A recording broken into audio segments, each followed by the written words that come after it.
Alright, I think I should be live right now. There's a 3-minute delay, so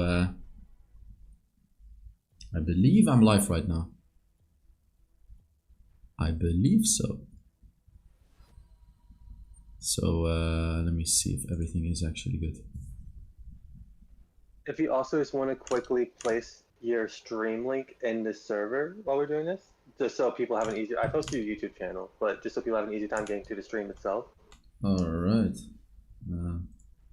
Just waiting for the stream to actually go live because there's a 3-minute delay. So it's gonna take like 2 more minutes for the stream to go live. Alright! Let me see if I can talk about the draft real quick though.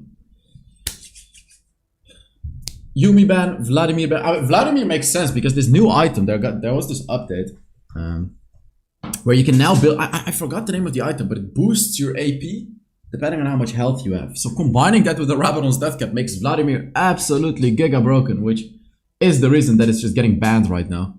Let me first see. So supposedly in 100 seconds, my stream should be live. And then it should start at the beginning. I think that's how it works. Because there's like, I've never seen this timer thing. I've never used the stream delay, but like everything that I'm doing right now, you guys are gonna see 3 minutes later. Because of course, otherwise the teams can cheat. So Lissandra ban as well. Viego ban. It's kind of standard bans really. Kaisa as well. Orianna first pick. Orianna used to be like the safe, good mid laner pick. Everyone would pick back in the days. And when I say back in the days, I mean like 3 years ago. Now Orianna is a bit of a dangerous pick early on. Thing is, she does good into everything, you could say, but it's just not the strongest champion to pick in the mid lane as of now. There's just so many stronger mid laners you can pick and do a lot more with, but we're gonna have to see how the blue side team is gonna be able to pull off the Orianna. I believe they won the first game out of this best of 3. There's gonna be, after this best of 3, there's gonna be 3 more best of 3s, all the way going to the finals, and then the winner gets a $250 prize pool. See, this is what I'm talking about. The red side actually countered Orianna pretty well with the Tristana-Alistar combo, because in the early game, both teams are not really gonna do anything, because they both skill to the late game. But if we skill into the late game, Tristana actually outranges Orianna. Tristana is one of the only ADCs, you know, Tristana and Caitlyn, if we talk late game, that can outrange an Orianna. And then Alistar can just dive her. So it's a very, very dangerous draft for Orianna to be picked right now. We're gonna have to see how the blue side team plays against this. They have to have some sort of anti-engage champions, which Xayah, of course, is the ultimate anti-engaging champion because of her third ability and all of that.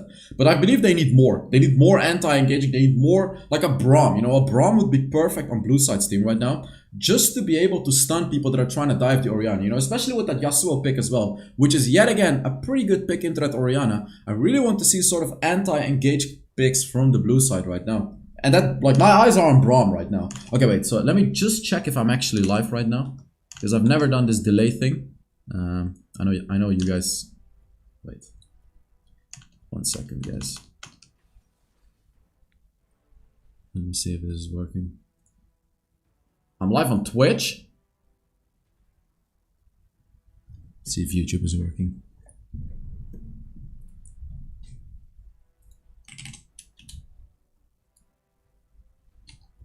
Let me see.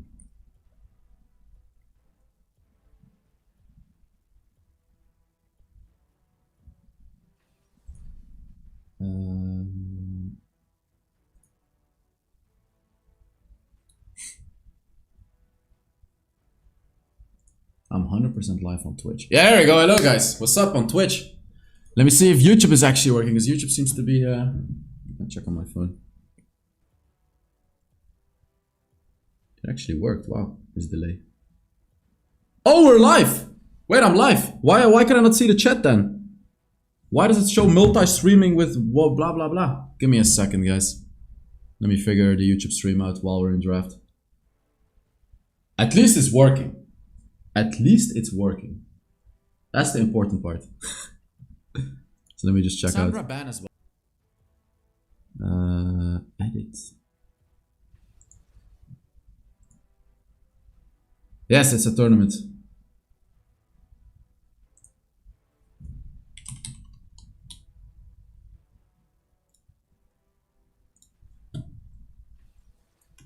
Okay. So like this.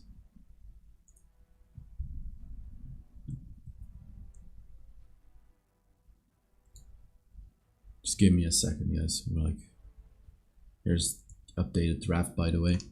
But I'm just fixing the YouTube stream for you guys.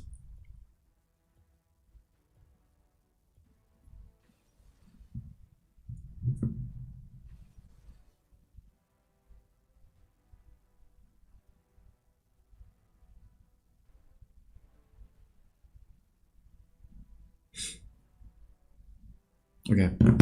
Let me see.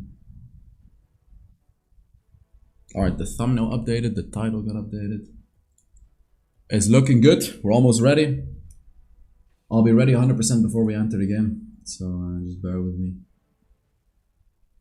Bear with me. You guys are gonna love this tournament, by the way. It's gonna be very exciting. So...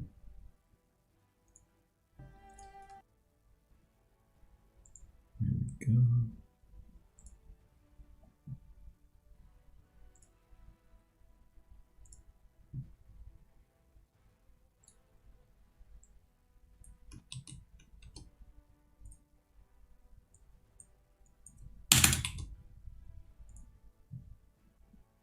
Okay.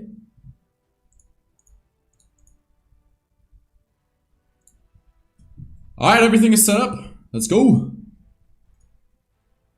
Let's see if I can see this actually.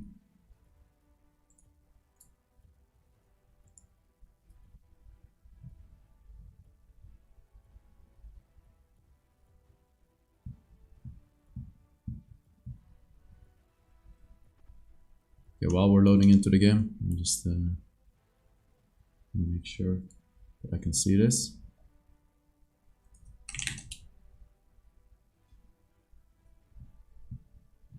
All right, perfect. Esports is back. Yeah, I got you guys with esports again. Okay, we're entering the game, boys. I'm so sorry about this. Everything is set up right now. Let me see, what did I actually counter pick with? So, we got a Malphite top lane, which is not what I would pick, but it seems like they have a bit of a different approach. They want to have sort of anti-engage with the Xayah and with the Karma, and then they also want to have counter-engage with like a big Orianna ultimate, with a Malphite ultimate, with an Amumu ultimate, etc, etc. It's going to be interesting to see how the red side team is going to try to play against that, because both teams have good engage. And funnily enough, both teams have good counter engage too. This is like you know what you can see this as? It's like you have two bulls and they're fighting each other head on. That's what we're gonna have with this game, which is very, very nice to see, of course. Both teams did not take the safe approach. They both took the aggressive approach and they both took the all-in approach. Because, right, like if you look at the red side team, the safe part of their team is Tristana, right? But everything else is aggressive. We have the Gwen that likes to engage and counters the counter engage. And then the Wukong Yasuo combo combined with the Alistar knockup as well. You know, this Malphite is going to have a bit of a hard time against Gwen. See, early game he should be fine. But like the later we get into this game, the rougher this lane is going to get. Especially considering that this is going to be a tank Malphite. You know, we have a normal start. No real invades, no nothing. Both teams seem to be comfortable going to the late game. And I'm already saying that because like there's nothing happening right now. Both teams are just playing it nice and safe, which is a normal thing, right? Like a lot of teams like to play like this because why would you take a risk, right? Unless it's like your draft revolves around this risk. If you pick like a Lee Sin jungle or other early game champions. But here we can expect the blue team to win the bot lane because they have a stronger early game. And then the later we get into the late game, the longer the range of Tristana is going to get and the better she's going to be able to fend off this annoying duo lane, which is Karma and Xayah. But as of now, we need to see pressure coming through from blue side team on that bot lane. And then whenever Amumu reaches level 5, he needs to dive this turn. He needs to dive, get those kills. And both are actually fighting for the Scuttle Crab. And who's going to be able to get it? Normally Wukong has a bit of a better secure. And Yasuo is here as well. So 3 versus 1. Chris desperately trying to get that Scuttle Crab. He did not get it. And Chris falls already. That's first blood going to the red side team. Beautiful rotation coming through from everyone. And the blue team wanted to counter with it, but they were just a tad bit too late. And that's the danger. This is the danger if you try to go for the Scuttle Crab, even if your team is not rotating faster than the enemy team. And there we go. There goes first blood over to the red side team. 1,000 gold lead as well. And now the Amumu is going to try to take his blue side jungle and roam to his own Scuttle Crab. But meanwhile, the Wukong has taken his entire jungle and the Scuttle Crab. And then on top of that, a kill as well. So this is not looking very good for the blue side team right now. Ooh. Wow, that was a lot of aggression. And even though it didn't go well for the blue side team, we can see they're applying heavy pressure on the bot lane. You know, we're still before level 5, so they are just getting free pressure as of now. And they need to get those third plates as well, shove the waves. After that, go back, buy some items, and just keep applying pressure, which is exactly what they're doing right now. They can get 1 third plate, maybe even 2. But they do need to go back at some point to buy some items, because they're not going to be able to beat out the red side duo without any items. We can see they're trying to cheese them, actually. The Alistar coming from behind, looking for a potential engage with his Hex Flash. Ooh, there we go. He goes on to the Xayah. Xayah has no ultimate yet, and she tries to counter engage, but it's too late. And it's another kill going over to the red side team. They got caught off guard.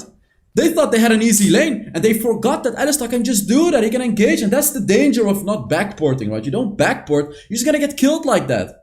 1.5k gold lead, and near 2,000 gold lead actually over to the red side already. We can see even Orianna is struggling in the mid lane, and that's the danger of picking Orianna this early on in this draft. She's gonna have a rough time this game.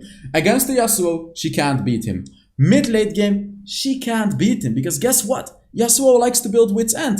And when he builds a Wit's End, you cannot do anything as an Orianna anymore. You're just not going to do any damage until your 4th or 5th item. So the blue team is kind of caught with their backs against the wall right now, because even a gank in the mid lane is pretty much a like insta death for Orianna. Because the Wukong ulting the Orianna allows the Yasuo to follow up with his own ultimate, and Orianna just doesn't really have the tools yet to counter it out. She needs that Seraph's Embrace, but she's still far away to get that Seraph's Embrace. And if we actually take a look at the builds real quick, we can see what she's actually choosing to build.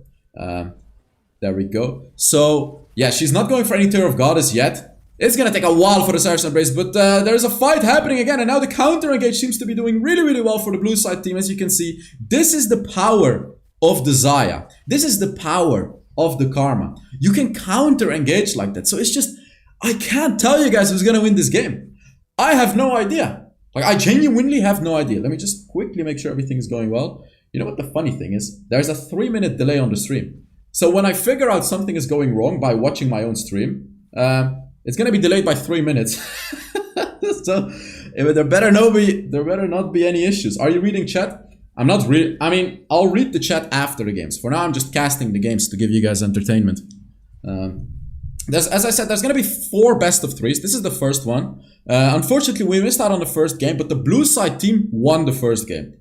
And it's funny because the red side team seems to be doing a tad bit better this game. Both teams seem to be around this dragon. No one wants to get the Herald or the turret, Hex Rift turret, whatever it's called. Huge engage, there we go. 4-man Orianna ultimate, 4-man Amumu ultimate, but is it enough? It's actually the Amumu that fell, even though they got a massive engage right there. Super tanky from the red side composition. They're all just giga tanky. And are they going to start the dragon? Are they going to try to fight 4 versus 5? Are they gonna push the turrets? What are they gonna do? It seems like they don't even know what they need to do. There's so much to do. They gotta be quick though, because Amumu is coming and they seem to start off this dragon. They gotta be quick with this one because Amumu is coming. And the blue side team knows he's coming. Big engage from the Alistar as well. There's gonna be some kills going over to the blue side team, but the most important thing is gonna be this dragon, which goes over to the red side team exactly as Amumu jumps over the wall. Tragic team fight from the blue side team. And the first objective goes over to the red team. I'm just gonna call the thing Herald, by the way. Like, there's the turret and the other thing, but I'm just gonna call it Herald. It's a little easier that way. And we can see Malphite, actually, if we just pan to the top lane. We can see he's actually winning the lane pretty well. And here is the counter engage from the Gwen, yeah, right? Like, he wins this type of small time engage, but oh, he just kills her! Never mind, he just goes all in. He gets her. But what I was gonna say is he wins this small engage, you know, like the quick damage. But if it turns into a sustained fight, Gwen will pretty much always win. But of course, we're still too early in the game for Gwen to be able to do that. So it's very good to see that Malphite is actually abusing his early game power against this Gwen to win the lane. Because once we get to like 2-3 items, he's never gonna win that 1v1. And that's exactly what I'm talking about. Orianna just can't do anything against that. And there we can see the Rift Herald, the Rift turret gets placed under the blue side turret, and it seems like the blue turret may fall, may not fall, but it's gonna take a lot of damage. And both objectives going over to the red side team, but they're not ahead. Contrary to that, actually, they're behind in gold.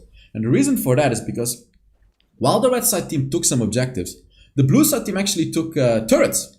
And they pushed turrets, they got kills, because the Gwen fell, the bot lane turret fell. So even though 2 objectives went over to the red side team, it's actually the blue side team that recouped on the gold lead. And you can see, now, I love to see this from the blue side team, by the way. They put Xayah and Karma in the mid lane.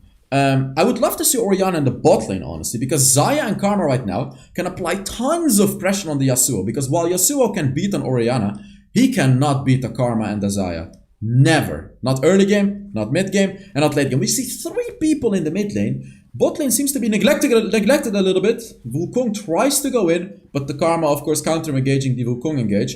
And these teams are on fire. They want to fight.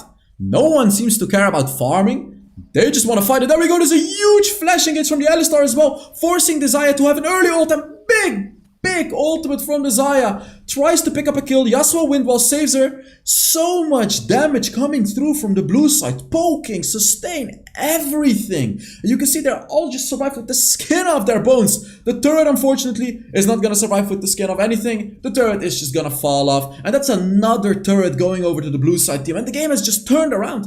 From a 2,000 gold lead to the red side, 2 objectives going over to the red side. We're now seeing a 2,000 gold lead on the blue side. This is going to be such a volatile game. Like, every minute can be, one team could be winning or the other could be losing.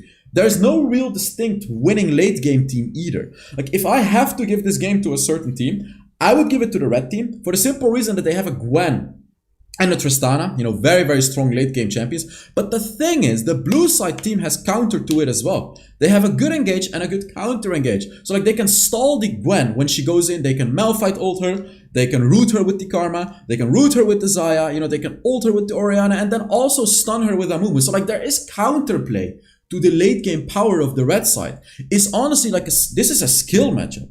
This is not like one team has to wait for the late game, they'll win automatically. Or this is not like one team has to push their early advantage to win. It's a skill matchup.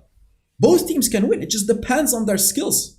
And that's what makes this a very, very interesting series, actually.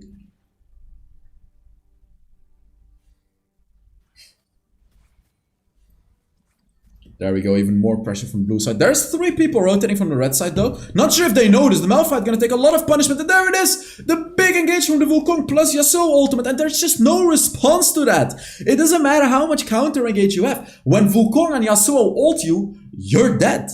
And the only actual counter to that is gonna be a Stasis Enchant plus a Seraph's Embrace onto that Orianna. But I believe Orianna is still not even nearly close to finishing off that Seraph's Embrace. She went for a Luden's Echo first item. She's just trying, she wants to go early game. It doesn't even seem, like if we can just quickly look at the builds, I don't even think Orianna is building. She's not even building it. Look at that. Wait, Orianna's not even building a Seraph's Embrace. Of course, Yasuo builds that Wit's End. We talked about that as well to get that defense. But a very interesting choice from the Orianna. She seems to go for the Crown of the Shattered Queens, which is also a bit of a tanky item. We need to take a look at this fight, by the way. There's gonna be the Amumu trying to steal away this dragon. He does steal it away. A 4-man Malphite ultimate. What is going on? These ultimates are insane from the blue side team, but red side is not falling easily. There's the Gwen with the big counter engage as well. Xayah picks up a double kill, but Wukong picks up a double kill as well. 2 versus 2. Both teams are just so low HP. What is going on? What a close team fight. Wow. Would I wish that we had a production team right now so I could show you guys the replay of this, because that was insane.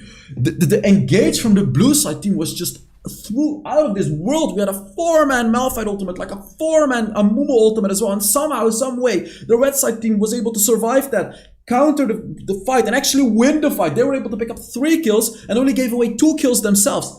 Man, what? This is a crazy game. This is a crazy, crazy game. Both teams are playing incredibly well. Who is going to come out on top? That's the real question. Let me, yet again, just quickly check the YouTube stream as well.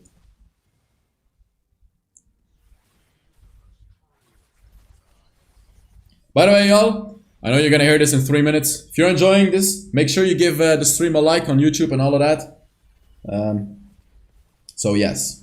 Letting go guys, do that, and there we go, another engage from the blue side team, picking up the kills. Here we can see the potential of the Gwen though. You saw how she did a lot of damage with her ultimate. See, now she cannot do anything anymore, right? Because the only thing Gwen can really do in a situation like that when she gets engaged upon, Malphite forced the ult away, but he's inevitably gonna fall. There's no way he survives that. Actually, while I say that, he does survive that, and it's the Xayah that picks up the Tristana.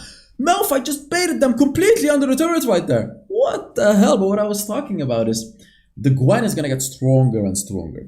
And she's gonna be the key factor to the red side team to win this game. Her ultimate is perhaps the strongest counter-engage ability in the entire game. And I'm not afraid to say that. Because it slices through everyone. It does true damage based on your maximum HP. So it doesn't matter if a tanky Malphite or a tanky Amumu dives your team.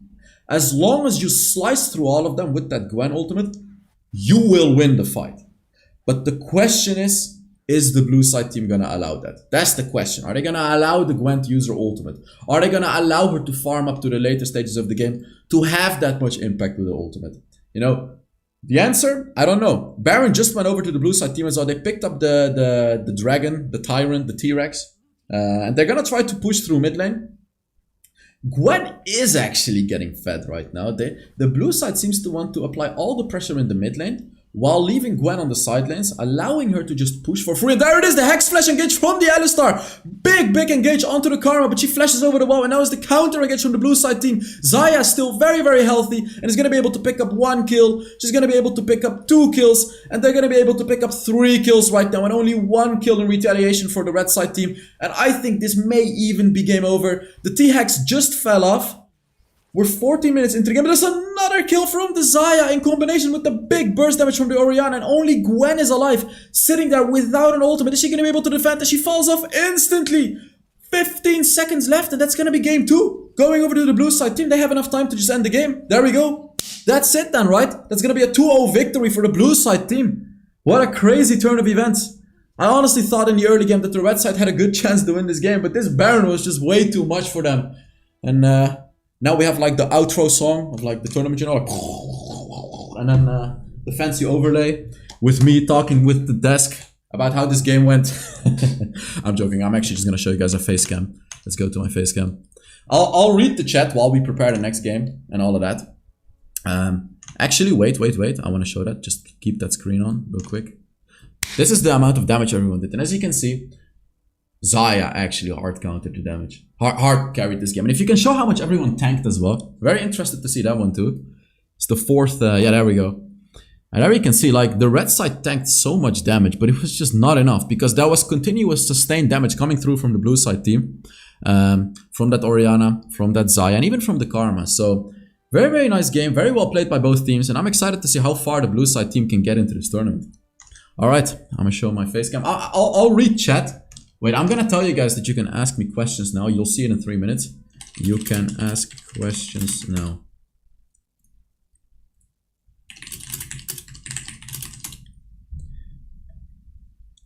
There we go.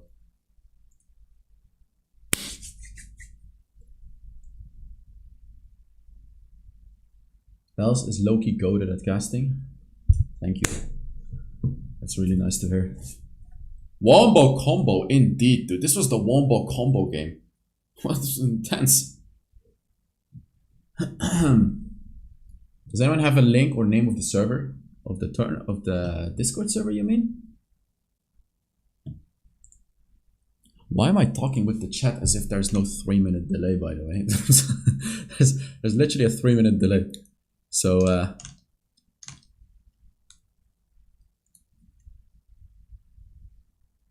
Blue has better macro. They could win even though they're behind on kills. They have more gold. Yeah. They kind of won this game with macro, honestly. Yeah, they won the game already.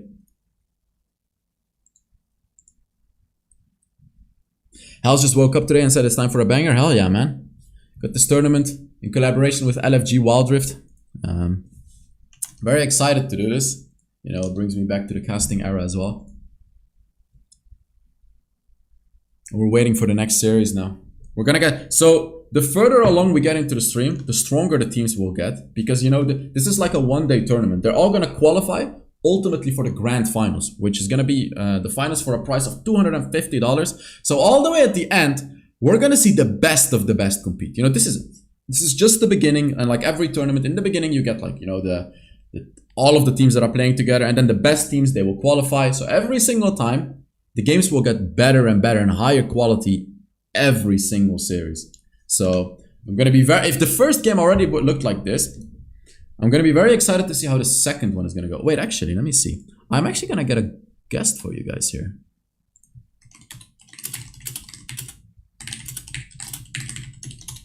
I may have a guest for you guys. There we go. Y'all want to know who the guest is? Let me make a group chat. Y'all gonna like this. Y'all gonna like this.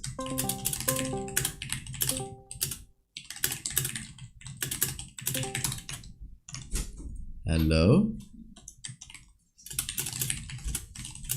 Hello? Yo, HellsDevil, how you doing, man? Hey, man. What's up? In 3 minutes, people are gonna be very much hyped to hear your voice right now. I'm doing good. How are you doing? I'm doing well. We're no cheating, right? Yeah. Wait, what is... I can hear your voice. The first series, or at least the second game, was super exciting. The wombo combo team. Right. Like, you know what's so funny about tournaments like these? Teams are not trying to pick, like, you know, the perfect picks or something like that. They just pick straight fire. They just, you know, both teams were just going ham on each other, which is extremely entertaining in my opinion. Because you just don't know where the game is going to go when there's drafts like that.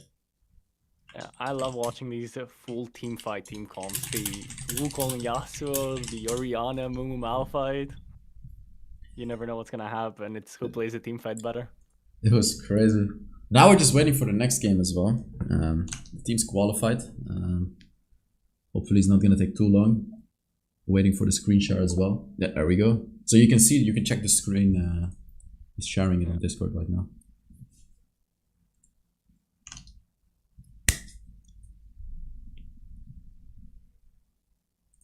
We should be getting into the next series shortly as well. We're going to have a co-caster, which is going to be Royal.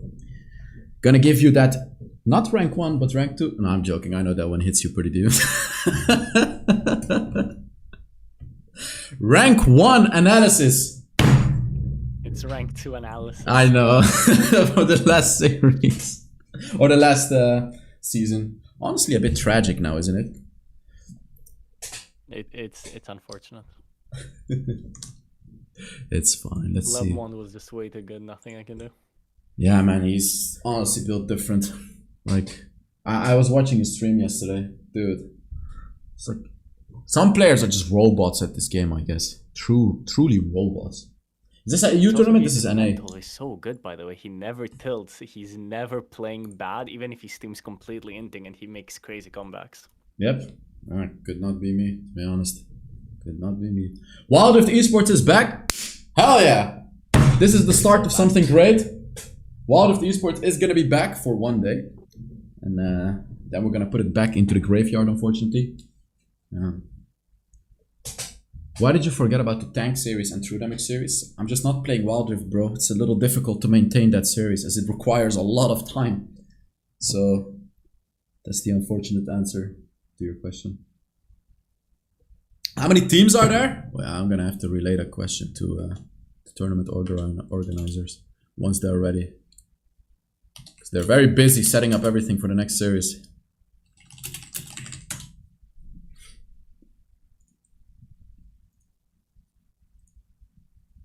Is this a long stream? From last game. Oh, go on. I was going to say, yeah, it's going to be pretty long because there's going to be 3 more series. What did you want to say about the ADC? I was going to say the ADC from last game, Hopar. I've been playing with him all season. He's super good. Was that the Zaya? Yeah, the Zaya. I see. Because in NA, I don't know how it's like in EU, but in NA you have to play 5-stack in the early season to find the game. And we've been playing 5Q a lot together and he's so good. Okay. And that was just the first game. It'll be exciting to see what he can do. Maybe he can get to the grand finals as well. Oh, don't tell me Royal's voice is low. Wait. Do I just scream louder? No, wait. I could turn you up, but the problem is there's gonna be a 3-minute delay. It's gonna ask real quick. No. It's fine, we're not into the game anyways yet, at least. We're just... your voice is low. Voice needs to be. Okay, wait, I can figure it out. Just give me a second. I'll just turn you up. There we go. Can you say something? Hello, hello. Okay, that's a little better. Testing. Yeah, now it's better. We'll hear in 3 minutes. If it's good, I'll turn you up a little more actually. Yeah, there we go. Yeah, every 3 minutes we're gonna do a check. Yeah, I mean, I'm like 99% sure it's good. You're like pretty much just as loud as me. Alright, so.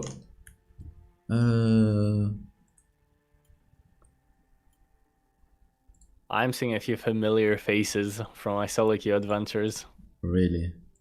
Yeah, this Nom Nom Nom guy is absolutely crazy. I think he's a Baron laner. He plays like Sion and Garen. Alright. He does some pretty fun tactics. Wait, how is that guy master already? Isn't that pretty fast? Master. Oh, you're master as well. Jesus, we have grandmasters too now. Wow. I guess people just grind like crazy. Damn. Already. You know, fun fact, I didn't even reach grandmaster last season. Oh, I mean, most seasons I either try hard and go for like top 10, or I chill in master tier. I didn't really even play last season. That was the thing. So yeah, last season was my grind season. The one before that I didn't really play. Is the game considered competitive or casual? I guess casual. I guess they're going towards the casual route now because we have this T-Rex thing and whatever. Doesn't really look very competitive to me, but I guess casual. Yeah. At this point. Yeah, at this point it is, and I don't think they're gonna go back. I think the issue is always that they have League of Legends, right? Which is like the competitive game. So Wild Rift was always meant to be more casual. Well, maybe there's more issues as well, but I don't think this is the place to start to talk about all of that again, you know? Oh, yeah. Still playing Honor of Kings? I'm playing Honor of Kings every day, bro. Are you actually playing Honor of Kings? Like, a lot? I play a bit. I don't play a lot. Maybe like 5 games a week. Oh, wow. Yeah, that's not a lot. Still a Wild Rift enjoy them. Yeah. I think he's the difference is that you came from like Vainglory, right? So you came from another mobile MOBA. Mm-hmm. So it's easier for you to like adapt to other mobile MOBAs. I came from League of Legends, right? So it's really hard for me to adapt to a different MOBA. Yeah, and for me, honestly, it's just like it got still. Like Wild got a bit still for me. Besides the fact that there's no esports and like nothing really, the game is just getting still for me. And this new update for me is not it. I don't like it. So it's definitely stale. It's like a new adventure for me, I guess. Do you know what Clash is in League of Legends? It's like Clashes. It's like Clash. It's like a tournament within the client that they do in League of Legends. I really hope they do that in Wild Rift too. So community ran tournaments. It's like Riot tournament in client for everyone. So you just queue up and you get a bracket. You can scout the enemy team, the enemy teams in like your bracket, and the winner gets like a skin. And it matches you with players of similar skill level, right? But you play with a team. I feel like that's something I could make Wild Rift a little more interesting. That would be very interesting. I mean, they could even give, what are they called? The paid tokens as a prize. Like not like actual money, just these tokens as a prize. If you win, you get like 20k. What are they calling Wild Rift again? I don't remember, honestly. But they can give like exclusive skins just for Clash, stuff like that. Oh yeah. Sorry about that. You two, we're good to go now. Yeah, alright. Share your screen and we're gonna be good to go as well. There's this fly going over my camera. You guys can see it, walk over it all the time. I remember last time I killed like 15 flies while I was casting a tournament. Maybe I have to do it again. You know what?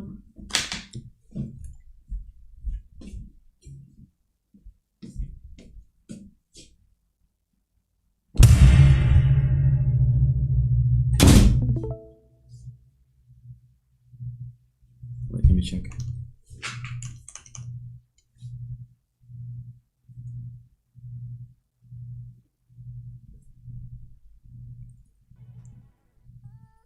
Alright, we're about to head into the draft. There we go. When everyone is ready.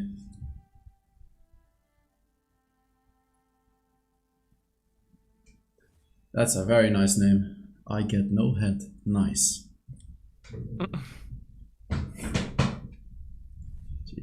Delicious Cannon. Okay. You know what? These names are a bit... They had a lot of fun creating those names, huh? Tasty Poo. We have Tasty Poo, I Get No Head, and what was the other cannon guy? Alright, so... the other names in NA. So for your information, I guess the way we're gonna cast, you're gonna be the analyzing person, and I'll be the hype person. I'll be screaming, you'll do like the actual analyzing. When fighting happens, I'll just shut up and let you take over. Oh yeah, even if you don't shut up, I'll take over. Yeah. Let's see. Let's have some fun here.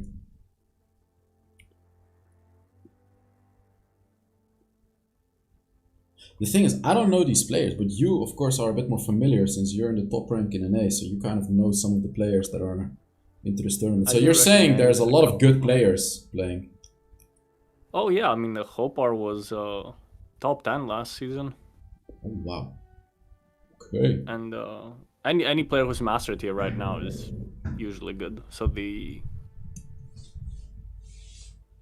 I think because the season just reset, right? So these aren't the real ranks. Yeah, of like, course, the season just reset. Diamond. Yeah. Yeah. Like most of these players are at least Grandmaster.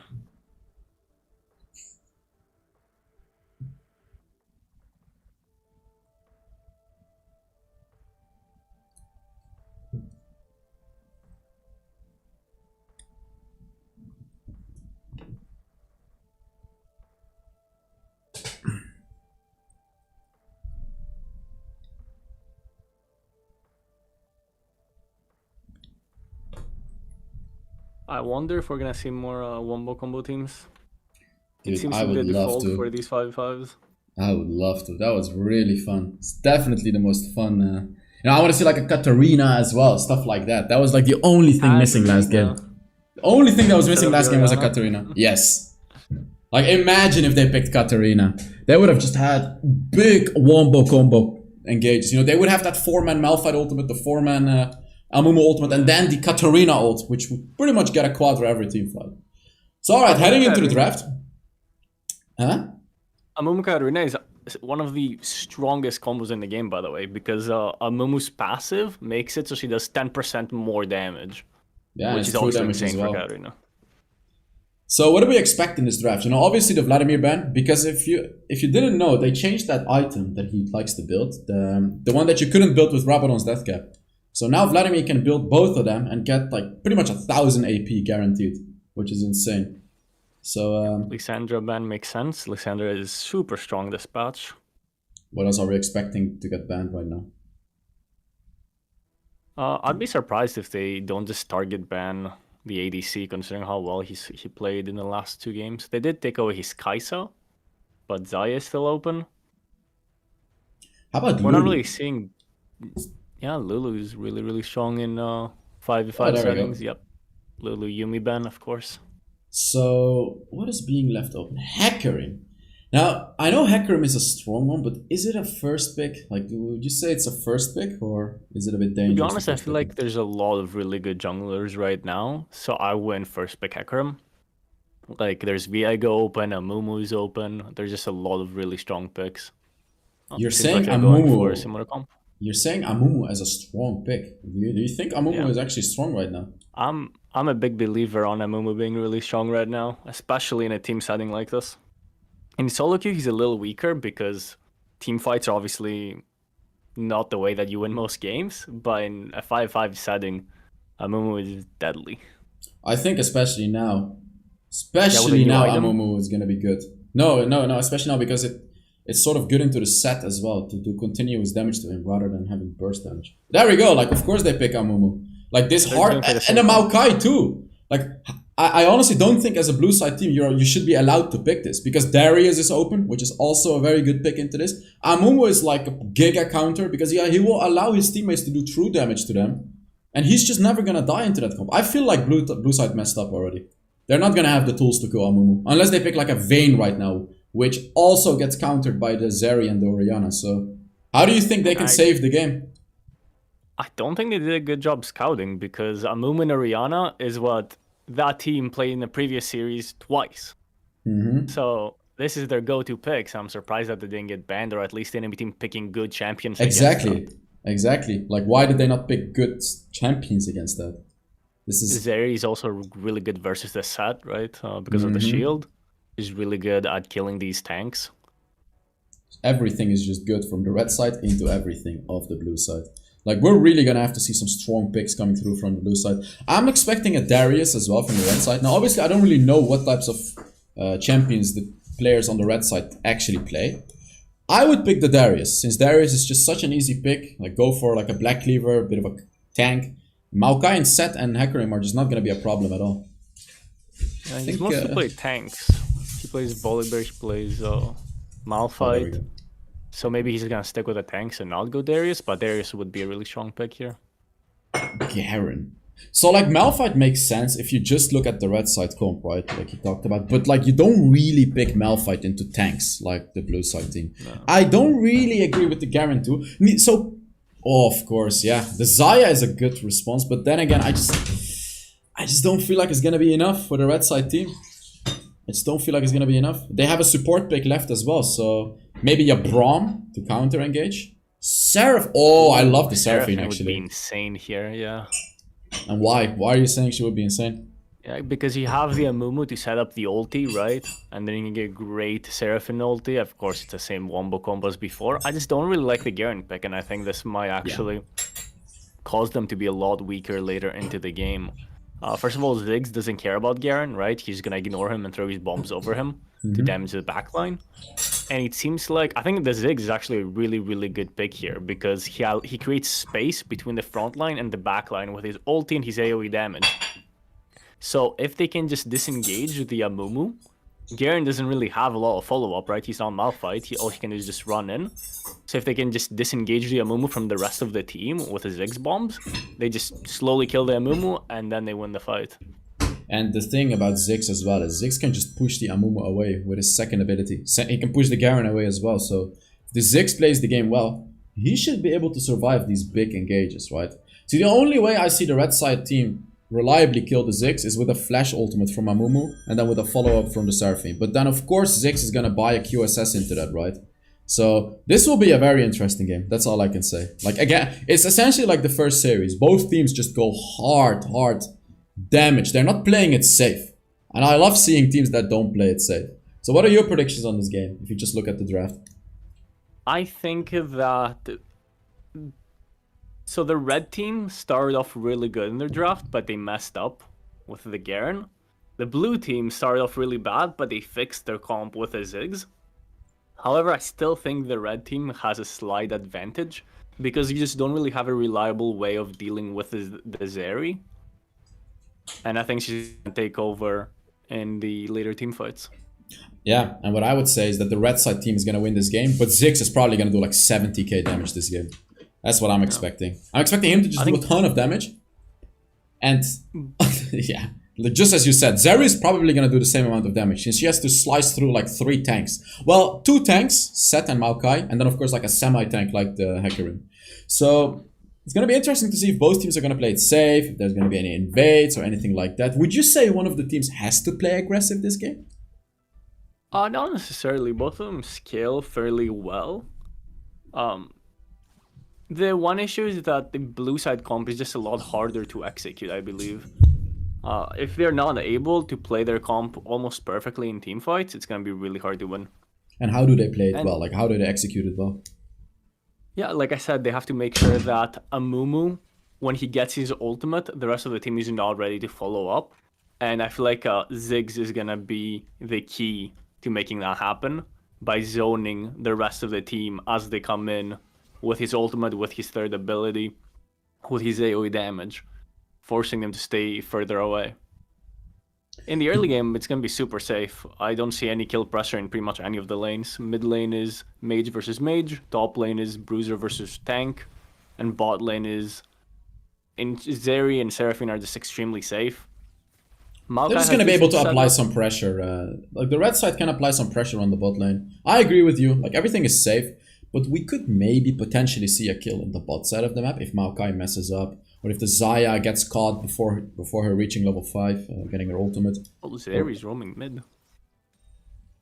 We got a 3-man engage on mid. They want to shut down this Ziggs, right? We talked about it. Ziggs is the key to win this game for the blue side team. And red side team knows that as well. So they're going to try to do their best to shut down that Ziggs and just not allow him to get fed. Because once he gets the 3, 4, 5 items, his bombs are just going to do so much damage, you just can't really do anything about it anymore. There we go. We got a Hecarim engaging into the mid lane as well. And there it is. The engage onto the Orianna. Picks up the kill already. And that's first blood going over to the blue team. It's actually the blue team making the plays in the mid lane. They're able to play it safe. Ziggs is allowed to farm nice and easy. Garen nearly falls as well on the top side of the map. By the way, Seth and Garen, look at them. What is going on? Oh, no. No way. That was so close. That was really well played by Hecarim. If you notice, the jungle camps, Wow. and he's invading. He just That's took the blue buff as well. played by the Hecarim. He takes the blue buff. He's 2 levels ahead of the Amumu. This is absolute domination from Hecarim in the jungle. And this is what you want to do, right? Amumu just did a 3 camp clear into Skullcrab, while Hecarim did a 4 camp clear, or 5 camp clear, and he got level 4, right? And for that 2v2, he was a level up on the Amumu. So that was a good counter gank, punishing the Amumu for going for an early gank instead of farming his jungle. And then, because he has the HP advantage, he still has the level advantage, he just invades him, takes his blue buff, takes a free kill. Just super well played from Hecarim. And now the Amumu just fell behind so much. You know, the Hecarim is sitting on level 6. Is probably going to build his first item sometime soon. And then that Amumu just unfortunately has to try to farm as much as he can from his own jungle. But like, there is more invade potential right now. And looking at the mid lane as well, we can see there it is. The Ziggs ultimate nearly kills him off. Hecarim ganks top lane instead. I'm not sure if he's going to be able to get this kill. Does not have his ultimate, but they actually just easily pick up the kill. And now I see some potential invade that could come through from the blue side team. But instead it seems like Hecarim wants to take it easy. Just wants to play it safe. I would have loved to see a little bit more aggression from the blue side team right here. Considering they're so ahead. Wanted to see him invade the jungle. This game just became very, very hard for the red team because while both teams scale well, it's going to be really hard to play a team fight based comp when you're this far behind, right? Because when you're behind, you don't want to be fighting, but their comp relies on fighting. So this is going to be very difficult now. It's going to be very, very difficult indeed. But we both actually thought that red team would win. They can still win, of course. But it's funny to see, right? Like, we both expected them to do a bit. Well, there is the Maokai engage. Not really allowing the red team to do anything. And the Zeri just can't go away. She has flash available, but it doesn't matter. She actually flashes over the wall, but she's probably still going to fall. There's no way for her to run away. She's going to try to give the kill to the Zayah. Just doesn't matter. She just dies. And there it is. Like, that's what happens when you apply so much pressure on the enemy team. You just flash on them. You just Maokai engage onto them. They get rooted. And the CC is just going to be so much that having a flash just doesn't matter. And honestly, at this point, everyone has to build a QSS on the blue side and on the red side. Because even on the red side, how do you deal with that? How do you deal with a Maokai flashing on top of you, rooting you, and then the Hecarim fearing you back into his own turret? You just can't. There's nothing to do against it. And it's so well executed too. They use their CC perfectly, right? The Maokai goes in with his flash second ability. He knocks him back. Hecarim ults, knocks her even more back. Just perfect synergy of their spells. Oh yeah, very, very well played by the blue side team. They have such good team synergy. And now the tournament has gotten a whole lot more interesting to me because this is actually pretty top tier gameplay right now. Like, the first game was good too. But you know, I saw some obvious mistakes that could be considered like, you know, not necessarily low elo mistakes, but just you wouldn't expect that in like a super high elo game. But what the blue side team is doing this game is what I would consider pretty much top tier gameplay. Because as Royal just mentioned, that was an insane gank. That was perfect. There was just no counter to that at all. And there we go again. You can see she's forced to flash away, the Orianna. And then after she flashes away, she only has one way to run away. And that one way gets taken away by the Ziggs as well. That's another kill going over to the blue side right now. Hecarim has just completely taken over the game, and it's so hard to play against a really fat Hecarim, right? He just runs at you, he's super tanky, he does so much damage. He heals up as well. He's always going to be faster than you. It's just an absolute nightmare to have to play against the Hecarim when you're a little behind. Well, when you're a little behind already. He actually went for the Boots of Dynamism as well, which I find a very, very interesting purchase, because while it doesn't skill well into the late game, you can see the combination of his items, you know, having that Trinity Force and those boots. And then look at the enemy. The enemy Orianna has Tear of Goddess, you know, they're taking it easy, they want to get to the late game. But meanwhile, here we can see the Hecarim does not want to go to the late game. He's just diving all in under the turret, and Maokai is tanking it up. Gonna take a lot of damage under the turret, but actually survives barely. Orianna tries to picking up as well. Ooh, and the Orianna gets a kill onto that Xayah, which is gonna be a big kill for her as well. Very, very dangerous dive from the blue side team, but they were able to get a kill. And it's still worth it, because this Orianna is inevitably gonna fall. And I'm saying it. There we go. There it is. Was that 600 gold for the kill? Did I see that correctly? It might be the plate at the same time. Oh yeah, I think it could have been the plate at the exact same time, because she did not have a shutdown. But there we go. Like, completely worth it for the blue side team. Absolute domination. Here you can see Amumu, honestly, even if he engaged, I just don't think they would have been, yeah. The red side team is just falling apart at this point. They're not really able to do anything. Here is the Amumu ultimate, but he's gonna die for it himself. At this point, is 2 levels up. There's just nothing you can do. Yeah, there's just nothing you can do.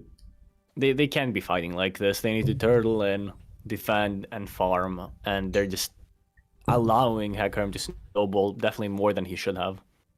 So what would you say? Like, they just have to play it safe, farm their own jungles, and try to counter-engage under their own turrets? Is that what you're saying the red side team has to do? They cannot fight whatsoever. Even under their turrets, it might be a bad fight. They just have to be extremely selective with their fights, just turtle in and try and outscale.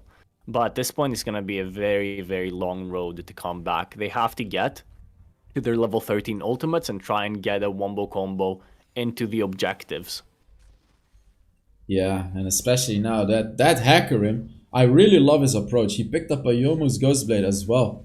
He went all in on that damage. Like, when I say all in, this is what all in means. 8.5k gold, Yomu's Ghostblade, Boots of Dynamism, and then I just don't agree with the Orianna build as well. You can't go for Seraph's Embrace first item. You just don't have time to do that.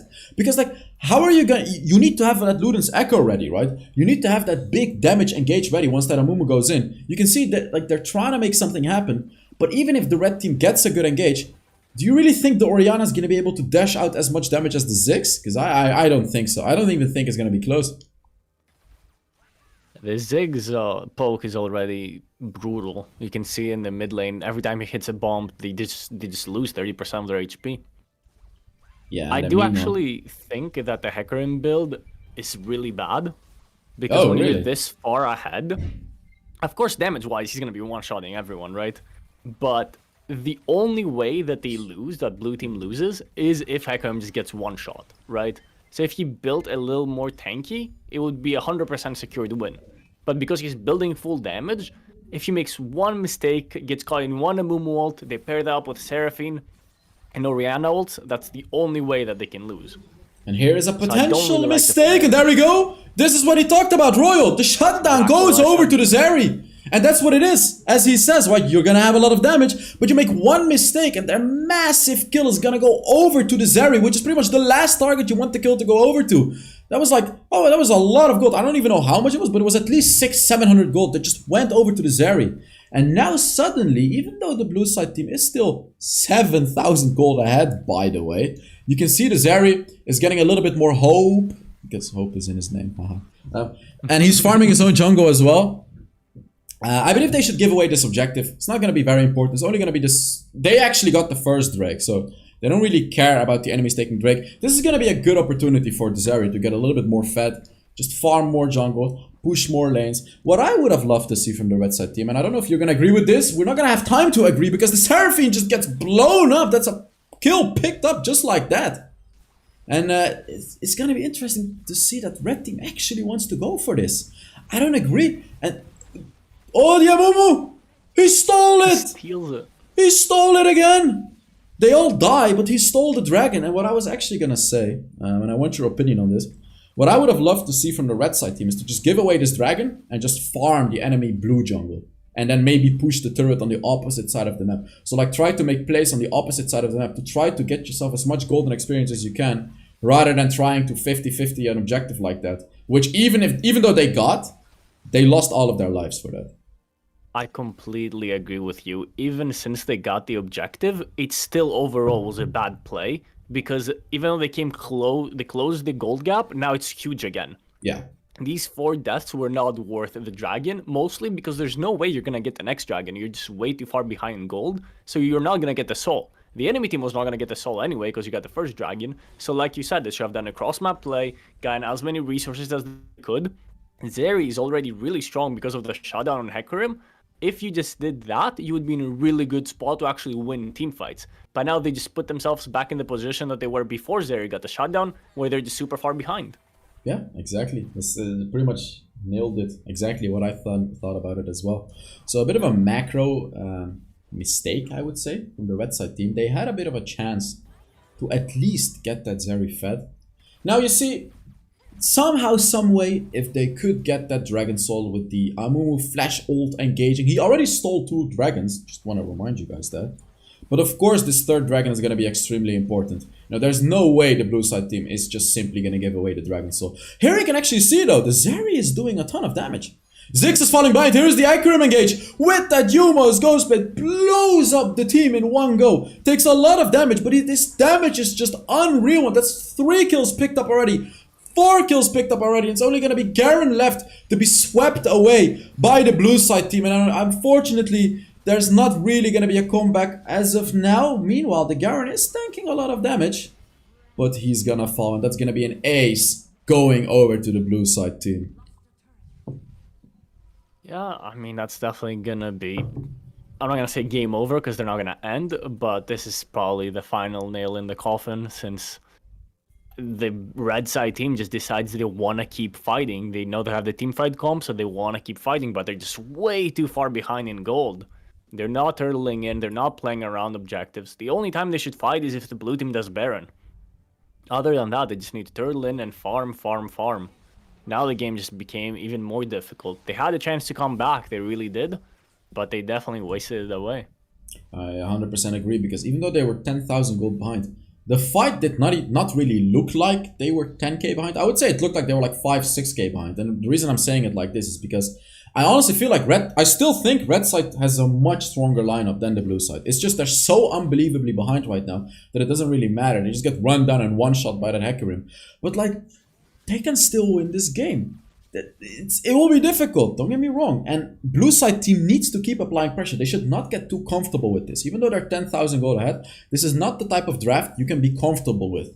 You gotta keep applying pressure. You gotta keep pushing those turrets. Keep fighting. You know, force the Baron. You have to be proactive as the blue side team. And then as the red side team, just as Royal said, you just want to chill. You want to farm. And you only want to react when you have to. Which in this case is not going to be the Dragon Soul. Because obviously you don't necessarily need Dragon Soul to win the game. You just want to waste time. But the Baron is an objective that requires a reaction from the red side team. Yeah, the Baron also decreases the resistances as you do it, right? Which makes the Amumu, Orianna, Seraphine combo even stronger. And that's where you can win team fights. Oh yeah. The dragon is now going to spawn in 30 seconds. And to be honest, this might be their only win condition if Amumu is able to steal that somehow.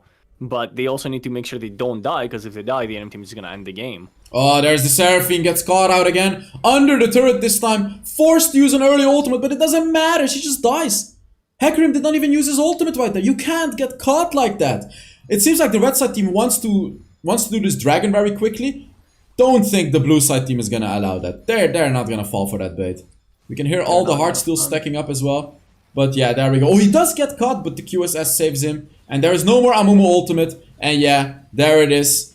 That's how far it goes. Hecarim does fall. But the Zeri in the backline... There's a chance of a steal. The Zeri is doing a lot of damage. I see the... honestly, the Hecarim is the only one that can kill Zeri. You can see Zeri is doing a tons of damage right now. But it's going to be 4 versus 1. Zeri is the type of champion that can defend. And we can see she is actually defending. Ooh, it's If very they get a close. kill here, this could be huge. This could be huge. It's gonna be 4v5 for Dragon now.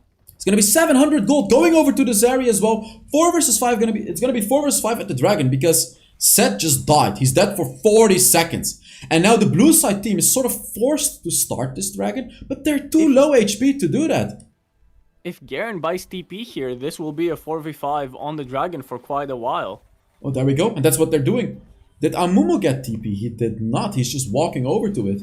Hecarim is gonna be here before the Amumu. Zeri gets caught off guard though. No way! Hecarim picks up the Zeri. There it is. That's the kill on the Zeri. And now the only thing that they can do is try to steal this objective. Oh, it's all about this dragon. Is he gonna be able to steal the third dragon? Yeah! Oh, yeah, he is. He got it. Dragon Soul goes over to the red side. How did that happen? That's Dragon exactly Soul. why I complained about the Hecarim build. He's full damage and he just gets one shot by even Garen. And he fell down, Hecarim and Amumu was able to secure the dragon, and that's all. Look at his And build, he's still actually. going full lethality. He's doesn't still care. going lethality. Wow. Yeah, that's the thing. Like, he'll one-shot anyone, but he will get equally one-shot as well. And now, It's one mistake, and it happened again. now the game has turned around. Because even though blue side is 8,000 gold ahead, I would say that the red side is stronger now than the blue side, even with that 8,000 gold deficit. In a well-played 5v5 team fight, red side should win, but they keep getting caught, and it's kind of been the story of this game. I guess Garen does live, he's just too tanky, but Seraphine needs to be very careful with her positioning. 100%. Seraphine has been caught twice already, but the problem is, right, like we're sitting here casting this game, but the Seraphine is playing against a full lethality Hecarim. That's, you know, if you misstep once, you just get blown up, and that's the name of the game for the blue side team as well. They can catch anyone off guard. Oh, there's the Runance Hurricane from the Zeri too. And now, during a team fight, like an all-in proper 5 versus 5 team fight with a Seraphine's second ability to shield everyone, I would say there's only like a 5% chance that the blue side team wins this. Like, unless they get a catch. Oh my 6 damage god! is crazy. Nice little And I flash do think from, that's the win condition. A good Zigzold can definitely turn this game around, because Seraphine has no way to get out of it other than Flash. Orianna has no way to get out of it other than Flash. Zeri just wasted her flash as well. Oh, there it is! Seraphine gets caught again! And there's a bit, there it is! That's what you talked about, the big Ziggs engage! And now everyone is chasing Zeri, and there she gets one shot. What an unfortunate turn of events, and that's exactly what we talked about. Red side gets caught again. Seraphine falls off, and that's gonna be the second game, or sorry, the first game going over to the blue side team. What an amazing game. That's exactly what we talked about in the draft, that this Ziggs pick in the late game, if played well, could completely take over these team fights. Just one-shotting the back line by completely ignoring Amumu and Garen, and then they can clean up the front line. Oh yeah. You're having some lag spikes. I don't know what you said, but I probably a lot agree. of credit to Zeri definitely for almost coming back in this game, and definitely Amumu for securing every objective. Oh yeah, they put up a good fight. Man, that Hecarim build is crazy though. He did 34,000 damage. He did more damage than his Ziggs, dude. Yeah. How crazy is that? Is the fact that he did more damage than the Ziggs? Like that's ridiculous to me. And actually, on the red side team, Garen doing 22,000 damage as well. He didn't even go for damage. He went for Heartsteel. How the hell did he do so much damage against that composition of the blue side team? Yeah, Garen did quite a lot. I still think the Hecarim build was awful. I think that's the only reason that they almost lost the game. So I do respect it. It's fun, but if you're tryharding, trying to win a tournament, that's not what you want to do. if I can share my opinion about the Hecarim build, I think I think the Boots of Dynamism was okay. Yumo's Ghostblade was a bit of a maybe overkill, but I still agreed with it. But after that, I'm pretty sure you had to go for, like, you know, Starrick's Gauge, Moth Mormortius, and those types of bruiser items later on in the game. Yeah. Like, I see why you go for a Yumos. You're winning hard, you just keep one-shotting them. But honestly, even without the next, you know, the Duskblade and the Serpent Fang, if he went for normal bruiser items, I can assure you that he pretty much would have one-shot anyways with his Boots of Dynamism and the Yumos Ghostblade when he was dead ahead. But he would have been super tanky as well. That's the thing. They were definitely so far ahead that you could have continued building damage, but after a certain point, you have to make sure you're not the one getting one shot. All right, let's take a look at the chat real quick while they're loading up into the next game. What does everyone have to say? Oh, we have 220 viewers actually. People seem to be interested in this. Zoom out a little bit. Oh, no, it was fine. No need to zoom out. Let's see what everyone said. Wow, it's actually going pretty well with the viewership as well. Wait, let me ask you guys. You guys enjoying?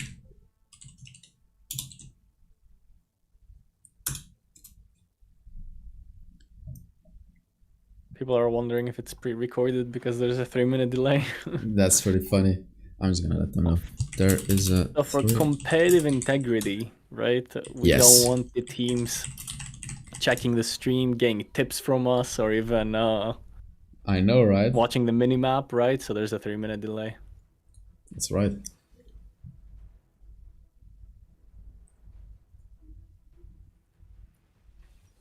Oh, we're in the draft already. Wait a minute, guys. It's I really want to see how they adapt, and they adapt by banning Hecarim. That's fair enough. So yeah, Hecarim ban, Maokai ban. Okay, so because of this, there's a lot of picks left open, right? Oh, Kai'Sa. I was gonna say Kai'Sa, but she just got banned. Lulu and Yuumi are obviously left open. None got banned. So would you say Yuumi has to get banned here or not? I generally do not think Yuumi is very strong, especially in a 5v5 setting. I think the main strength of Yuumi, she got first picked, of course. The main strength of Yuumi is making one of your teammates extremely strong, but she also makes the game a bit 4v5, right? I do think Lulu is just a better enchanter pick. But since I guess they're trusting that their ADC, who's done very well this tournament already, and he's one of the best players on the server, he's gonna be able to carry with a Yuumi on him, so they're gonna pick up the Yuumi. Of course. Now, like, you know, the Zaya's left open as well, which I'm like 99% sure is gonna be picked by the blue side probably now. It's just always gonna be a good pick into whatever gets picked. Like Seth has already been picked, Zaya is good into that as well. Orianna though. The Orianna Mumu, they've done this every single game. Every game. Well, why are they so inclined to... Oh, that's the Aatrox. I definitely think that we should have seen an Amumu ban, by the way. This Amumu almost made the comeback, right? Even though he had a very weak early game that was well punished, he almost came back in the team fights. And then we get a Mundo pick as well. So the red side team is going for a very tanky approach, which unless they ban Orianna, I don't like. Because Orianna, of course, loves to play against that type of stuff. When she skills into the later stages of the game, she can easily... Oh, there's the Ziggs instead, though. There is the Ziggs. So now Orianna's left open. Lulu is open. We have all these strong picks open. And we're going to see what is going to get banned. I have no idea, honestly. Oh, yeah, there's the Zaya ban. They're going to ban, good ADCs that pair well with the Yuumi, right? You want to get rid of Kai'Sa, which is already gone. Zaya. Tristana's open as well. They've already taken Zeri. So any ADC that's really good with Yuumi, you want to take away for sure. Yeah, 100% expected the Zaya ban. Like, that's why I was a bit confused why Zaya did not get third pick by the blue side team. Because that's pretty much going to be the strongest and safest pick that you can pick right now. Yeah, there's the Lulu ban. Like, that's what I talked about as well. Because this is going to be a very strong enchanting support too. Of course, just gets banned. And besides that... Whew. I really hope we don't see the Orianna again, because it's not going to do too well versus Zeri. Of course, taking away the shielding. It's not going to do well versus Ziggs. It's not a good matchup in lane. I really hope we don't see the Orianna mid lane again. You can see, as you mentioned, right, the red side team is very much scared of that ADC. They saw that Yuumi pick and they were like, oh hell no, we're not dealing with Yuumi Zaya or Yuumi Vayne. You can pick Jinx, you can pick Tristana, you can do all of that, but you're not going to pick Zaya or Vayne. There's the Viego ban and Thresh. I'm really hoping for an Ezreal pick here to pair it with the Yuumi. I think Ezreal is going to be really good here versus the Ziggs. I agree with you, actually. Well. I agree 100%. Orianna Ezreal, and you have like a banger late game composition. Man, there's like 15 flies here. Let me just go on a killing spree real quick. And of course, Ezreal ultimate pairs up really nicely with the Amumu ultimate as well. I don't like the Orianna. I don't think she's good here. I think they're just focusing on the wombo combo way too much. Oh, the Sivir. I guess they're focusing on the team fight again.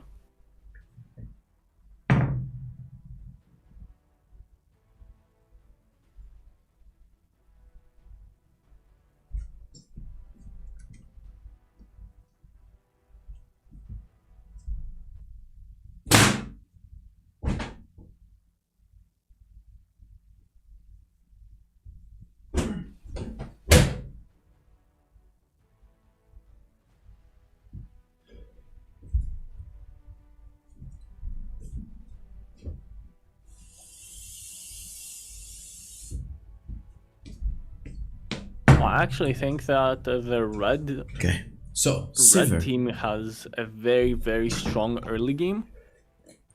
They have a winning mid lane, a winning bot lane, an even top lane, and a strong early game jungle. So I think it might be a very similar story to last game. The red team is going to try and snowball early, and it's going to be even worse now because of the lane matchups. However, if they don't manage to snowball, then blue team can take over in team fights later on. Yeah, Sivir Yumi is a deadly combo late. Like, yeah, late game, blue side has a deadly team. Because I just Thresh don't as see what they're well. gonna do in the early game. Thresh doesn't do anything into that composition of blue side. I'm talking late game now. Like late game, Thresh doesn't do anything. Like he'll just get destroyed. He gets a lot of armor, but it doesn't matter because Yumi's gonna do magic damage, Orianna's gonna do magic damage, true damage from Amumu, magic damage from Amumu. So that Thresh is just not gonna be able to tank anything later on in this game. So I completely agree with you on how this game is gonna go. The Xin Zhao pick too. Very strong pick that is. And interestingly, he's likely going to play the Xin Zhao in a similar sort of way as the Hecarim because he goes for that phase rush, right? And this is a very interesting rune you can go for on Xin Zhao. Because Xin Zhao has like good dashing, he has good knocking up and all of that. He can go in and with the phase rush, he reduces the cooldowns, gets movement speed and can follow up again. So it's going to be sort of similar to a Hecarim engage while also actually providing just great amount of early game damage because you're just playing Xin Zhao. Very solid pick right here. And what I really want to see, and I don't like the exhaust on the Thresh, they definitely should have gone Ignite here. But what I really want to see is 4-man dives in the bot lane. It's going to be super easy for the red side team to get priority mid, let Xin Zhao go down the bot lane, dive as a 3-man, pair that up with his Exalt, and there's really not much that the blue side team will be able to do to react. I definitely don't like the exhaust on the Thresh though. You need Ignite in this lane, you want to be snowballing early. 100%. And he actually went exhaust to allow the Zeri to go for Ghost. But 100% agreed, you need that Ignite. And what you just talked about sounds beyond deadly to me. Like I'm just imagining right now what would happen if we get a 4-man or 3-man dive with that Ziggs ultimate, dude. How do you survive that? You only have one shield as a Zeri, you know, or sorry, as a Sivir. You can use that third ability to avoid one ability. But there's still like 15 more abilities that are gonna kill you. So we're gonna see if the red side team is actually gonna do what Royal said. 100% makes sense. So it's gonna be very interesting to see. And let's see if it's gonna be the same rotations as well. You know, we know this Amumu loves to clear the red side jungle and go for the Scuttle Crab. We know this Xin Zhao loves to do a full clear instead. So is he gonna do the same thing? I don't wanna see him do the same thing because it's gonna be very straightforward. But only we're gonna see. Is he gonna go for the Scuttle Crab? Is he gonna go for again? He's gonna do the same thing. And what do you have to say about that? I want to see Amumu adapt. I don't want him to go for the Scuttle Crab again. This is what cost them last game, same and story. We have full vision of what's going on here. So Xin Zhao is gonna do his 4 camp clear, or 5 camp clear, excuse me, and he's gonna look for a fight. Okay, Amumu is adapting. He's actually going to the top side Scuttle Crab to play away from the Xin Zhao, and then he can safely farm his top side. So he did make an adaptation, which is really good.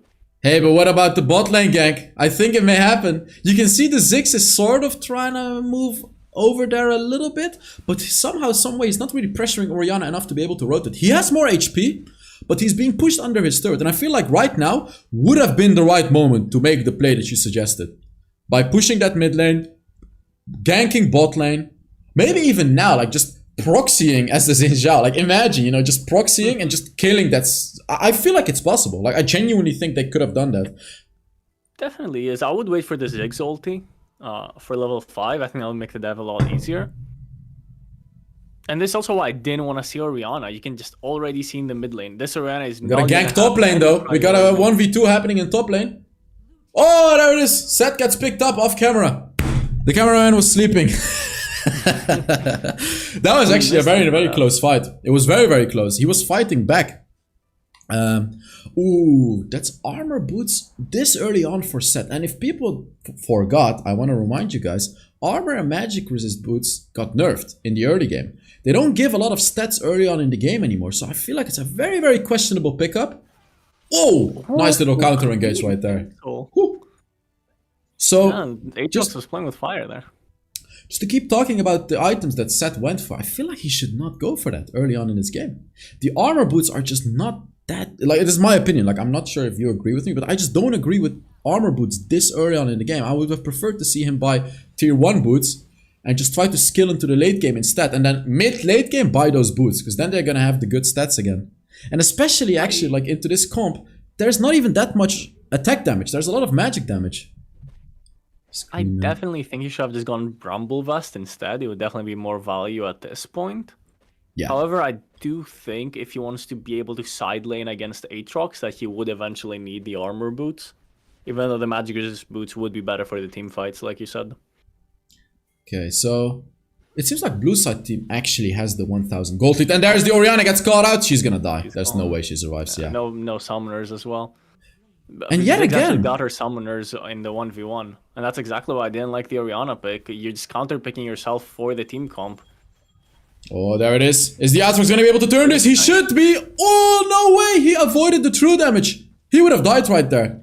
What I wanted to say as well, by the way, just like last game, the red side team is combining their CC so well. Because this time, the Xin Zhao got the knock-up, and right as the knock-up was about to end, Ziggs knocked Orianna back up as well with the second ability. So just the blue side team, sorry, the red side team is super coordinated with those CC combinations. So like they can pull off compositions like this with, you know, very, very CC heavy champions like the Thresh, like this set. And here we have a bit of a 2 versus 1 into the Aatrox, and Aatrox unfortunately has no more ultimate, and that's gonna be a free kill going over to the Xin Zhao. Yeah, Xin Zhao is doing a great job at what we talked about, right? Getting the early game pressure. I would like to see him pressure bot lane a lot more. He's mostly focusing mid and top lane. However, he's doing a good job getting the early game lead that his team needs to have. I do want to see how they approach the objectives. If I was the red team, I would not trade. I would look for a fight. I would chase the blue team, whichever objective they go to, and try and force a fight. 100% agreed with that one. And it actually seems that there it is. There it is.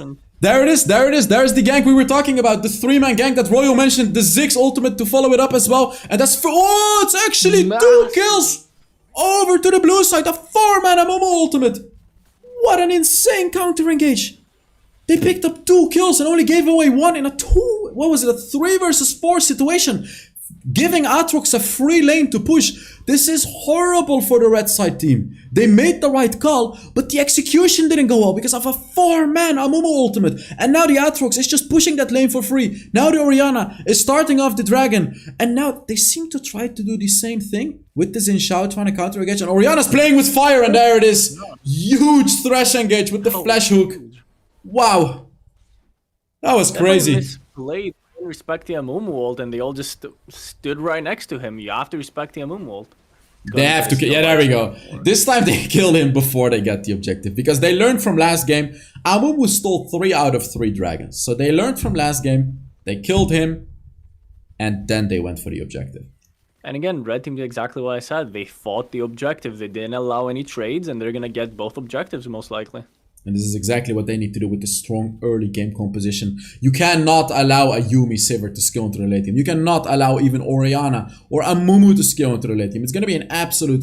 It's going to be impossible to kill them with this Xin Zhao, honestly. Because Xin Zhao, unfortunately, just does not skill into the late game. He's okay-ish late game. There's a little bit of freezing on the stream, by the way. Not sure what's happening. There we go. I think it's back now. They took the turret. Herald. Yeah, they got. Yeah, honestly, I like to call it Herald regardless. Okay. I call it Herald. Yeah. Yeah, it's Herald. I believe this thing is weaker than Herald though. It doesn't do as much damage. Oh, they both are. Actually, I think the other Herald is maybe a little stronger if used well, because you get a lot of plays with it all across the map. Man, look at how strong the Sivir is, by the way. It's still sort of early mid-game Sivir. You know what I'm curious about? I'm curious about her build approach. If we could just pull up the builds real quick. Very curious to see what she's doing. Essence Reefer. So there is this little build you can go for, which is... Whoa, did you see that? The Yuumi just veiled the set ultimate. She just saved the game. It was a very subtle thing, but she just completely saved the game. If she hadn't done that, Yuumi and Sivir would have fell here, and they would have lost their mid turret. That Yuumi just completely saved the game. That was insane. The reaction time was super quickly as well. That was really clean, yeah. So what I wanted to talk about regarding the build is there is this build you can go for on Sivir where you can build like a Yumo's Ghostblade. It's not like I saw this build on Jackie's Twitch channel. Yeah, it's like the I saw it a lot. 1000 basic attack damage build. It doesn't do 1000 damage per basic attack anymore because funnily enough it actually got nerfed. It was giga broken and no one knew about it. But we may see something similar come through from the Sivir now, especially because she has a Yuumi, right? Because Yuumi further buffs your damage. So instead of seeing like sort of a sustained damage build, perhaps we could see a big burst damage build with the Yuma's Ghostblade. I think maybe your phone is heating up or something, because we have some lag spikes happening during the game right now. It's yeah, the quality decreased a little bit. Oh, it's back to normal for me. Oh no, it's lagging a bit still. Yeah. They're actually making a rotation topside. 5-man rotation, by the way. I mean, red team definitely needs to play the side lane here, in my opinion. They need to focus on splitting up blue team and going for 2v2s, 3v3s. They don't want to be playing grouped up. And would you say we've already reached that stage of the game where they pretty much 100% lose team fights? Oh yeah, at this point, blue team I think has a 70 to 80% win chance. It's not going to be an easy game going forward. They weren't able to get that early game lead we talked about. They made the big misplay in bot lane where they got 4 mana Mumu ulted. That allowed Sivir to get really far ahead. So at this point, it's definitely the blue team's game to lose, I think. Yep. And we're going to see that when this next objective on this dragon spawns, the next team fight will most likely happen, and I'm expecting blue team to dominate. I want to see red team to try and control the vision, try and look for some kind of play, try to look for some kind of pick, because they're not going to win the straight up 5v5. Oh yeah, 100%. Like, I agree with that pretty much head on. But like, you can't even really catch that Sivir anymore because she's going to have 2 safe, what is it called? Like, there's 2 things that can save her, which is the Veil and her third ability. So you're going to have to slice through all of that. And then on top of that, you have to get through the Yuumi healing. It's just going to be so difficult for the red side team to get to that Sivir. And even if they do get to that Sivir, it's going to be even more difficult to kill her. So we can actually see they are doing what you talked about, right? Like they're trying to apply pressure on the top lane. And there we go, like they're not all-inning. They're not all-inning. They're just poking. They're bullying, which is exactly what they can do, right? Like they're just poking with the Ziggs, taking a turret on the opposite side of them. They don't need this dragon. They don't need it. And this is exactly what we want to see from them. There we go, invade the jungle. Maybe they were actually listening to us. They were maybe listening to us. Because this is what you need to do as the red side team. Give away the dragon. It's fine. You know, they didn't do it last game. Or, sorry, the blue side did not do it last game. Yeah. But the red team did do it now, this game. This is what you want to do. Like you can see, they're ahead in gold. Not by much, but like at least they got something for it. You're not going to win that fight. You're just going to lose the game over it. So there's no point. Just get a small advantage elsewhere. Exactly. That's exactly what they did. So, like to see that. I still think that red team can win team fights if played really well by the Ziggs once again, because the range of the blue team is very short, right? Sivir is a very short range ADC. She has to walk up. Oof. There it is. The ulti from the Amumu. Very, very good ulti from Set as well. Nearly picks up the kill onto that. Oh, I can't even speak because the fight is just happening all over the place. That Ziggs is doing so much damage. And I feel like he's the potential saving grace for the red side team right now. He's the one that's holding them all together. And honestly, the Set is as well. Like, that Set ultimate was absolutely massive. And nearly killed the Orianna. Massive second ability. Ooh, Sivir gets caught! And there it is, she died! From the Ziggs ultimate. Oh, it's lagging. I can't see what's happening. I just want to highlight that Thresh is playing absolutely amazing this game, by the way. He's flash plays, flash hooks have been out of this world. It's lagging, bro. The screen froze. Oh, and that seems to be an ace. Near ace for the red side team. They're picking up the Baron right now. That's exactly how red side team wants to play it, right? They did the initial engage. The blue side team wasted Yuumi ult. They wasted Sivir ult. They wasted Orianna ult. They wasted a Mumu ult. And if they don't have those key ultimates, Ziggs still had his ultimate. And they're able to just easily win the team fight because even though they have a team fight comp, it's very ultimate reliant, right? Yep. And if they don't have those ultimates, they're not going to win those team fights. So definitely a huge overextend from the blue side team, and very well played from the red side team to punish that. You can never overextend when you're Sivir on that blue side composition. There's just not a single moment you should ever be overextended like that. You should always be behind your teammates. Don't get too ahead of yourself, because then you're just gonna get dived upon like that. And the Ziggs ultimate was actually the ultimate thing that killed it, killed the Sivir. She was able to survive everything, but then that Ziggs ultimate came through. Ooh, the Amumu taking a lot of punishment from the Zeri though. He has to be a little bit careful right here.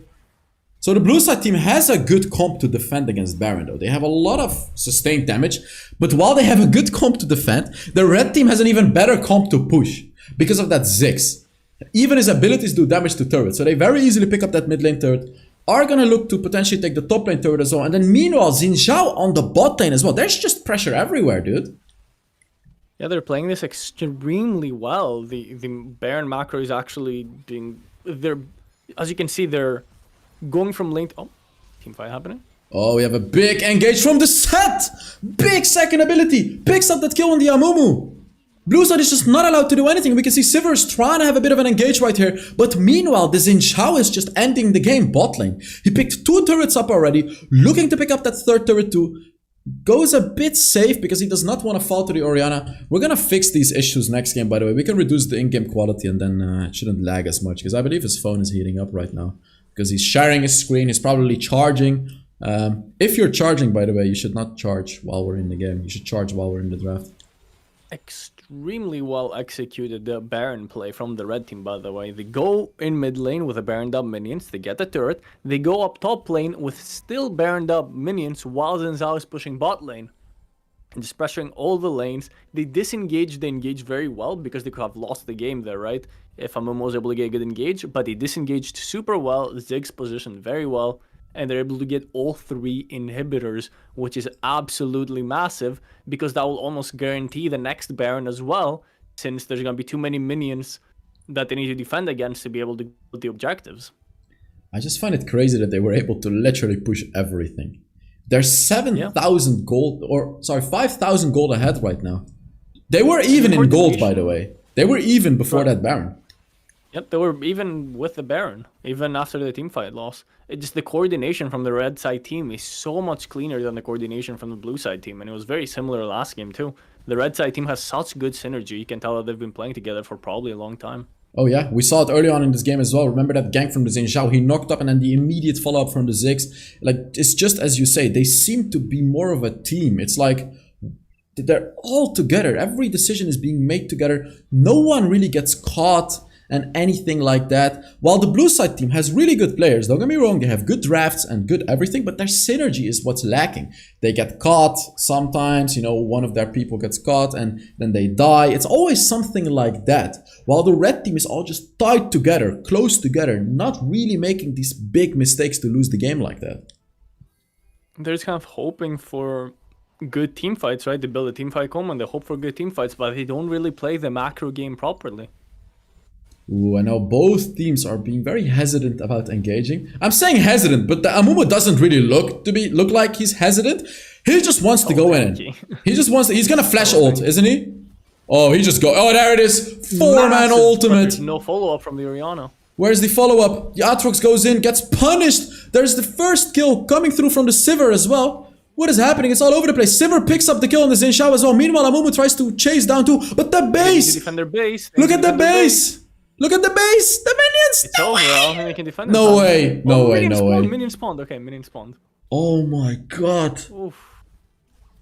Oh, the minions just barely saved them right there. Now we're in this funny situations. Royal, now we're in this funny situation where blue side team is a lot stronger than the red side team, but they have to deal with the 3 inhibs being gone. That's exactly what they should have done before, honestly, before the 3 inhibs came down. Just group up, flash ult with the Amumu, ult with the Sivir so the team can follow up. Even that team fight was not very clean, right? After the Amumu ulti, there was no follow-up, there was no Orianna ult, but they still managed to easily win the team fight. And that's because the Xin Zhao are up, but there's too many minions pushing everywhere. Red team can just slow play, wait for the minions to access the base, get the Elder Dragon, and just win the game. It's up to red team to execute the macro correctly here, and it's going to be really hard for blue team to do anything. They just have to play very patiently and wait for the minions. And at this point, the Xin Zhao is not going to be strong enough to one-shot people anymore, right? He's just kind of going to be there to just do something. He's never going to one-shot anyone. There is the catch on the Sivir, though! Forcing her to use the third ability, but you just can't engage onto a Sivir like that. Oh, the Xin Zhao is going to try to look to end the game. The Xin Zhao is going to end the game. Oh, no. Oh, no. The recalls are very late. The recalls are late. Orianna seems to... Oh, they canceled the backport. There it is. They end the game. No way. That's a 2-0 victory for the red side team. They were losing this game, but they just cheesed the victory because they took 3 inhibs. Oh, what a series. 2-0 victory from the red side. What an upsetting loss from the blue side team. They finally reached their late game. They finally reached the moment they were gonna potentially be able to carry this game. Look at that. 18,000 gold, 5 items Sivir, just unable to win the game. Even with a Yumi, because look at that. 36,000 damage, but it's just not enough, man. Have 125% crit. Why is this guy cooking? Wait, can the we damage look? is insane in the Sivir. He was on a 1v9 mission, but the macro was just not there from the team. Individually, they all played really good. However, the macro game was just not there for them. If we can look at the builds real quick, Royal mentioned 125% crit? I think so, yeah. Yeah, what the hell? Don't you think a Yuma's Ghostblade would have been a lot stronger here? Or like anything else, really? Like a Guardian Angel or something? I'd probably say... I'd probably go with something like Edge of Night, to be honest, just for that hook to not hit, for example. Maybe avoid some kind of Ziggs poke as well. I don't know what the most optimal item would be. Guardian Angel, I guess. But the main issue was not their team fighting, right? It was not their actual fighting. They were winning every fight. The main issue was the macro. They just completely out-macroed when it comes to the objectives, when it comes to how they handled the Baron push. Like, you should not be losing that early into the game with all 3 turrets from 1 Baron push. You should be able to defend 2 of them, I think. And that's definitely what cost them the game, because then the enemy team could just wait for the minions to push in and get the free objectives. That's right. What an insane game. I mean, if you want, by the way, you can cast the next series as well if you have time. I think it's pretty good. I think we're having fun, and the viewers are loving it as well. I can probably stick around for one more series. I don't know if I'll be able to do the 4th one, but I can stick around for one more. Let's go. All right. We're just fixing the lag issues, by the way, guys. So just bear with us while we try to give you the best show possible.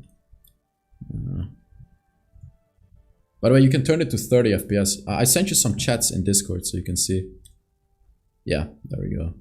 That will be... I think that should be good. Shouldn't be lagging anymore. Yep. Alright, so while we're waiting for the next series as well. It's going to be interesting to see. These games are higher quality than I expected, honestly. This is pretty good.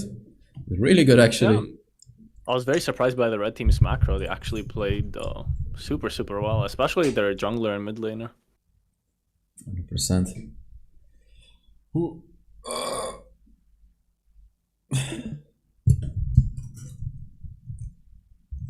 By the way, I'm gonna do a shameless plug on my Insta. Let me see. It's your stream, man. Go ahead. Yeah, there we go. Shameless plug incoming.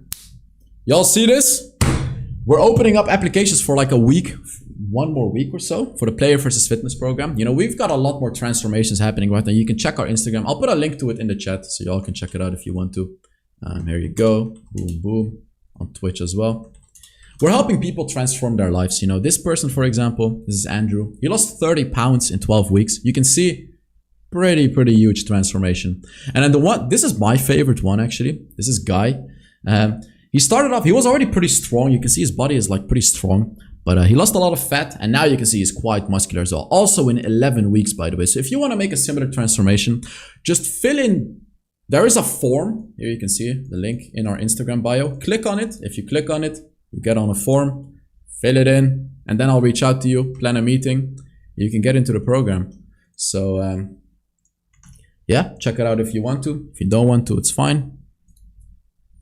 But it's not easy, keep in mind.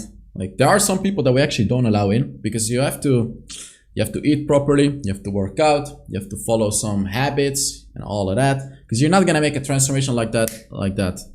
Actually takes effort.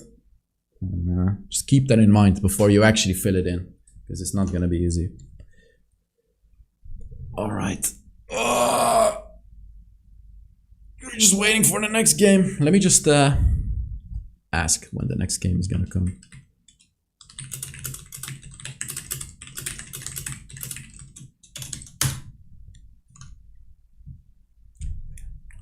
Huh. It's actually going better than I thought. People seem to be very interested in the esports. I didn't expect the viewership to be this good, honestly. So Time to revive esports. I mean, it's still going up. Like the viewership is going up. Cause like, here, wait, let me show you the screen. We don't need Riot anymore. We'll just make our own tournaments. No, like I'm serious. Wait, let me show you this. Hey, you can see this, right? So like this is where I thought like, yeah, never mind. And then it just keeps going up like this, you see? Yeah. And we're only on the second series. So it's not too bad. Do you have like a link to the bracket or anything? No, it's like a community tournament, so they don't have brackets, I believe. Oh, so It's is like- there like no winner? No. Or are they just doing random series?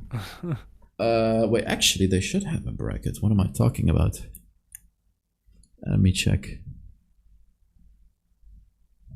if there is a bracket. Oh, the whole Discord is filled with people that are in chats because they're all fighting each other. If there's any brackets, I don't see any bracket. I can send you an invite link to the Discord if you want. Yeah, some invite link.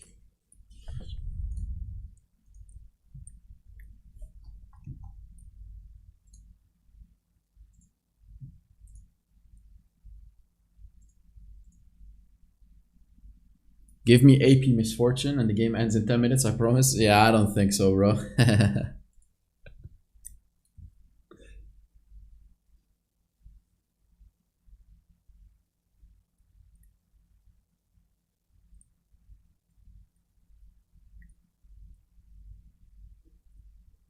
Is the stream still on 3-minute delay? Yes, it is.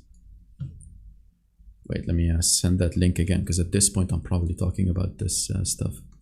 There you go.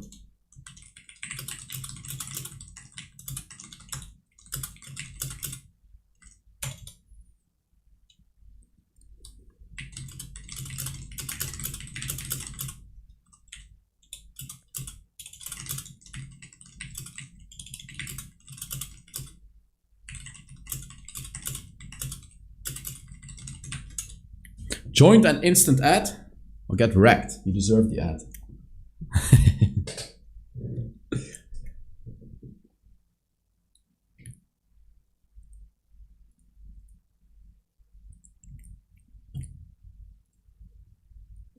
Alright, we should be heading into the next series sometime soon. Maybe in 10 minutes or something.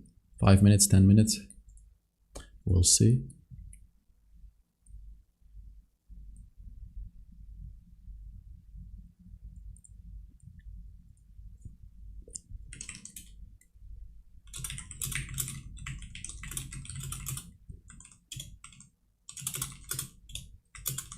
So are they like in the semifinals now?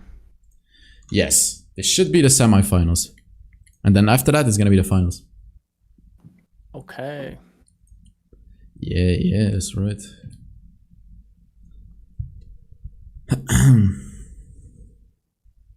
Alright, I'm gonna be right back. I just need to go to the bathroom real quick, since we're waiting anyways.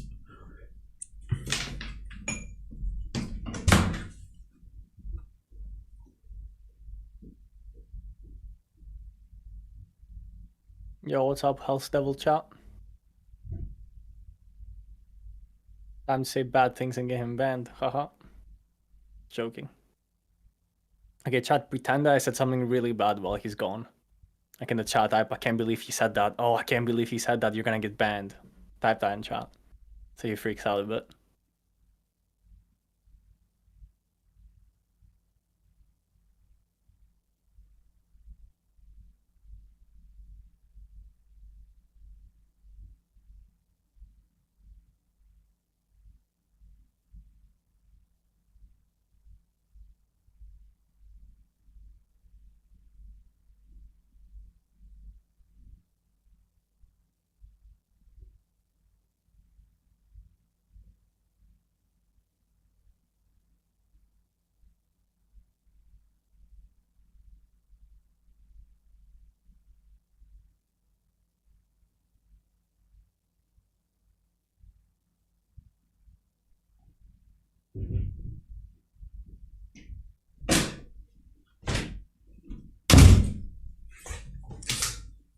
Still getting teams set up? Alright. Soon, soon.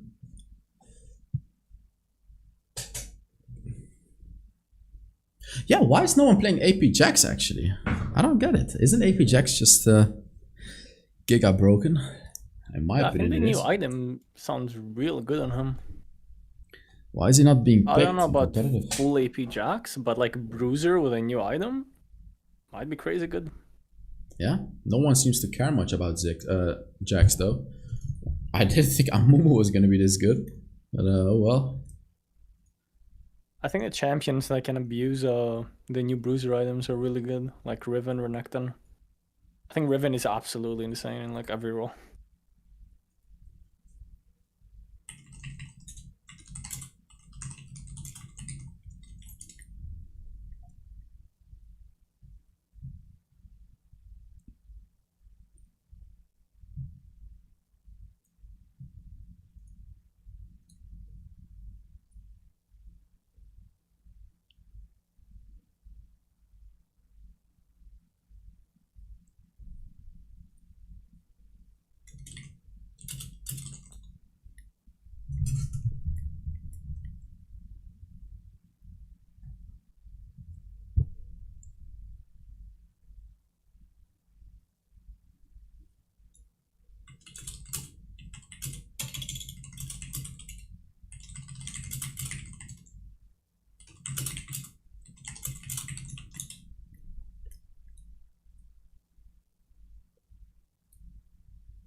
Chat, would you want me to co-host?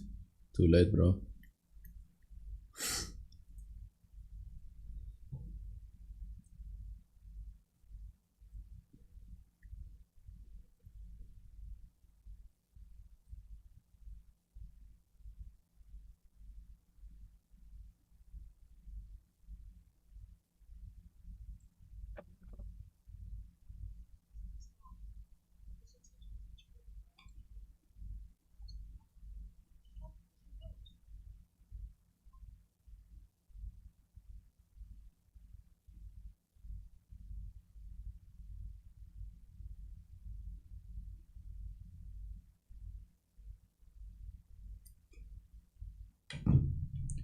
No way Royal just said that. What did you say? I was just talking to the chat while you were gone. The hell? Why are people saying I'm gonna get banned? What? Chat, he doesn't know. Nah, you guys are trolling. Royal probably said like, can you guys send this in the chat? So Hells is gonna be scared and go back into the stream. I'm not scared. It's fine. I'm cancelled already. I can't go any lower, so I don't care. Even if something was said, it is what it is. I'm not falling for this. Cancelable. I'm not falling for, guys, I'm not falling for it. I know you're all spamming. I'm not falling for it. Yeah. It's even funnier with a 3-minute delay. Yeah.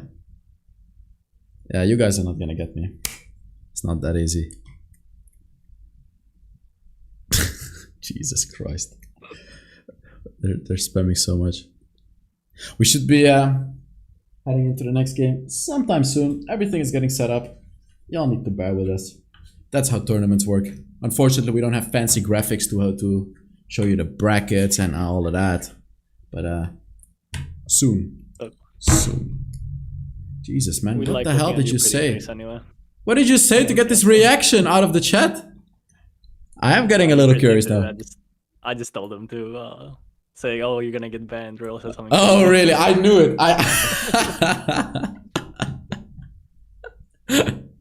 You're too smart for us. I knew it, man. We will get banned if we repeat it. Yeah. Shut up.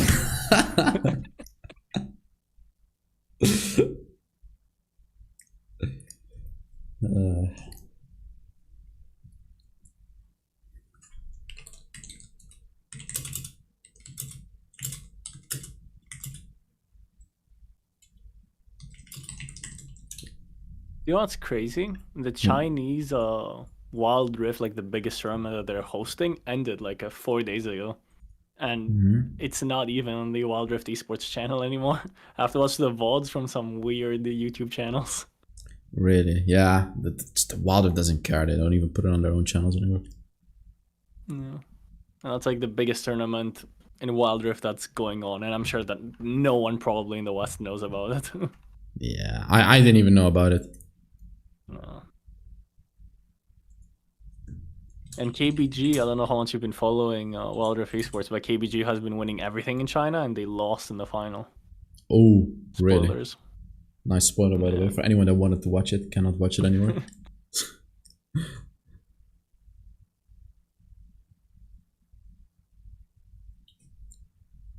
Alright, we got an update that they're just waiting to get invited into the lobby. So everything is getting set up to head into the next one. Dude finally got a haircut. Yeah, my barber got sick. He got like, not a heart attack, but like some sort of a thing. He got hospitalized for a week or two. So I had to wait for him. You wouldn't cheat on your wife now, would you? So of course you're not gonna cheat on your barber. But now I finally went to the barber and I'm fixed. It's the same thing. Like, why do people disagree with me? It's like you can't cheat on it. It just doesn't work like that. My mom cut my hair my entire life, and now I've moved away. Ooh. I'm no longer needy with my mom, and I'm trying out different barbers. Ooh, how does that feel? Feels awful. Right. See, I'm not the only one. I found one that I like, and I think I'm gonna go again. And maybe I found my new barber.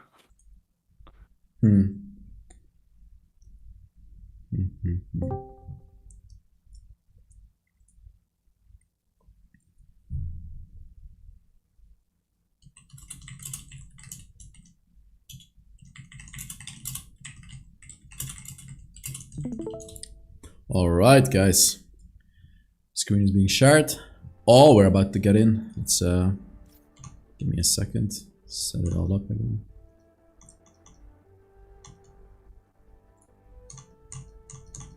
Oh wait, I need to make the screen a bit bigger. He has a different aspect ratio. Is it good?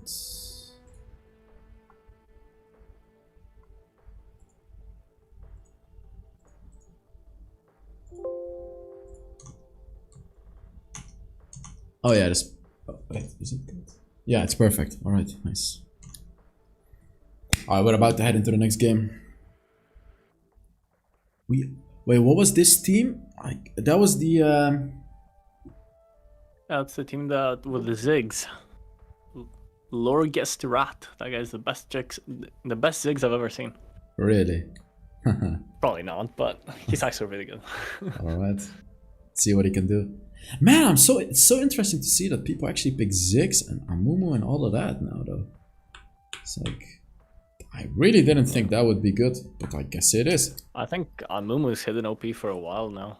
He received some buffs, I think, a few patches ago, but he went kind of under the radar. He's just unbelievably tanky. His third ability reduces like all the physical damage.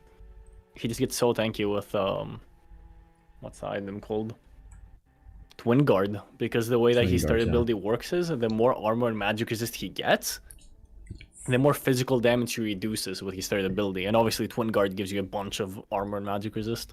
So he's just unbelievably tanky. Yeah, and that's why he can make plays like we saw in the last game, right? Like he dives 1 versus 4, does a ton of damage even though he's full tank, and just tanks everything. It so walks up to them, runs at them, and he takes no damage while doing so.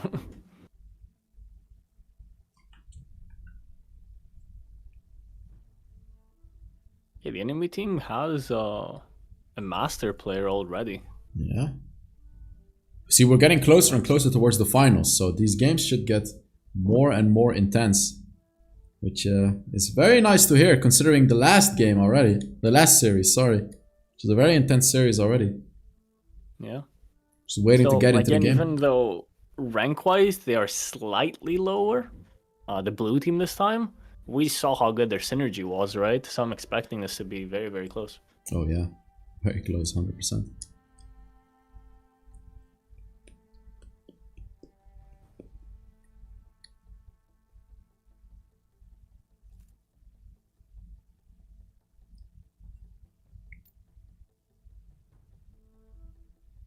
Alright, we're just waiting to head into the draft.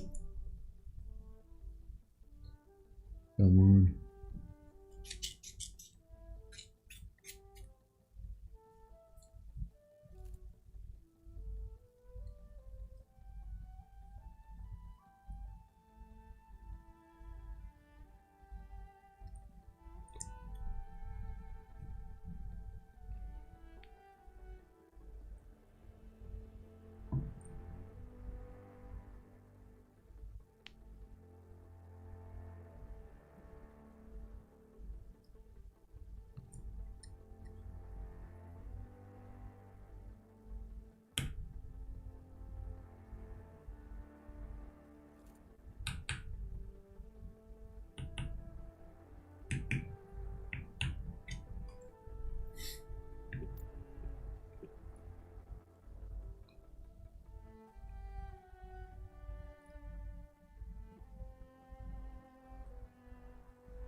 Alright. I believe we got all the players ready this time. Just waiting to get in. I'm just so excited to see what these teams are gonna do. I believe we haven't seen the red side team yet. Don't think we've seen them play yet, so...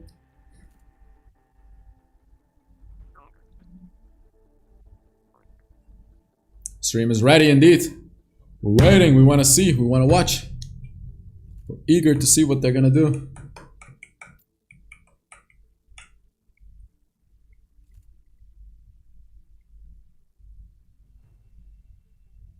If you guys are wondering why these guys are Emerald, is it because the season literally just reset? Yeah. So They were all... people who were Sovereign reset to Diamond 4, people who were Challenger reset to Emerald 1. So they're not low elo, they just... This season literally started a couple weeks ago.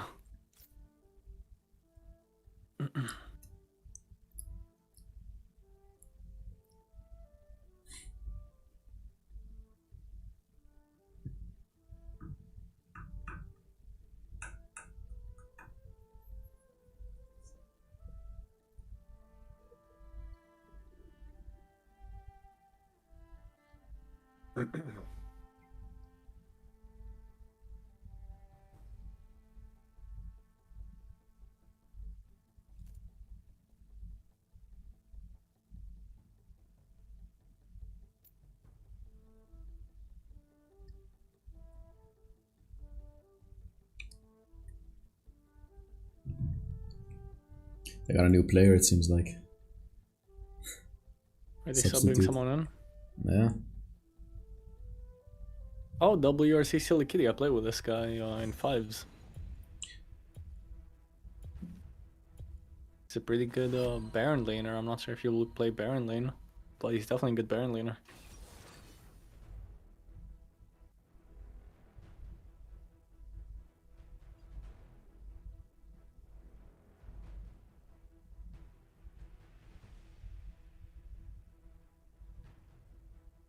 Alright, Lee Sin ban. Seems to be a completely different approach to the draft.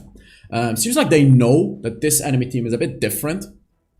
And, yeah, you can see Lee Sin, Darius ban. Seems to be sort of target bans. I don't think we're gonna see Amumu or anything like that from the red side team. Just looking at these bans, I'm already guessing that we're not gonna see that.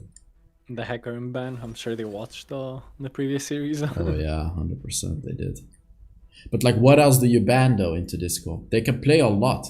Because Hecarim got banned. Yeah, Yumi, I suppose. Oh, why did I not guess it? I just wanted to say Like, I thought Draven was gonna be picked, but I didn't. So now I cannot claim that glory that I was gonna guess. Oh, okay, he didn't get picked. Nice. Never mind. Okay. If Draven's picked, I doubt it would be as a first pick. He's just so easy to counter with like hard engage. I thought like the red side would pick Draven though, so that's the thing. Just by looking at the bans, for some reason. So I'm gonna call it regardless. Red side. Oh, never mind. They picked Varus. Never mind. There it goes. Yeah, I'm surprised that we haven't seen much of Varus. I consider Varus to be by far the strongest ADC right now. Especially after the buffs, right? Yeah, I already had him as like the best ADC before the buffs, so now I definitely think he's just by far the best ADC. So we're gonna see Varus with a tank, not an enchanter it seems like. Lethality Varus with a tank can be pretty deadly, especially with the Thresh. You know, you have that, ooh. I don't know about the Ziggs pick into the Varus though, because Varus is pretty much the only champion that can outrange a Ziggs and not necessarily outpoke him damage-wise, but outpoke him in a 1v1 scenario. So I personally don't really like the Ziggs pick. Yeah, because you're gonna get, you know, the Yasuos, you're gonna get the hard engages, the potential Wukong pick and all of that. Darius is banned, so at least Darius cannot get picked, but I don't like this early Ziggs pick.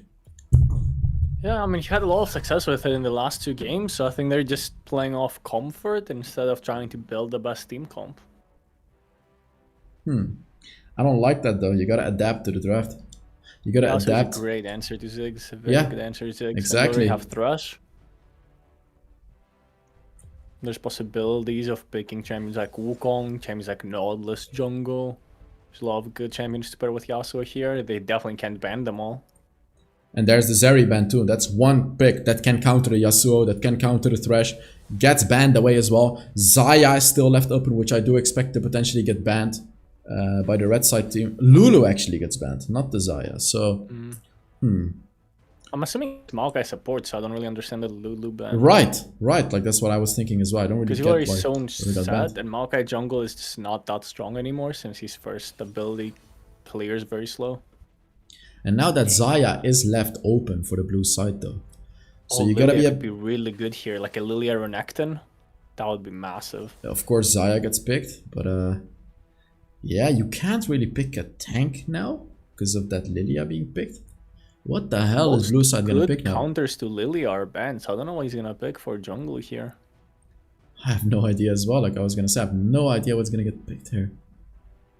Every good Lilia like counter pick is Benzin Zhao, I guess, is probably yeah, the that's best what I was option, thinking too, but good into Lilia. It's just not good. It seems like he doesn't know what to pick either. He's leaving it till the last second. Aatrox. I think that's not a good pick into Lilia. There should be no way that he hits Lilia. She's way too fast.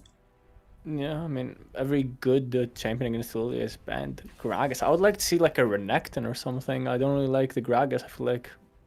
Why do you not like the Gragas? I feel like Lilia is really, really strong when she's the sole AP, right? When the enemies just don't have a lot of magic resist. So Gragas is more AP. Varus, depending on the build, will still do a lot of magic damage. Thresh does a lot of magic damage.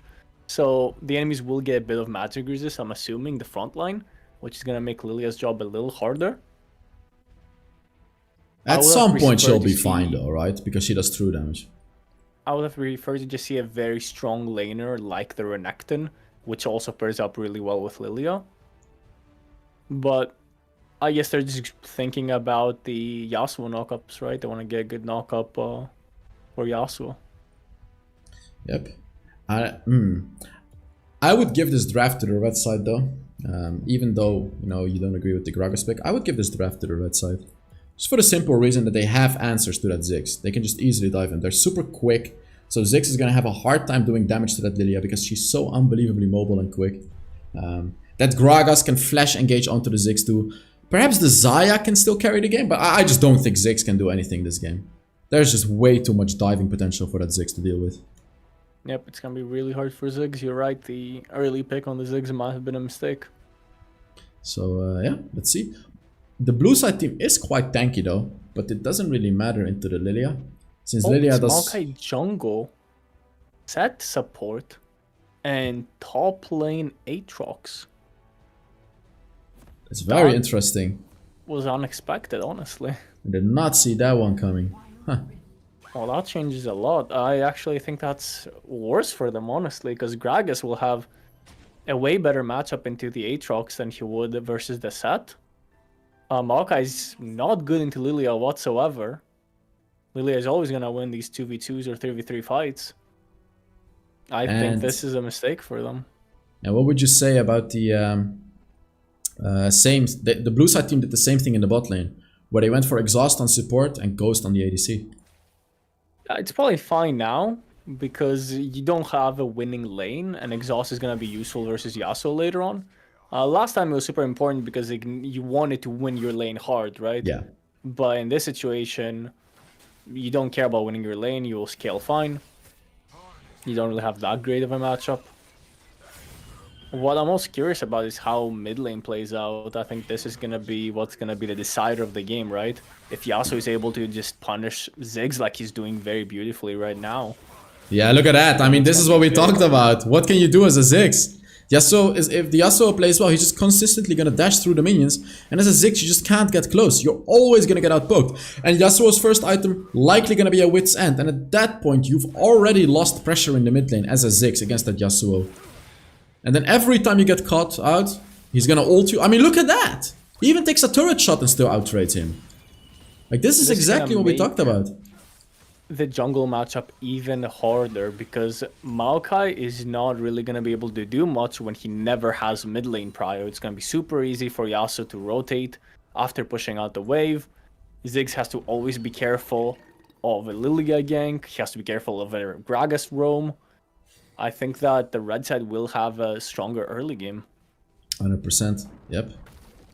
And then talking about the late game, blue timeout scaling either. Exactly, I was gonna say that too. Talking about the late game, I feel like the story is the same. You don't really outskill that red side composition. So, in my opinion, the red team completely outdrafted blue team, and I think it's gonna take a bit of a miracle to win this game. Honestly, like unless this Xayah gets giga fed somehow, just don't see a way for them to reliably win this game. Because like top lane doesn't win either. Aatrox can beat Gragas, but he doesn't just beat him. You can't just dive a Gragas and kill him. He's gonna knock you up under the turret and push you away. So there's just no reliable thing to for the blue side to do to win this game. Look at how scared the Ziggs is. He can't even get close to the minions and still gets hit by the tornado.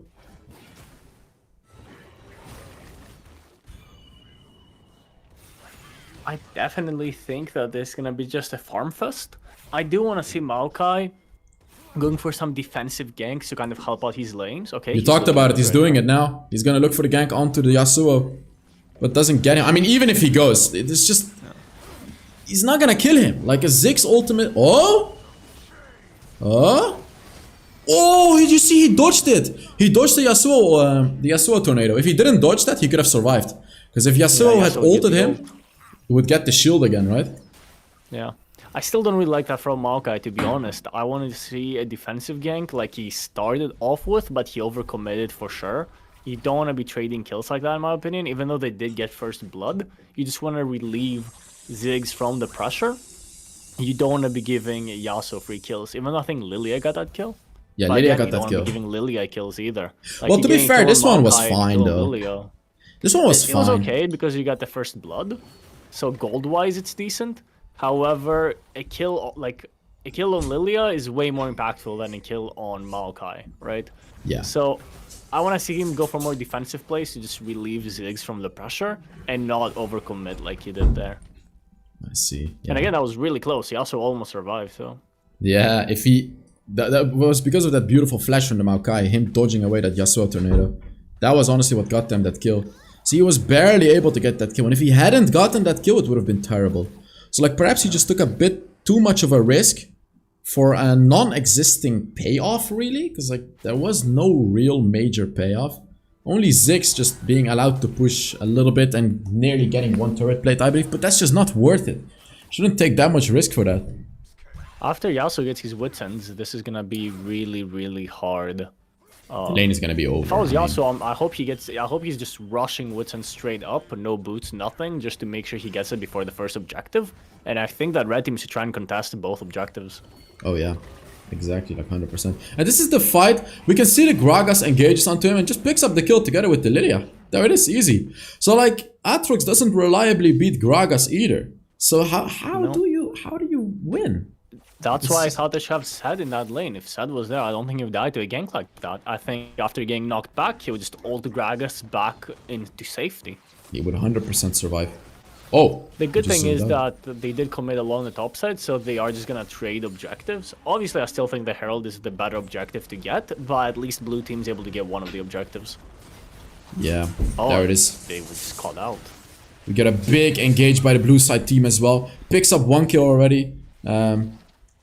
Could we zoom in again? Because I think it's lagging when it's zoomed out like this. Yeah. I mean, that was just a silly play from Varus. I don't exactly know what the communication was, but you know that they just got Dragon. I don't know how you're getting caught. There's the set When as the enemy well. team just got the Dragon. Tanking Maybe of he everything. expected a Lantern to safety, but definitely such a bad kill to give up from the Varus. Yeah. Especially as a Varus, you have like the highest range as an ADC. So there's no reason to just die like that. You can play it safe, let your team do the engage and all of that, and not get caught. I'm assuming like there that. was some kind of miscommunication with a Thresh Lantern. He was kind of being aggressive to get some farm, and he expected Thresh Lantern or something, but definitely shouldn't have died when he just saw them get the Dragon. Yeah, I agree. For sure. So both teams have similar goals. The first Dragon went over to the blue side. But then again, Dragon doesn't really matter that much. Like, honestly, at this point in Wild Rift, Dragon doesn't matter much unless you get the Dragon Soul. Even the Dragon Soul, like, honestly, is it really that impactful? Infernal is pretty strong, I think. The rest of them kind of suck, but Infernal, I think, does make a huge difference. So, Yes, it do.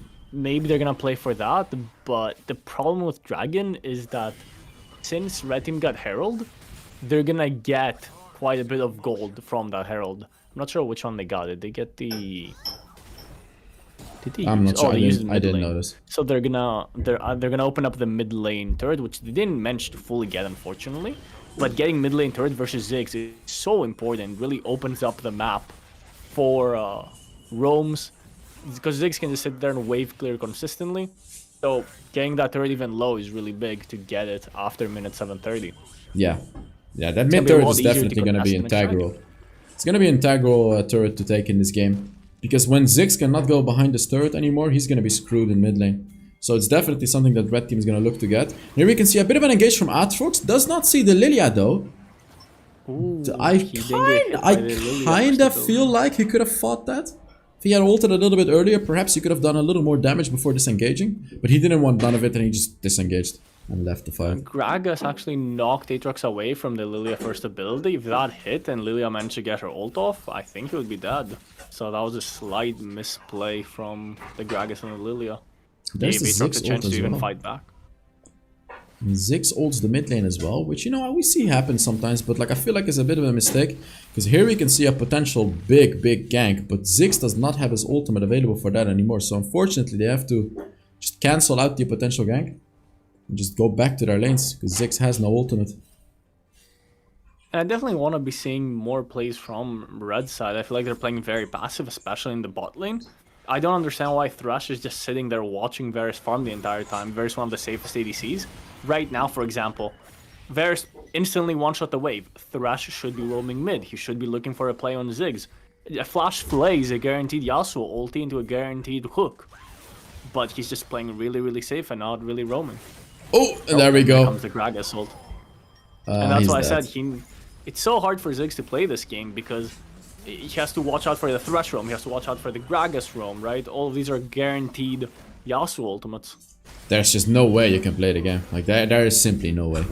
Like you know, even if you go Seraph's Embrace, even if you... Oh, there we go, we got a bit of a turret dive from Lilia, but it doesn't work out too well, and she actually falls off. Maokai outplays the Lilia. Tries to run away with that jumping thing, and he does. Oh wait, no, he doesn't, sorry. He doesn't, he dies. And that's another kill going over to the Yasuo. He definitely didn't need to die there. Oh, there it is. They pick up the Varus. And now the Thresh is gonna fall as well. Tries to pick up the Xayah. Xayah has to be a little bit careful. And there we go. They leave. They pick up another kill on the Varus, actually. So, like, it's not Thresh making the plays. It's them actually... They're losing the lane. Well, not necessarily losing, because they're gonna get the third. But they're losing the 2v2s. Against that Xayah and Set duo. These are 2v2s that they don't need to be fighting either. This is dangerous. This is dangerous. Yeah, that's what I bad. thought. You can't kill a Set. Why do they can't dive a Set like that? Let's give up a free kill. Just making. He's made no play so far, and the first play he makes is just a disappointing dive that does not work out. Yeah, and there's the Maokai engage onto the Yasuo too. He's gonna fall off with the ignite. And it's actually blue side team that's making the plays right now. And it's a very important timing of the play as well, because it's right before the second dragon, which is gonna potentially set them up for the Infernal Soul as well.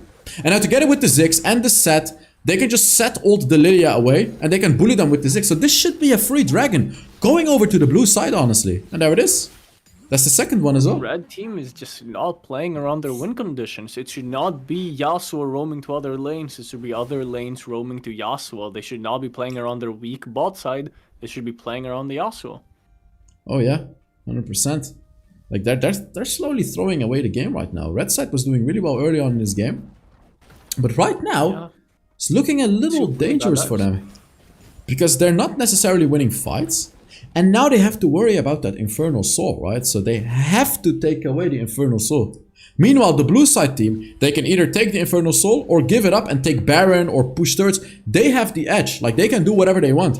And it's the red side that's just running after the blue side, trying to counter out whatever they're doing. It's a little difficult situation for them. Now, even though they got that mid turret... I'll say Yasuo needs to be going to a side lane. Varus should be the champion mid. Yasuo should be in the side lane, and they should be trying to make plays around Yasuo. There's nothing Yasuo can really do in the mid lane after the turret has already fallen. The Varus can just play it nice and safe, push away the minions, and then Yasuo, together with the Thresh, can potentially follow up with the Thresh engage, right? So that's sort of the idea that Royal's trying to explain. Just one-shot the wave mid with Varus first ability, and then rotate to the Yasuo and make plays while the enemy team is dealing with that mid lane wave. Makes a lot of sense. Yep, that makes a lot of sense. They're not doing it though. They're just still playing it safe in bot lane. Yasuo's going mid lane again. He's in a very vulnerable situation where he can't really do much. Yeah, he's obviously not going to be able to defend the lane as well as Varus can. And now with the pressure from the Ziggs especially, they could lose a mid turret if the timing is correct from the blue side team. 5 people on the bot side of the map though, from red side, potentially looking for something, and never mind, they leave it now. Because they see Aatrox pushing on the top side of the map. Baron spawned too now, so that's going to change the game. We can see some pings over to the Baron. And I believe that's going to be Lilia that's potentially interested to gank right here. And they're going to look to kill this Aatrox right now. And I believe maybe they should be able to. Ooh, he has none of it. Yep, she gets her ult. She does. I don't know why they're backing away. They should be no way. What are they doing? Oh, no way. What a tragic death right here from the Lilia. Nearly picks up the kill on the Aatrox, but Aatrox just barely able to survive with that honey fruit. Oh no. 2 main points. First of all, Gragas definitely should not have backed off after the Lilia ult. He could get his ulti off and knock him back into them. The second thing, and this is why I preferred Renekton. If we look at the builds, I'm sure that Aatrox has magic resist boots, and he's itemizing quite a bit of magic resist versus Lilia Gragas, and he makes that 2v1 quite easy for him. For sure, for sure. And it's just, now the Renekton starts to make a lot more sense, right? Oh my god, there we go. Red side team gives up the Gragas can steal it! Oh, never mind. Gragas is one of those champions that can steal objectives, by the way. Yeah. Even though he doesn't have a smite. Death Cap too. Yeah, he finished Death Cap. His first ability, when it fully charges up, and his ultimate combination does more damage than some smite combinations that junglers can do. Especially Maokai, by the way. He has like no real well, his first ability does a lot of damage, but it's still like only 1200 damage in combination with the smite. Which is something Gragas can do as well with the Ravenous Death Cap. While Aatrox didn't have magic resist boots, he did have a Hex Drinker, and he's getting another Hex Drinker now. So he's gonna have quite a bit of magic resist. I definitely think the Thresh is not playing optimally this game. He should be roaming more. He should be making more plays. Stream is lagging, by the way. Yeah. The stream is lagging. Oh, there we go. I don't know what's happening, but even now, when the enemy team is doing Baron and you're sitting bot lane, even though you do manage to get killed because of Zaya's mistake, you should not be bot lane. You need to be roaming more and making plays with a Yasuo. Stream is lagging really hard, man. I don't know if you're charging your phone or something, but it's really laggy. I can try screen sharing the next one if you want. Yeah, maybe you can get into the next one and screen share if that works, because this is... We can't see what's happening! Oh my god. Maybe try to close and reopen Discord. A massive team fight's going on. Yeah, there's like a big team fight, but we can't see what's going on. Wait, I'm gonna... Give me a second. I'll allow him to quickly close in. Yeah. I also want to point out how good the red team macro is, by the way, and we saw that in their previous series. They're able to, the enemy team makes a mistake, Lulia gets caught out, and that's immediately a Baron, right? This early into the game, you wouldn't think that a 4v5 would warrant a Baron. However, because of Thresh and Varus being bot lane instead of mid lane, it's super easy for them to just group up and get a free Baron, and now they're sieging with it, and they're going to get a massive advantage. Yep. Yep. Hopefully we can get back into the game soon, so we can see what the hell is going on, which team is winning.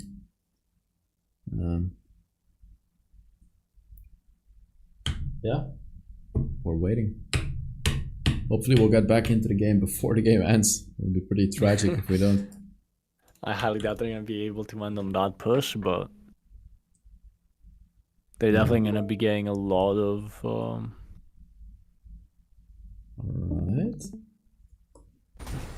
Alright, we're back into the game, boys. Lead. And that's a huge lead I'm talking about. They managed to push and they went back. Oh, they got the Infernal Soul. Dragon. Oh, exactly. Damn. And Infernal Soul wouldn't be that big of a deal if you were ahead in gold. But now that you're behind in gold, the enemy team has Infernal Soul. And I want to point out how good Ziggs is with Infernal Soul. He literally has 2 Luden's Echoes right now.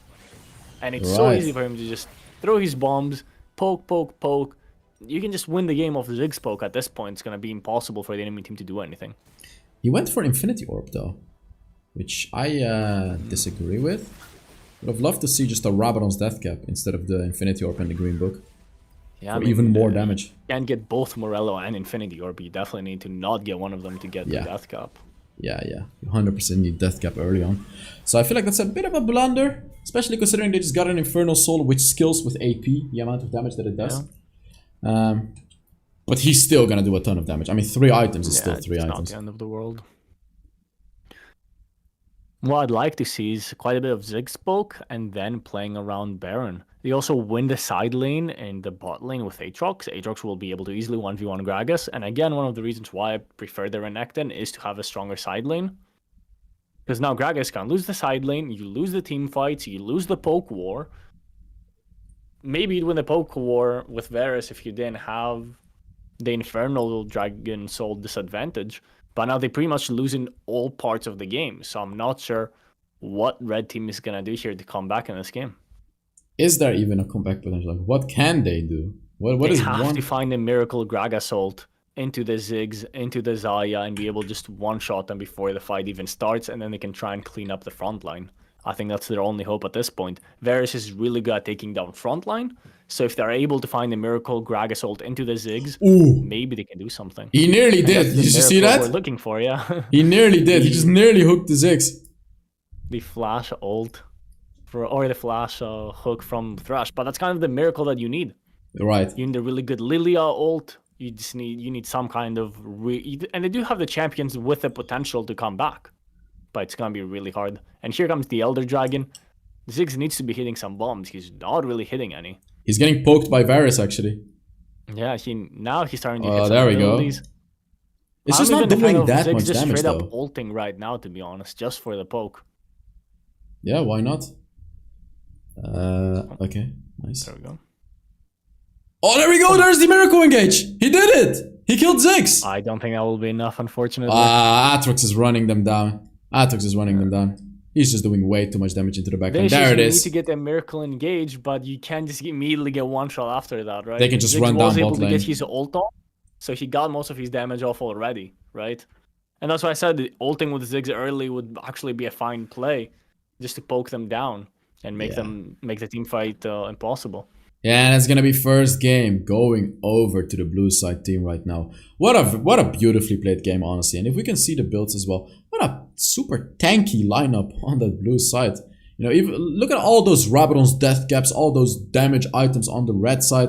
It was just not enough to even get close to killing those blue side champions, and that was such a close. Well, in the beginning it was a bit close, but then suddenly blue team just turned it around the moment we were lagging, unfortunately, and made the game-winning team fight. And yeah, that's gonna be first game going over to the blue side. And what do we expect to see from the red side in the next draft, you would say? I do think that their draft had quite a few issues. I do think that if they're gonna go for an aggressive support like Thresh, we need to see more roaming, which we didn't really see. You're not gonna beat Set in that 2v2. You have to look for roams. You do have the Yasuo and to play around Yasuo. I think they need to define their win conditions a little better and play around those win conditions a little better.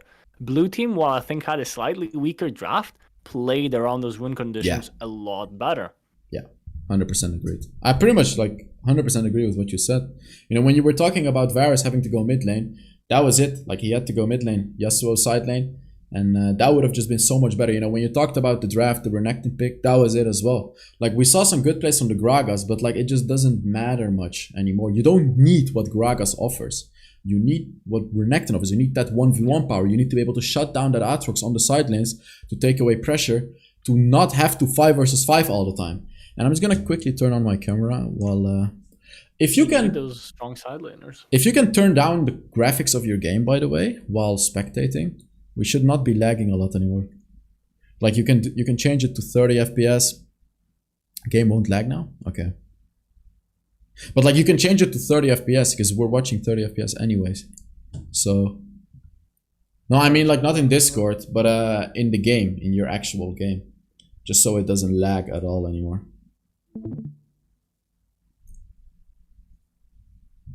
And I just like to highlight how well the conditions, they're playing super well around the macro that they need to do. It's like they understand what they need to do and they execute it super well, and they're all on the same page. The only time we've seen anyone get called out from that team is the Xayah getting called out while they were doing Baron. But even that is fine because you get Baron, right? Yeah, that's the thing. It's just... man, it felt like that game was just unwinnable, honestly, at some point for the red team. They really have to change it up in the draft. Like... and we saw quite a few mistakes from Xayah, from Lilia, excuse me, too. She got caught twice. One time they lost Baron.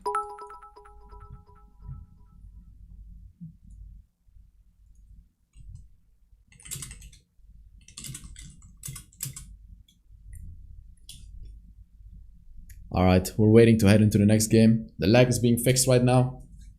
And soon we're gonna get into the next game. It is gonna be the semifinals, and after that we're gonna have the finals. To win that $250 prize pool. Big, big, big esports. There we go. Oh, we're already in the draft. Let's there we go. Alright, so by the way, there's no sound. I'm not sure if you've turned your sound down all the way. It's not really a problem, but I don't know if you can turn it up, it would be a little better. Maokai ban, Viego ban, it's the Lee Sin ban again. And it's same bans. They've last game's blue side went to red side this game though. So they switched sides. Which is interesting. Set gets banned too. Yeah, Set was a big problem last game. He was so tanky and just doing so much true damage with his second ability. So it makes sense to see the Set ban. Talon gets banned? What? Yone? What are these picks? That's really weird. Yone first pick, just like that. Darius gets left open as well. You remember Darius being banned last game. But actually it's the red side team that banned Darius last game on blue side. So yeah, they pick it themselves now. Them. And I do think Darius is one of the strongest champions this patch, so I'm not surprised. I agree, for sure. Darius is incredibly powerful. Works quite well into Yone as well. Zeri again is really good against the Yone, so this makes sense. Yep. And now Lulu and Yuumi are being left open as well. We haven't even talked about those yet, but we literally got Yuumi and Lulu open. And Ziggs, like Ziggs gets picked over anything. Away Ziggs. But like, can't you just counter this with Yuumi? You pick the Yuumi, you go Zeri Yuumi, and how is the Ziggs ever really gonna reliably kill them? Yeah. I mean, you could take the Yuumi yourself here. You could even go Yuumi Ziggs I feel like they have the to. dual lane. Yeah. Yep, there it is. Because like, You look, could even take the Ziggs Yumi in the dual lane here and play with Yone mid. you can't pick Lulu here on the red side. And just to explain why you can't is because it gets giga countered by Ziggs. Lulu into Ziggs is unplayable because Ziggs is just gonna constantly rain terror upon you. Yumi is a counter to Ziggs because Yumi can go into her ally and make that one ally stronger because Ziggs wants to have as many enemies as possible, right? So in case you're wondering, that's why we're not seeing the Lulu being picked. It's not even really going to be a priority. I don't even expect it to get banned, to be very honest with you. I do like the Lux pick, however, because Lux is one of those champions that can counter Yumi out. Because whether it's Yumi's... Lulu actually did get banned, by the way. But if it's Yumi Ziggs in the bot lane or Yumi Xayah or whatever, Xayah gets let through, though. That's the one thing that counters Lux. From blue team is to just take the Ziggs, put him in the bot lane with the Yumi, and take 2 strong bruisers in the jungle and top lane roles. I feel like that would be the best for their comp. And why? Like, what would be the idea behind their comp like that? I think Ziggs Yumi is just an unbelievable combo. They have the safest laning phase in the game. Oh wait, they picked Thresh. So I guess the Lux is mid lane? Yes. Oh, you definitely want to be punishing Lux being mid lane. I mean, Yone is already good enough punish. So like maybe a Zed or something crazy like that? I mean, you think something Yone crazy? is just fine to beat up Lux. I would like to see like a Xin Zhao jungle and to take the Ziggs down in the dual lane. Because you don't want to have Ziggs against Lux, right? You want something that's going to punish this Lux mid. I think they're going to pick Xayah. Like, I think that's what they're going to do. We got a Volibear. It's going to be a Volibear jungle. I don't like the Volibear into Zeri. He's just like a walking wall. But Zeri just chunks him down and takes away his shield. Jace! They're doing what I said, which is exactly... This is exactly what I wanted. I wanted to see the Ziggs down in the bot lane, get some strong bruisers. The Volibear's alright. I really, really like the Jace. And I think they have a really strong team comp. Oh, yeah? Kha'Zix, though? I think Kha'Zix actually a really bad pick. Yeah, I don't like that Kha'Zix. Your only target is going to be Ziggs, and if Yumi's sitting on Ziggs, you never get isolation. The way that Yumi passive works with the isolation is when Yumi is on someone, they're never an isolated target. Is that so? I really don't like Wait, really? Kha'Zix. I didn't know that. I'm pretty sure that's how it works. Are you 100% sure about that? Because I think that's not true. I'm 100% sure that's how it works in League of Legends. I don't think that's how it works in Wild Rift, though. It works like that in Wild Rift, too. No, it doesn't. I'm like 99% sure it doesn't, at least in Wild Rift. I'm like, people in the chat can fact check us, but I really don't think it works like that. Like I think you just get one shot. That's the whole reason they picked Kha'Zix, to be able to one shot him while the Yumi is on top of him. But we're gonna have to see. Like we'll find out in the game. But it's exactly as you said, right? Like they've indeed picked bruisers and big damage. Not necessarily 100% bruisers, because Jace does a lot of damage as well. He's a bit of a mix. And they put Ziggs in the bot lane, yeah? Because Ziggs is just very easy to play into the Thresh as well. It's just going to be a very nice and safe lane, honestly. That's it. I want to see who goes where for the blue team, by the way. I want to see if Yone is jungle or if Volibear is jungle. And I want to see who's going mid lane, who's going top lane. It's a Volibear. What? Wait, what? Volibear jungle with a grasp? It's Volibear jungle. Oh, the grasp is a little weird. The grasp is definitely weird in the jungle. I think that was a mistake. He probably went for the wrong one. That's lethal tempo Yone, so I guess it would be Yone versus Darius. I actually think this is a fine matchup for Yone if you run the lethal tempo, because you win the 1v1s. With the Blade of the Rune King especially. But you gotta get there first. Yeah, you burst down... to the Blade of the King.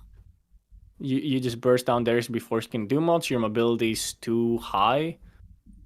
Oh, but it looks like he's running mid lane, and Jace is going to be top, which works as well. Jace is a good pick into Darius. Yone is a good pick into Lux. Alright, we're going to have to see what... Oh, there we go. We already get a big engage from the Thresh. Flash play. He can't reconnect. Yeah, and he can't flash away because, of course, Yumi doesn't have a flash.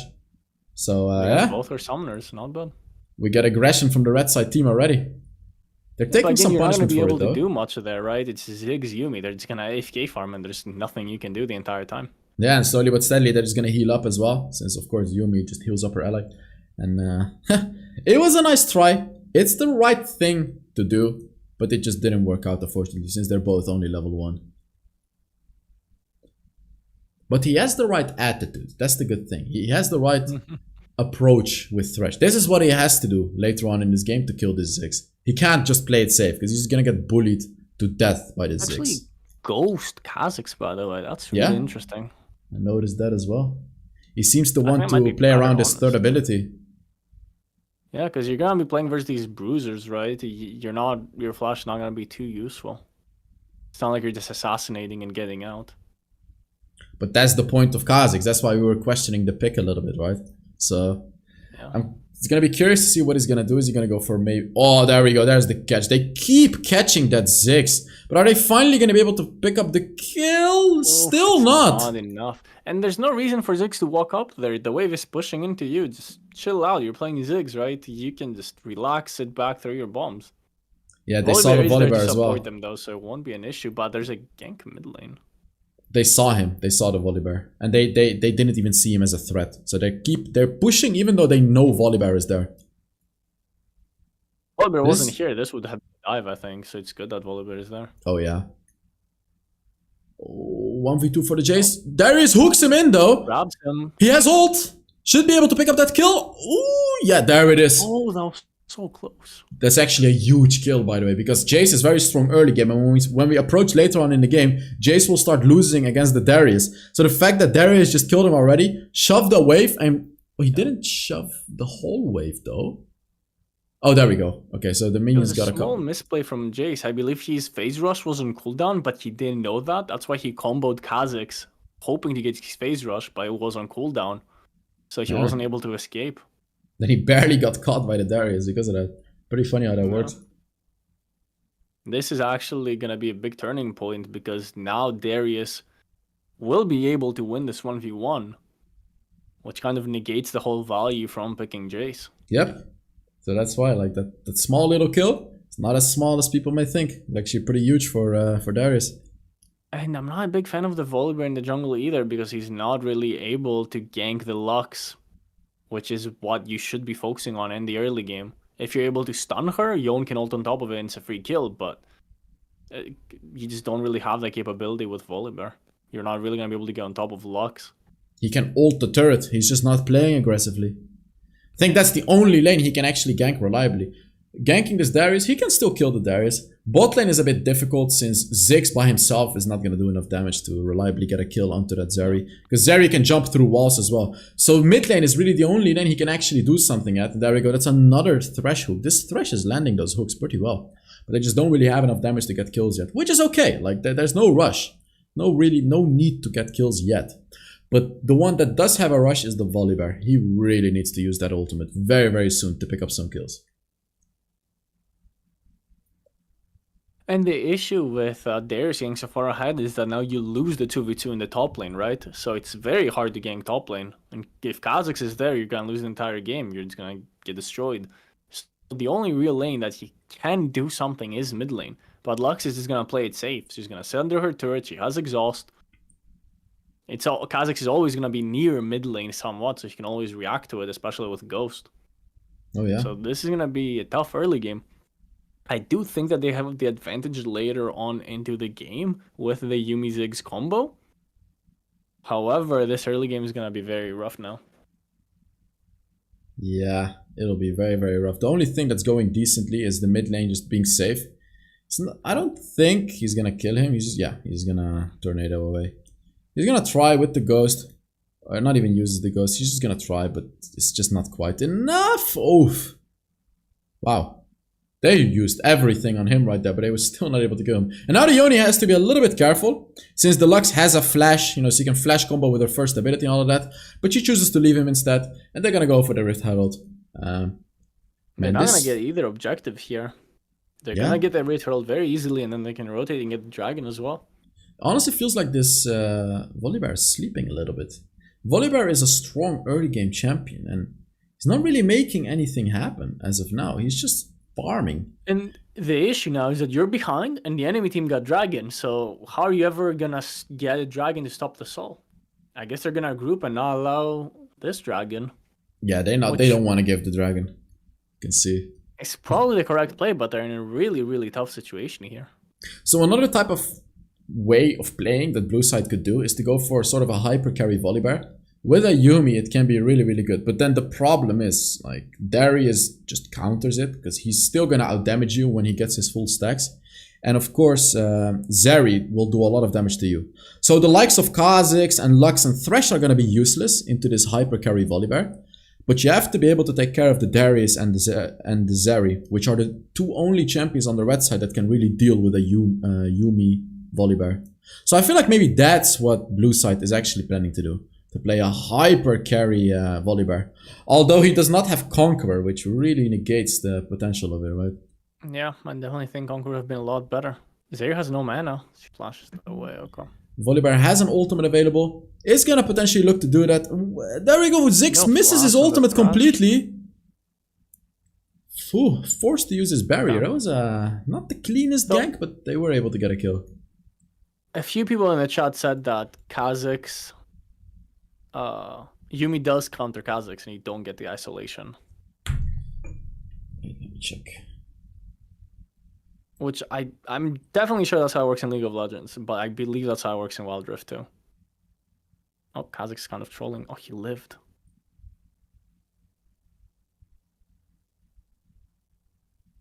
Well, they're just completely outplaying them. I mean, look at that. This is what I mean. Like, Volibear never beats Darius. Especially because he's 2 levels behind. Completely outplayed them. Like, their comp just doesn't work. It doesn't work anymore. Like, it could have worked early on if they didn't die to that Darius. But it just doesn't work anymore. Because, like, the later you get, the stronger that Darius will get in a 1v1 situation against that Volibear. They just didn't synchronize well, right? There were ganks that should not have happened, that should not have worked from Kha'Zix, but they did work. Volibear has not really made any plays. He's also not really farming his jungle very efficiently, so he's kind of behind in gold too. And they're just 4k gold down. Obviously, Ziggs had a pretty rough early laning phase as well. Getting hit by every hook. So they're just not playing very well individually. Ziggs didn't really die much, but he's just not really able to do much either. Now, normally a Ziggs wins lane. Blades, right? Yeah, exactly. Like, normally Ziggs is the one that applies pressure, but his turret is sitting at 300 HP, so there's not any pressure coming from Ziggs at all. And now they're actually trying to look for a gank on this Ziggs potential. I think they could get him. Although somehow they knew that he was there, or Yumi just randomly used her first ability in the bush. He got spotted somehow, so pretty sure they know he's there. Yeah, they know he's there. Okay. Interesting. How the hell did they know he was there? Okay. They just know. Yeah, that's gonna be a turret. I guess this Thresh is just faker. Yeah, he just hooks. There should go down? No. She doesn't. Ziggs ult? Oh, it misses. Oh, they could have combined this so well with the Volibear plus Ziggs ult. They could have picked up like a double kill right here, but they just didn't time it correctly, their abilities. First coming through with the Ziggs ult, completely missing everything, and then the follow-up from the Volibear ult is the complete wrong way around. Oh, there's the Yone. Big engage. From the Yone. Does not have his ultimate. What they need. But there it is. Double kill for the Yone. That is huge. This is huge for blue side right now. This is exactly what they needed, but they needed this energy earlier. They needed to get the priority mid lane, look to collapse in bot lane. You do have a winning matchup mid lane, and you have to abuse it. Yeah. Is it too late though? I wouldn't say so. I would say they're still in time. Especially considering that they took the first break. That blue team has the better team comp later into the game. I don't see how Kha'Zix is going to be able to get his ulti off versus this team. Again, I don't think Darius. I don't think Darius is going to be able to use passive off into this team. I don't see how Kha'Zix is going to be able to assassinate anyone here. And I don't see how they deal with the Ziggs later into the game. However, Ziggs needs to be getting better ultimates. Oh, it is going to be hyper carry Volibear, dude. It is going to be hyper carry Volibear. With a grasp? No, but you know why? Yumi just bought an Ardent Sensor. Look at that. Oh, that... It's 100%. But he is Heartsteel. Like that. He is Heartsteel. Is it hyper carry Yone then?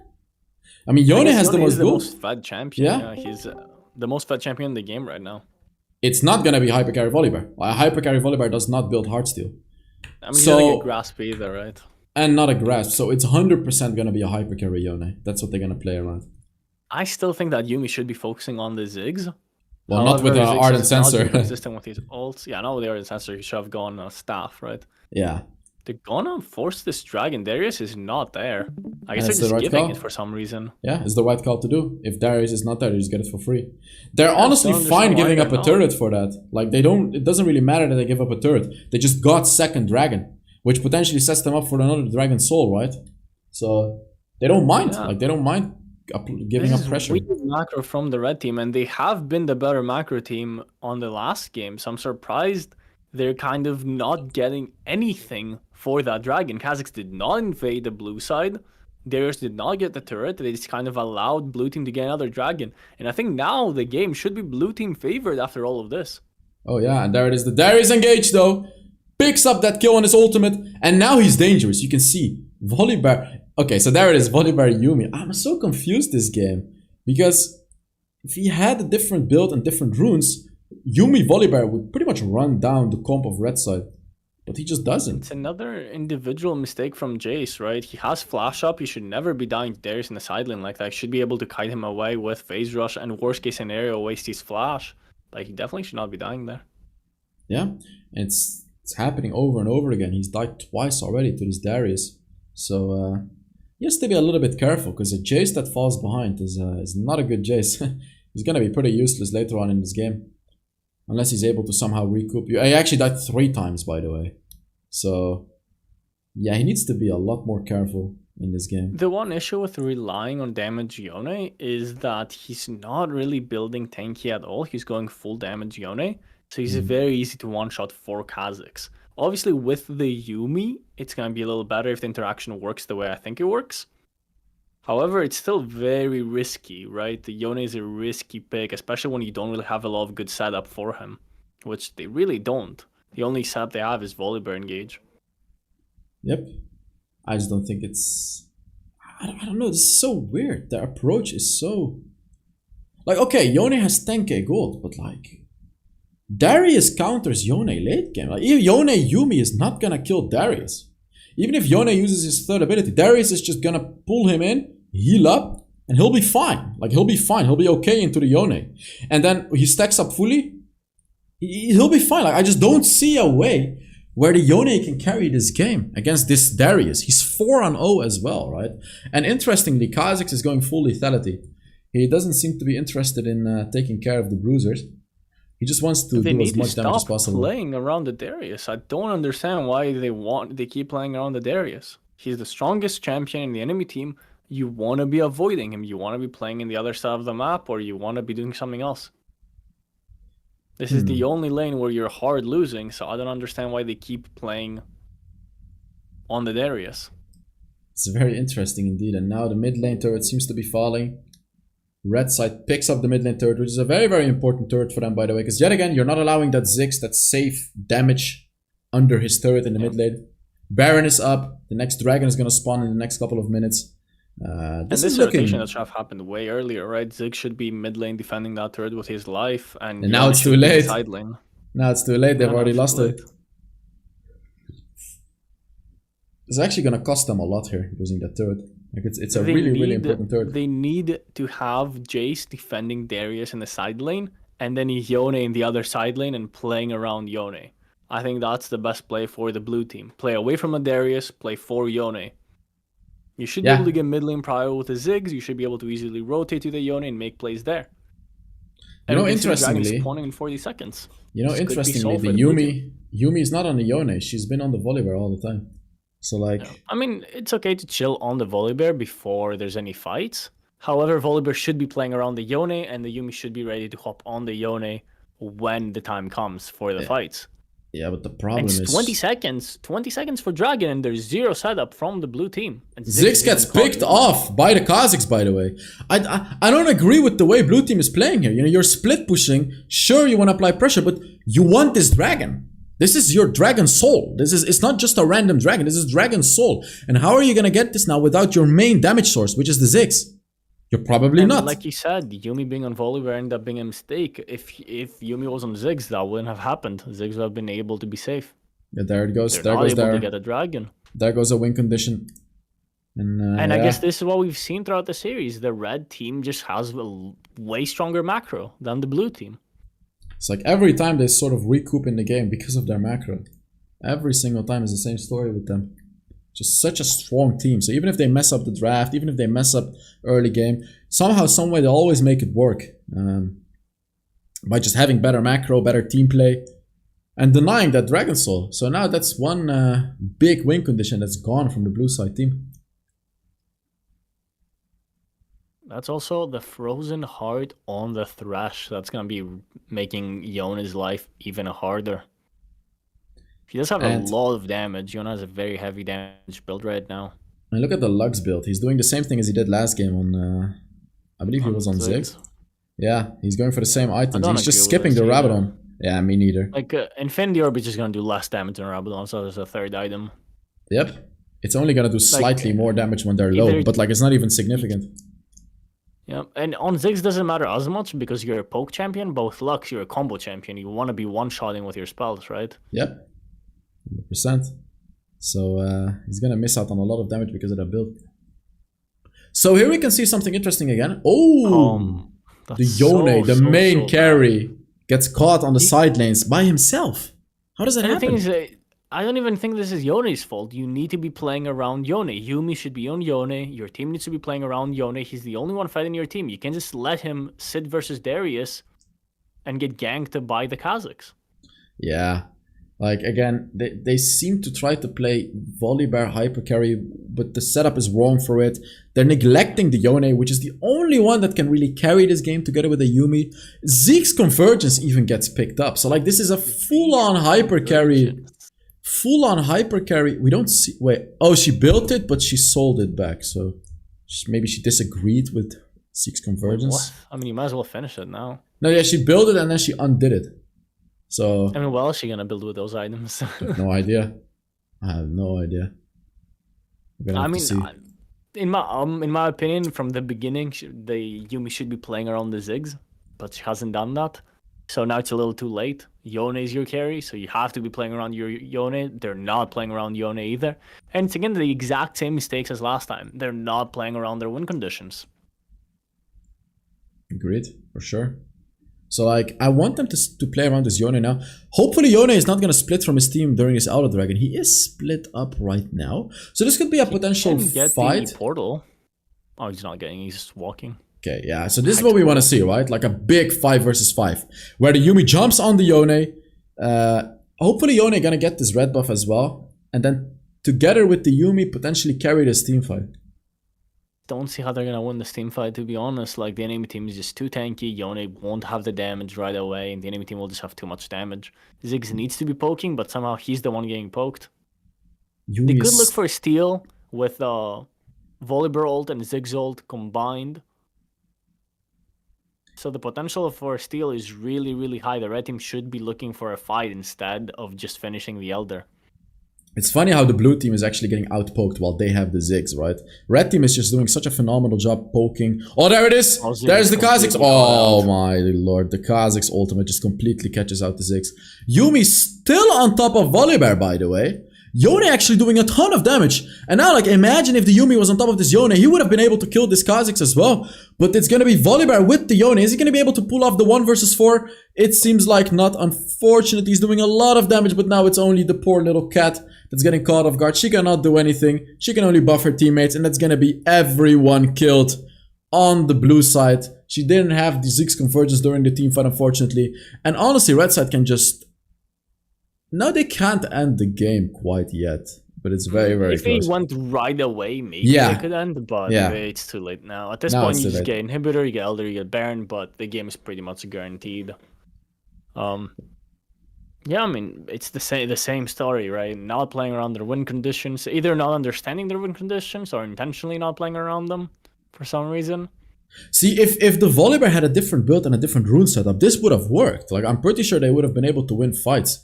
If he had a different build, you know, skip out that Heartsteel. You can't build Heartsteel when you go Hyper Carry. When you go Hyper Carry, you have to build proper items that don't require scaling like that. You want instant damage. Conqueror, maybe even a Divine Sunder instead of a Trinity Force, Starrick's Gauge, Death's Dance. That's the stuff you want to have. So, it's just... Oh, there we go. We got to... The Ziggs positioning has just been awful this game. He's gotten hit by every hook. He's always caught out in weird positions versus the Kazakhs. Which again, with Yumi, it wouldn't matter too much. But since the Yumi is not on you, you need to play differently. You cannot be getting caught out all this time. You need to be poking, not getting poked, and it's causing these fights to be so much harder. And I feel like Ziggs at this point should just ult whenever he can, just to do some damage. Especially now that he picked up the Rabadon's death cap. Simply ult the enemy backline. Try to hit Zeri and Lux, because then it allows your Yone. It allows your Yone and Volibear to just dive in more easily and pick up some kills. Yeah, and we finally see Yumi sitting on Yone. Hopefully this makes a difference, but it might be too late. It may make a difference. Let's see, it definitely made a difference in quality in the stream. Let's hope it goes back. So we see a 1v1 from Jace and Darius. Only 18 seconds on the Elder. They kind of wasted their Elder, but they're gonna be able to get the Baron anyway. Ziggs can try to look to... Oh yeah, it's too late. They got the Baron here. Yeah, that's gonna be a big Baron for the red team. A 22-minute Baron. Gonna buff them up quite a bit. The T-Hex is waiting in the base as well. This is gonna be very difficult to defend for the blue team. Even though they have a Ziggs. Besides the Ziggs, they don't really have any champions that can defend. The cool thing about the new Baron is that it doesn't... You can't buff all 3 lanes, right? You can only buff one at a time. So what blue team needs to do is completely give up mid lane, let them take that turret, and defend as best as they can the side lanes to avoid getting all 3 inhibitors down. Obviously, they want to avoid fighting because the enemy team is just they have too many stats with Baron, right? So you want to ignore mid lane, let them take that turret, and defend the side lanes as best as you can with Ziggs. Oh yeah, they seem to be tied up though. They cannot defend mid lane. They're now desperately trying to defend the bot lane. But then the top lane is also going to get pushed with that big ass T-Hex. The red team is just pushing like crazy. They're 12,000 gold ahead. You know, everyone is sitting on near full builds on the red side team. They're gonna be able really to strong buff right now. all the minions because they took the mid lane so quickly. Yeah, there we go. This turret's gone too. The turret is just gone. You need to be defending the bot one. And then we get a big engage from the red side team as well. Volibear goes in. Yone has Yumi on top of him, but everyone is dead already. And now Yumi falls as well. Yone falls and everyone falls. And that's going to be the second game going over to the red side team. Such good macro, which moves them on to the grand finals. And I just want to see what team can beat out these guys. Because up until now, they didn't really struggle much. They won everything 2-0. In 2-0 fashion. And this team had sovereign players in it, right? This was not a low elo team. And they were able to just easily beat them through better macro and teamwork. Yeah, it was an intense game. Very, very well played from both sides. The Kazakhs actually seemed useful, even though we were hating on the Kazakhs pick. He did most damage. He pretty much picked up the Ziggs in every single fight, which was very, very well played by him. Great assassinations, great early game ganks. He played really, really well. He did his job. Like, he went for Electrocute and Ghost, and Ziggs just could never run away from him because the Ghost makes him super fast, and after Kazakh's ult, he just one-shot Ziggs in the late game. So just very, very well played by the Kazakhs right there. All right, I believe we're gonna have a bit of a break, maybe like 10-15 minutes until we get into the grand finals. By the way, grand finals. I can probably stay for the grand finals if you want me to, but I'm gonna have to leave for like 10 minutes. That's fine. I mean, we're not. You can just leave now because we're probably gonna get into the game in like 10-15 minutes. I'll see you soon. Sure, man. By the way, for the person that's screen sharing, could you reduce your game quality? Like reduce it to 30 FPS, reduce everything, just so we don't lag, because we had a little bit of lagging during the last game as well, just to make sure we don't lag at all.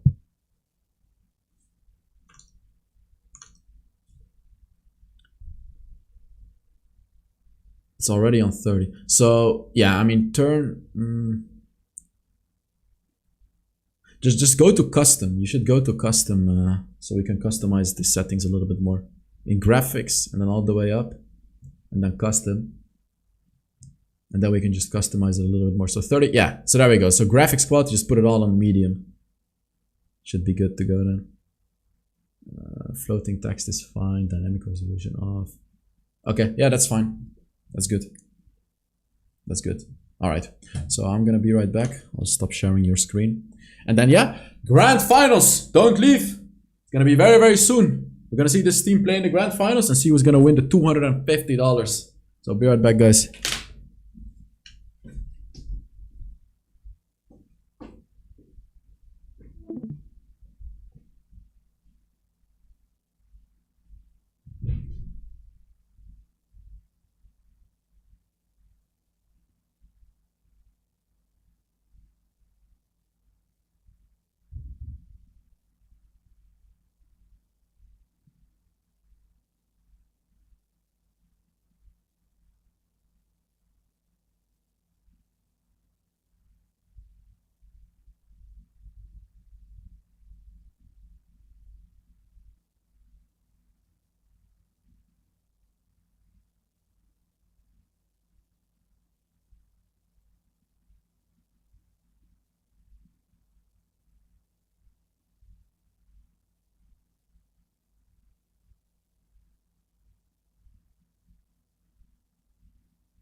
All right, I'm going to get the next the semifinal teams lined up for you, ready for the finals, and then we also have one of our guild's really good streamers in here to screen share for you, Hells. Hopefully that will have no lag issues. They stepped out for a little bit. Well, What's that? they stepped out for a little bit, so they're gone right now. Yeah, Whatever. both of them said they're taking like a 10-minute break or something. Or Royal said he was. I don't know about else. Sounds good, sounds good. All right, then just go ahead and update them for me when they get back. I'm going to go get the other two teams started. Tilt, I really appreciate you, man. No problem, man. Do you want me to still stream in case Heroes does lag, or is Hero just fine? Just Heroes is fine. You can probably, if you want to stream in the server in Heroes Dead, wait, actually no, we only have one game going right now. Yeah, exactly. And yeah, I So think that's just let your phone rest. Yep, sounds good. All right, I'm back. All right. Hey, Hells. So y'all just need like a 10-minute break? I mean, we can get started whenever we can get started. He'll be back. Okay, perfect. We have a new screen share in here for you. They're one of the better ones. I've never seen issues with them before, knock on wood.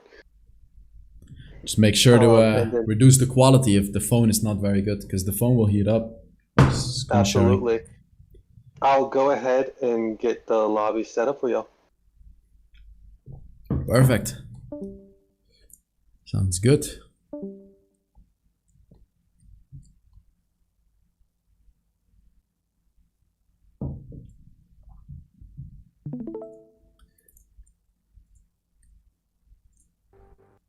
Alright, looks like we're almost set up already. So let me, there we go. Oh, that's an iPad. Wait. That's not good. That looks kind of bad.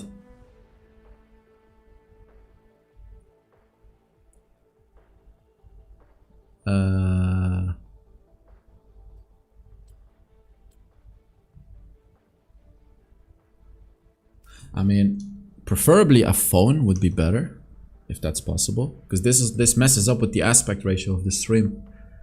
It's like massive black bars on the side. My phone, if you want. Yeah. If you could, that would be better. But just make sure you adjust your graphics, because otherwise it's gonna lag.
Let's see.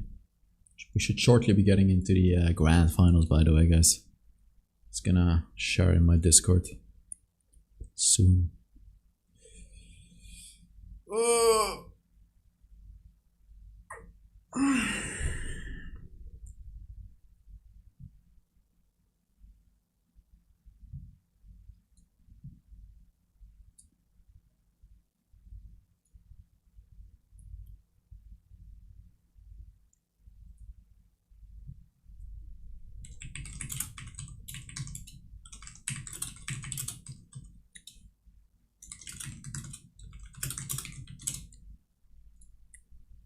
Last game, the Yuumi and Yone team were all sovereign.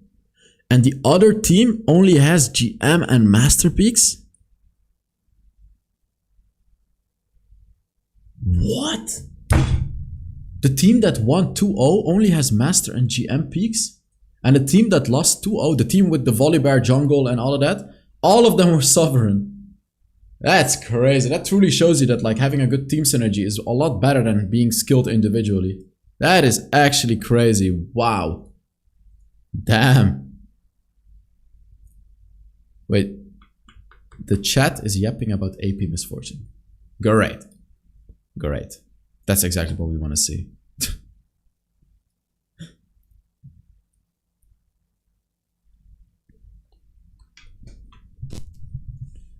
Alright, there we go.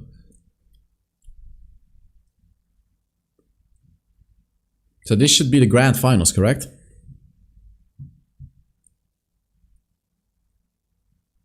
Just making sure.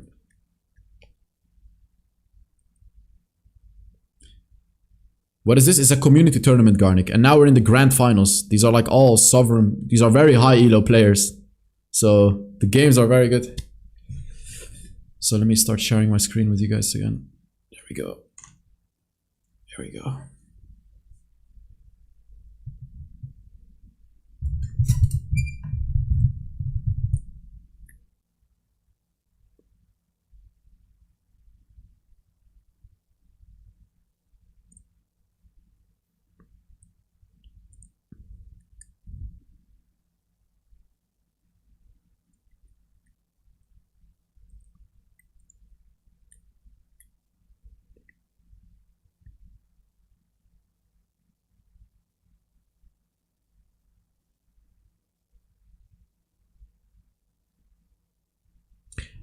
Apparently, these are not the grand finals. These are the semi-finals. So let me just quickly check. Yeah,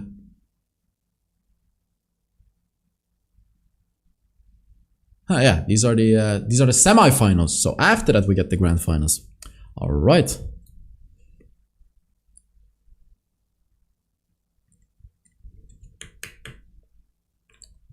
Stream is good.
All right.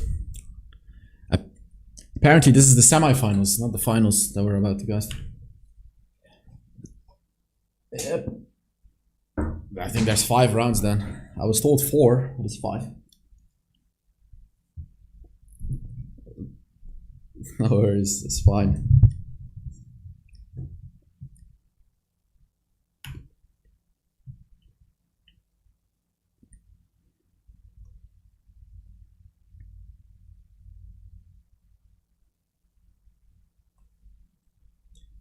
So this is good. Let's go.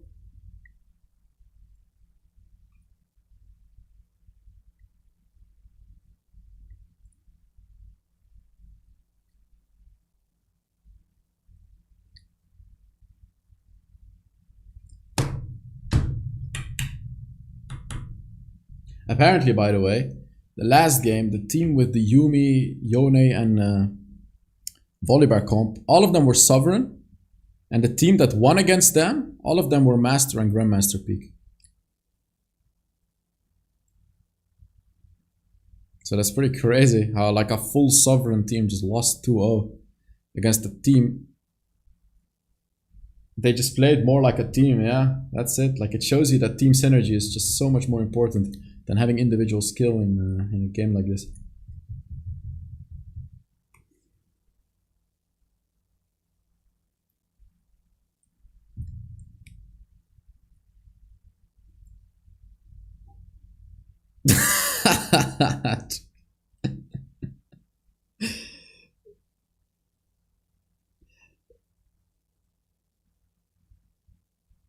At this point, they're just convinced that AP Misfortune is so broken. Guys. Stop it. Oscar, you can ban people, by the way. I mean, I don't care if they keep yapping about AP Misfortune. Alright, let's see. Zaya gets banned. These are new teams again. I believe we haven't seen these teams yet, have we? This is the this is like the other side of the bracket.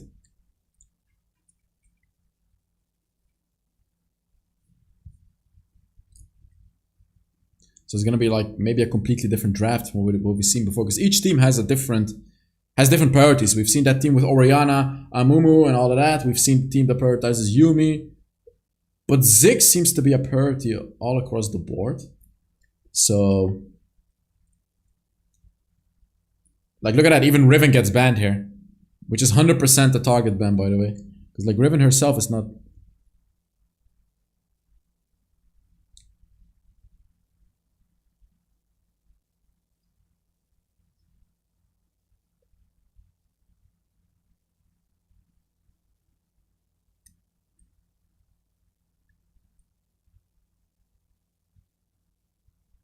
Oh yeah, I agree. I agree for sure. Renekton is incredibly powerful. We haven't seen him even once during this entire tournament, during the games we've casted.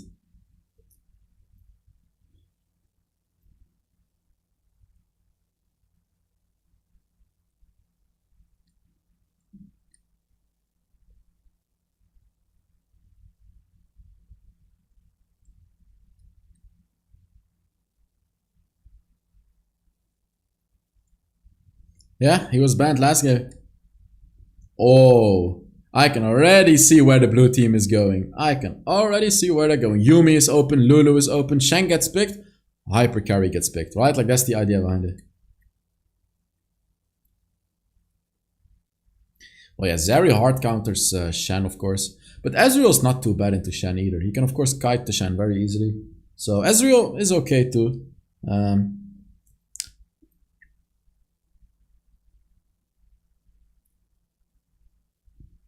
Oh, yeah.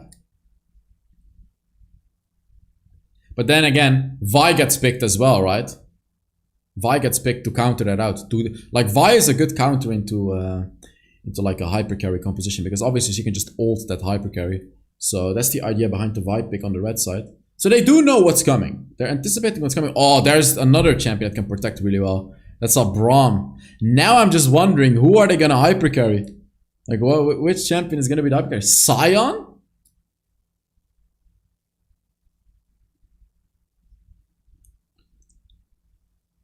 My god, they picked Sion, dude. I mean, Sion can stop Shen from teleporting. Yeah, he can stop Shen from teleporting, and he generally wins lane, I would say, against Shen. And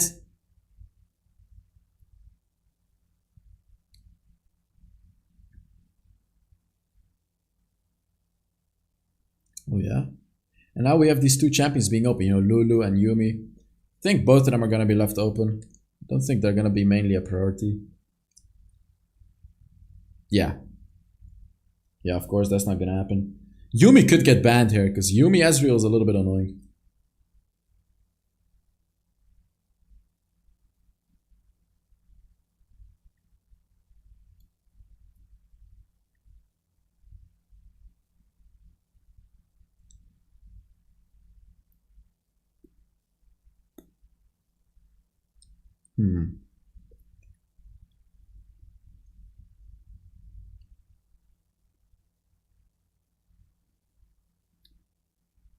Soraka could even get banned. Galio gets banned.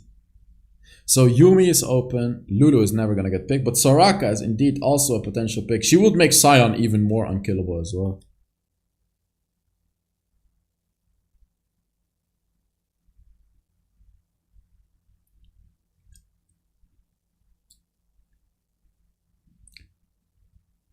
Yeah. That makes no sense. That makes no sense. This makes no sense because Senna counters all of this. Like Senna, but it's a Senna. Yes, exactly.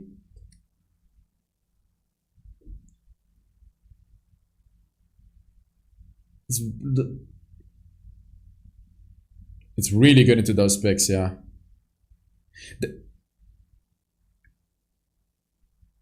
Zeri is okay too, yeah. Especially Zeri in the late game with a Runan's Hurricane as well. She's gonna shred through those tanks. And I love the Darius. I love the Darius pick though. Like, Darius completely beats out those bruisers. You know, Darius is the type of champ that can counter out the Sion. He doesn't care about Nautilus either. He doesn't get beaten by Vi either. Only Ezreal. Like, Ezreal is the only annoying pick. Gwen. I don't know, man. I see why they picked Gwen. Because, you know, there's a Braum, there's a Shen. There's a Darius. But I agree.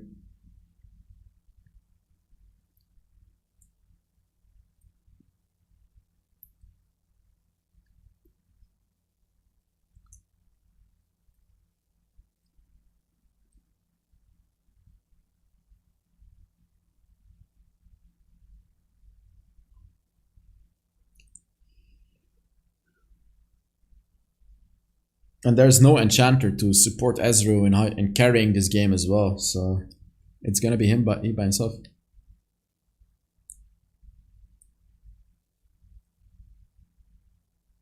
And he'll stun you as well under the comp, so it's just nothing to do as a Nautilus.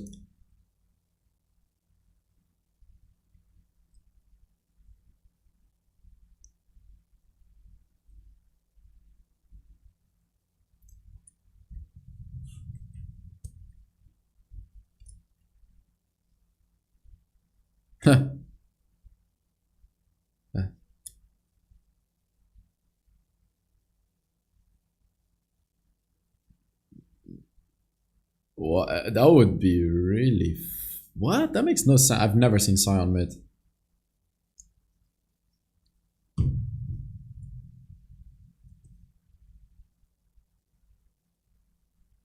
It's really interesting though. Because like Sion is not a mid laner.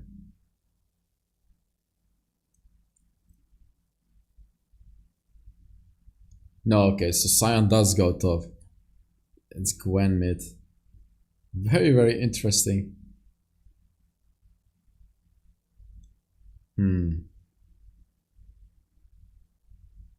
Oh man, this will be interesting to see how it's gonna go. Because like Akali doesn't really win against Gwen.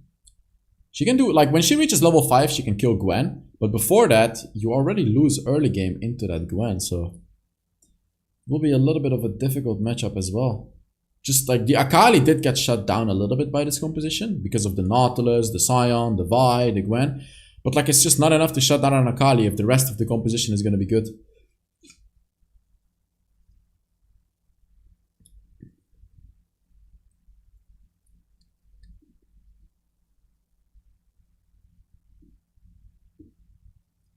Look at that.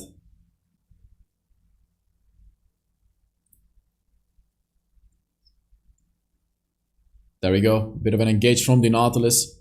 Not getting that much out of it. This is what we would expect though. Like Ezreal should win this early game. He has more poking than Zeri. Zeri has some poking as well, but if the Ezreal can just land his first ability, he should be fine in the lane.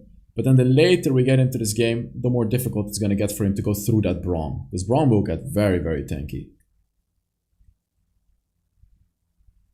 No, they should hear you. Wait. Oh, I messed up something. Oh my god. Oh, it's okay. Ah, it's gonna catch up 3 minutes. It is what it is. I mean, the game just started, so it should be fine. Okay. Can they hear me now? Yeah, now they can hear you. Oh, go. Oh, I'm my back, boys. God. I'm back, chat. Yeah, I'll quickly give you the just summary, quickly otherwise summarize, yeah. what I've been yapping about. So pretty much, red team, absolutely awful draft. They counterpicked themselves. Blue team, really good draft. Oh, how the hell? Really smart gank by the Vi. She rushed her level 5, got all the camps, and immediately looked mid before Akali could get her level 5. However, she has barriers, she has flashes, so she's able to get away with that. Wow. Okay. I still can't believe I had muted desktop audio Oh, disaster. and I forgot to unmute it because we were taking a break. So like, I don't know. Yeah, it's okay. It's fine. We're back. We're back in business. Also, do you like the rune that Ezreal's running? I believe that rune is called Precision Rune or something. I don't know what it's Empowerment. Sorry. Just the attack. It's fine. I think by best, maybe Conqueror could be slightly better here. I'm not really sure. Like I would say it's terrible. Like I would have 100% gone Conqueror in this game. Because like at least my reasoning for that would be, you're trying to beat out so many tanks, you know, the Darius, Shen, Braum. It's just gonna be so easy to stack up that Conqueror and then do so much more damage during the team fight. Oh, they actually got 2v2 kill. I think we're trying to fix the audio so we didn't notice it, but they did get 2v2 kill on the Brahman's Dairy. Which is surprising. That probably shouldn't happen, even though they do have a stronger laning phase. There's no reason why Braum should ever be dying to this.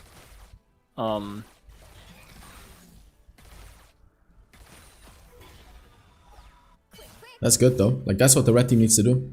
They need to pick up those skills, get the Ezreal fed. You probably sounded crazy for the first minute, just talking to yourself. Yeah, I did. I'm still asking questions too.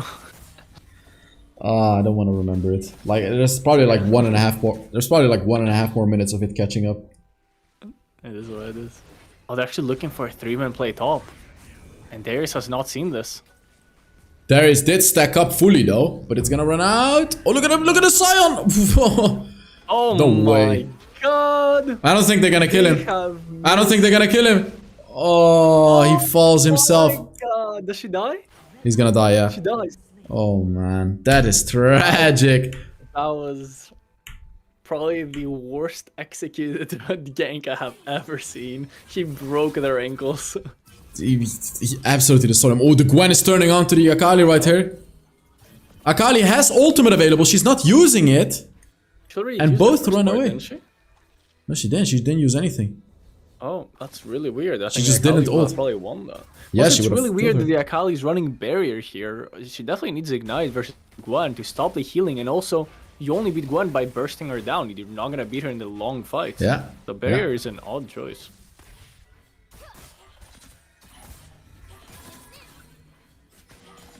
I do want to see if Gwen and Akali go for the new item as well. I think Gwen could go for it. I'm not sure if it's an Akali item. I think It it's seems like okay red if you team go- wants to take the dragon. Blue team is just taking the Rift Herald. They're trading objectives. It's honestly the first time we've ever seen an objective get traded like this. All of the games they were contesting objectives all the time, especially the Drake. So now finally a game where people normally just trade an objective.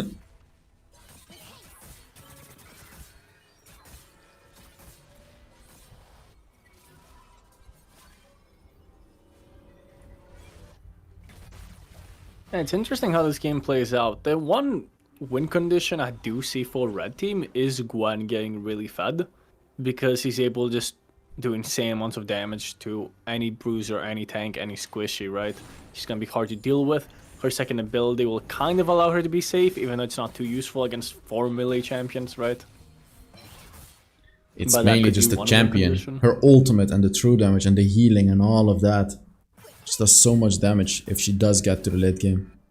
But Braum's shield, I believe it blocks her ult, right? Yeah. The it does. particles of the ult. So that's one way they can actually counter out the Gwen, by using the Braum shield to block the second and the third part of the ultimate, which does the main amount of damage. I still think that this is going to be an incredibly tough game for the red side. I just don't know how they play into this Braum. They have gone full engage into a Braum, who's probably the best disengaged champion in the game. Yeah, he is.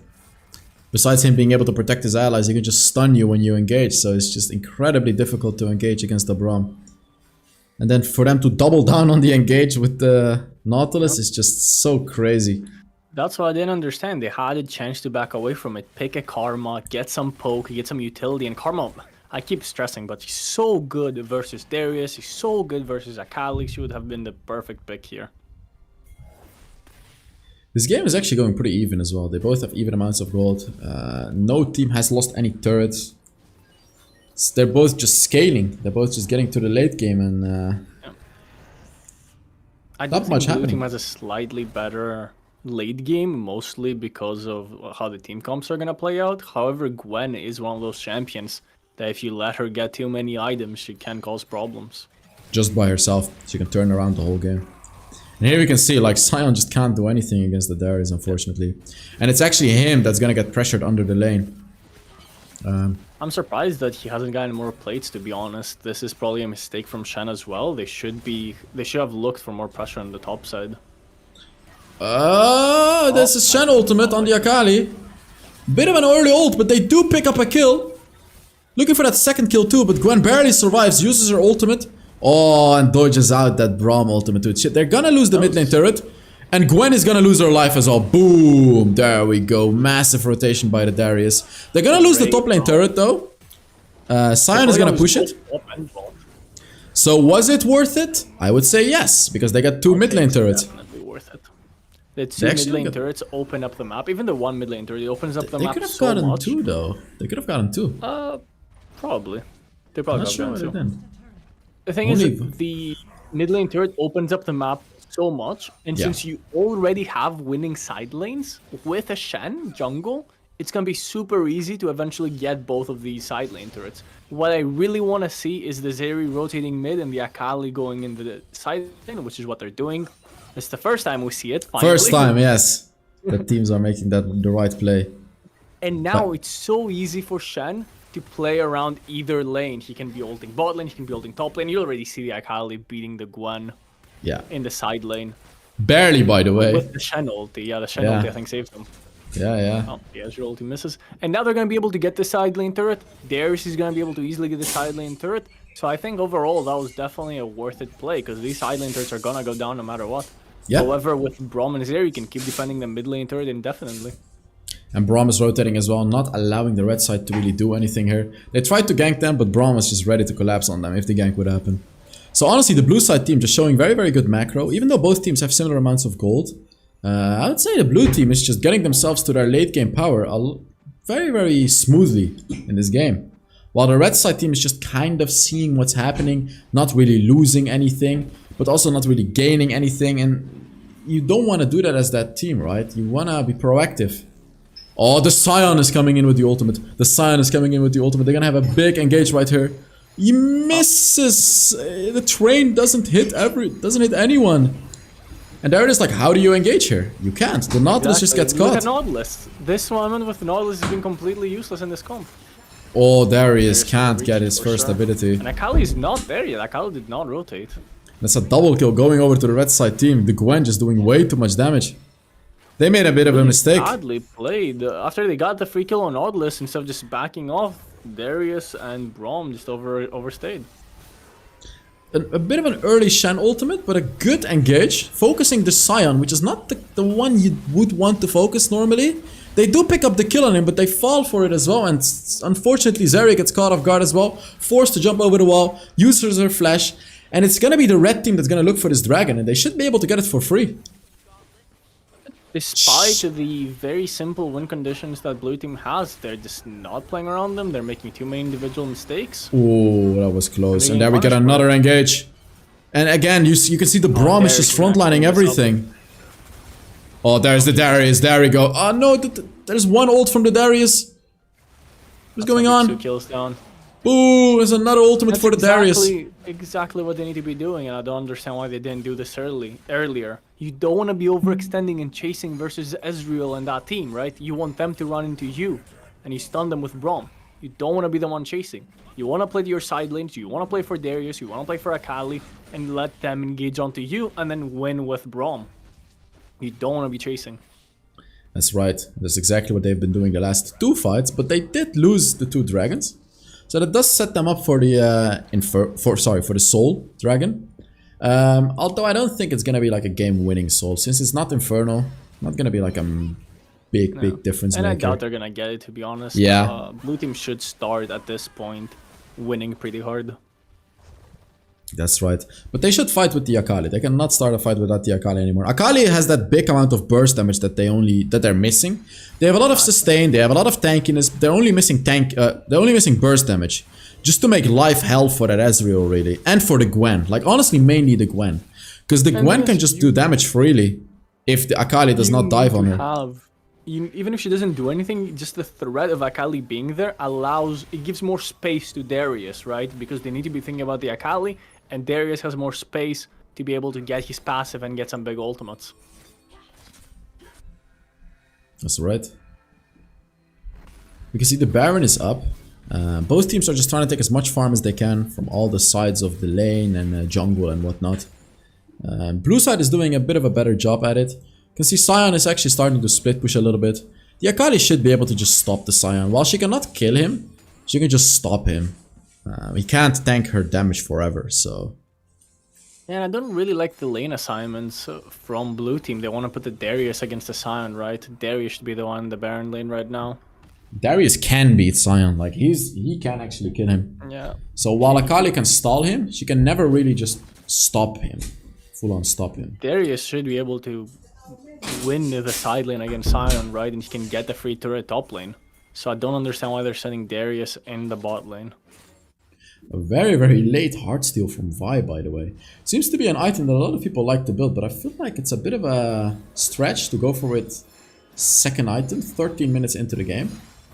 But we're gonna have to see how much HP he gets out of that item. Blue side is looking for a fight. You can see, like, even though they're normally the anti-engagers, they're looking for an engage themselves. Like, they just want to make it happen. They want to do something. They should be able to get this turret quite easily. Oh yeah, they will. And again, red team cannot engage into this. If they engage, they will definitely lose the fight. Ezreal did pick up a Blade of the Rune King, by the way, which is going to be a very important item for him to be able to do a lot of damage this game. Because of course he's playing against so many tanks. Now he just needs that Cerula's Grudge, 4th item, to be able to do HP based damage and to shred armor. And that's when he'll start to actually shred the... And the slow from Ceruldes is going to be so useful in kiting Shen, kiting Darius, kiting Braum. And maybe you're right, I think Conqueror would have been the better rune choice here for this Ezreal. Like, Conqueror would have, right now at least, would have given him so much more damage, especially with the build that he's running. So, he didn't really get much early game out of his Empowerment rune as well, so I feel like it's a bit of a blunder on the rune setup. We see a Spirit Visage on Sion as well, which now actually means Akali will never be able to kill him. So we 100% need to see Darius facing that Sion in the side lane now. Never Akali. She's probably actually gonna die just by attacking him. The dragon is spawning in 25 seconds. And the problem is that blue side team, ideally they don't want to be team fighting, right? They want to be playing around their strong side lanes. But now they're going to be forced to team fight because they haven't really done anything to prepare for this dragon. So they're just going to group up and hope for the best, which is not the best macro decision. I still think that blue team should win this team fight. However, this is just not the correct way to play it with their comp. Shen ult does exist, so she's not really called out here. Should get that Shen ult just by now. Okay. Oh, there we go. She flashes in. It's a 3-man taunt from the Shen, tanking everything. He's tanking 4 people right here. Darius stacking up, trying to get off an ultimate. He does get an ultimate, but falls off as well. 1-for-1 trade as of now. Akali is falling off low as well. Ezreal sitting in the backline at full HP. It's actually the red side team that looks to be potentially winning this fight. Massive engage from the Shen though. Oh my god, that Shen is just 1v9ing this game. How on earth did he just do that? Flash taunt. That was absolutely incredible. That Shen just completely hard carried this fight. This was looking like a winning fight for the red. They are gonna end the game. There's nothing to do. This was a winning fight for the red side team. But that Shen single-handedly carried those fights with the taunts. 3 times did he land like a 2+ man taunt. And that's gonna be it. That's game over for red side team. They just win the game. And that's exactly what I wanted them to do, right? Instead of grouping up for the dragon, play for the side lanes, play for the Chenault, and make those types of disengages and then clean them up. Perfectly played from the blue team. That was And again, crazy. this was just too big of a draft gap, in my opinion. There was just nothing that the red team could do against this draft. So you can see the Ezreal was almost getting... he was actually building a Mortal Reminder. You can see that the Ezreal nearly got his 4th item, which would have potentially allowed him to carry the game. But he was just not able to get it because the game is just over right now. They just Also, can't engage onto them. They have a full engage comp and they cannot engage because of the Braum pick. let me just tell him that the battery is low on the phone. Because hopefully if the same person is streaming this game, that the phone would not lose battery.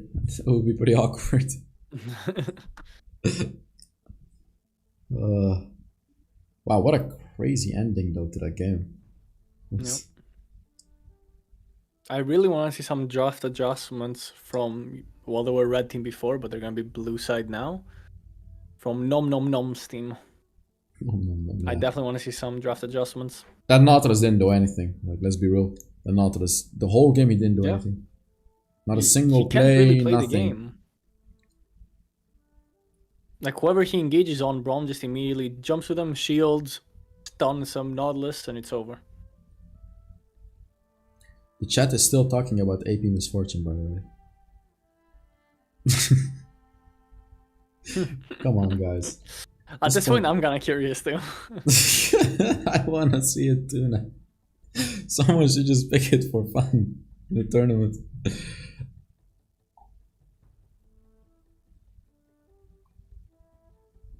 Wait a minute already. We're ready. So if you guys are ready, we can get started. They need a minute. Alright, let me grab some food then. I'm not gonna mute now, so you guys are gonna hear it when I grab food, because I don't wanna make the same mistake.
Oh, we're getting into the draft. Okay. I really hope they make draft adjustments here. If Just they're make gonna sure. go for this full-on engaged comp, I hope they ban Braum. And I hope they ban other disengaged supports. Maybe the Janna, maybe Gragas. You just can't go for a comp like that if Braum is already picked. It's really as simple as that. Like, they had time to make the adjustments and they didn't. I really hope that they make adjustments to this draft because, honestly, that last game, it was such a big draft gap that it would take an insane amount of individual play or play within the game to actually win. I agree. Which is Haya Ben. So Nom Nom Nom is a Scion, like, I don't want to say one trick, but it's definitely his main champion. I don't See think if they're they gonna take ban that it. away or if they're gonna have answers again like the Darius. They're not gonna ban it. There's no way. There's just too many answers to it. Like there's no, if you're such a one-dimensional player and you always pick Scion, And they ban the Darius. they ban Darius. Makes sense. No. Okay. There's still other good picks against the Scion, but Darius is definitely the best one. You can pick Fiora, but then that forces you into a split push playstyle, right? While Darius can also teamfight very well. We also have Gwen. Yeah, Gwen. Sorry, I'm just eating real quick, so. That's okay. Very loud.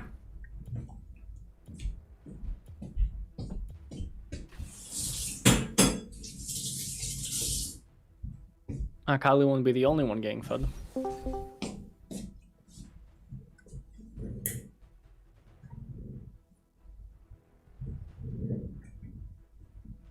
Ooh, Camille? Maokai first pick, huh? I suppose Maokai is just always good, but Yeah, I think he's still a nest like a god tier support, honestly. I just don't think he's that great in the jungle. He's also great as a Baron laner too. yeah, his jungle clear is not as fast anymore, and he doesn't do as much damage anymore as he used to. So We're gonna see the Ezreal again, which was actually fine last game. I definitely don't think Ezreal was the issue. Here's the Vi again. I wonder if we're gonna see the Braum again. Oh, actually, wait, Ezreal and Vi was played by the now blue team. So they've stolen away the Ezreal and the Vi this time. yes, correct. Yeah. I want to see if they realize that Braum was the issue, so they pick Braum instead this time. Right. Or they just. Which, I don't think Blue Side is gonna pick Braum here. There's no way. I mean, you've only seen Vi so far for Engage, so I don't think you need to pick Braum. Kaisa was open. We Ooh. forgot to talk about that. Maybe This- Kaisa Lulu. It's like the most broken ADC in the game right now. After like, yeah, like how is she left open? It's the first time we see Kaisa being left open properly. Is Kaisa it? Yumi, Kaisa Lulu. They don't even pick either. Could be Kaisa Maokai and then Lilia. It's a bit. I feel like Lydia is a bit questionable. You don't really have enough information to pick a Lydia yet. So. Yeah. And she's not that great into Vi, because if Vi can just ult her and then you one-shot her with Akali. Yep. I don't think it's an awful pick. You definitely need a quick stasis. And I would like to see some bruisers, some AD bruisers to pair up with a Lilia. Maybe like a big damage mid laner, like a Ziggs or something, that can just follow up with an ultimate after Lilia's ultimate. Something like that. And then in combination with a bruiser.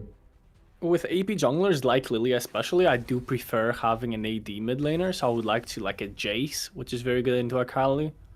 Actually, also, I would like especially even since see Kaisa Renekton also mid. does magic damage. So yeah, maybe, yeah, they need like a Jace indeed. Yeah. They have a lot of magic damage already. If they pick two strong AD bruisers here, I think they would have a really good comp. Obviously, top lane can pick Sion since he's a main Sion, and he looks fine this game. Mid lane, I would like to see an AD mid laner. I would like to see a Jace, maybe a Renekton. A very niche pick, which is actually a great counter to Akali, would be the Lee Sin mid. Yeah, it does. I don't think that's ever gonna happen though. That's a Leona though. Could send the Maokai top and pick Braum again, because they have the Leona, the Vi, the Akali. Ooh, Galio is also an interesting pick. Galio here. is The good. Camille Galio combo. I like it. I like it. I like it a lot actually. Although think about it, right? Like the Camille Galio is like a golden combination. This is something that's like famous even in League.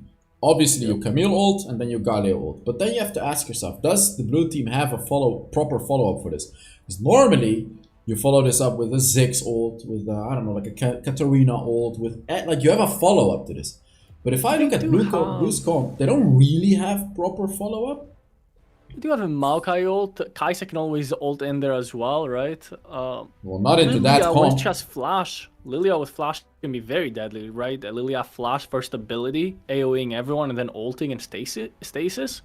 That could be massive too. See, I definitely think the team comps composition are a is lot very more tanky. balanced this game. I don't really get why they pick Sett and Leona into Lilia though. Like, you're setting yourself up for failure into this Lilia, just allowing her to hit you for free, heal up, and do tons of damage. Same goes for Kai'Sa. Like, Kai'Sa's not necessarily bad into tanks. When they get to low amounts of HP, she's gonna chunk them down. And Camille too. So I don't see why Red Team drafted these tanks.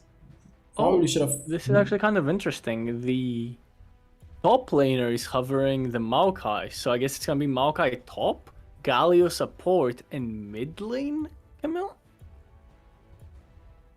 It has to be. I mean, what else is it gonna be? Unless they Maokai? just role swap? I'm it's a little confused. I was thinking that would be top lane Camille, support Maokai, and mid lane Galio. It is Right? mid lane Galio. Yes. Oh, Yeah, is it it? is. It is as you said. It's as you say. It's a Maokai support, but Nom Nom is playing it. Oh, they're just role swapping. Yeah. And then Galio is mid, with an electrocute, by the way. He's going full AP. Yeah, okay, that's what makes sense. They're just role swapping in the tournament. I respect that. And then the Camille as well. And this Camille can go ham onto that composition, on the right side composition late game as well. Yeah, Camille is definitely a great. I don't think see both a teams way. have good comps. I don't think there's a draft gap either way, to be honest. Obviously, the Camille Galio combo is gonna be insane, but they do have the set to kind of counter that. You can immediately ult Camille away. I think there's counterplay from both teams. I would say blue team has a slight advantage, but I don't think it's a giant draft gap. Yeah, I would Oh, give it's blue side Maokai also. mid and Galio support. But Galio has electrocute. I don't know how happy I am with this. Yeah, I don't needs understand an why aftershock. Galio is not mid lane and Maokai support. The Galio counters the Kali. And And why Maokai is does a he better have support and electrocute? he's a mid laner, so... I think they're throwing away their slight advantage in the draft. I agree, because even he's playing electrocute Galio support. Is he gonna go AP Galio support? What's the idea here? He's not going to be able to get enough gold to make it worth it. Yeah, exactly. I don't Lot like of the ages. electrocute. I think way more value from... not Aftershock, even though Aftershock is still better, but the Yeah, the rune other that one, Leona has. What is that one called again? Gauntlet, something Can't with Gauntlet. remember. Iceborne Gauntlet? No, that's the item. I don't know, but what the damage reduction thing that slows the enemy. Yeah. That one would be really good on Lost Galio Fire. too. Something like that. Just anything Anyway, except for electrocute. Of course, Maokai is He's gonna already- lose the lane. He's struggling against Akali, like... This is not great. You had a counter matchup mid and a great support pick, and you chose... And Maokai's actually one of the few good picks versus Ezreal too, because he can CC him point and click, right? And he follows him don't even from through the Leona. flash. Flashing Ah.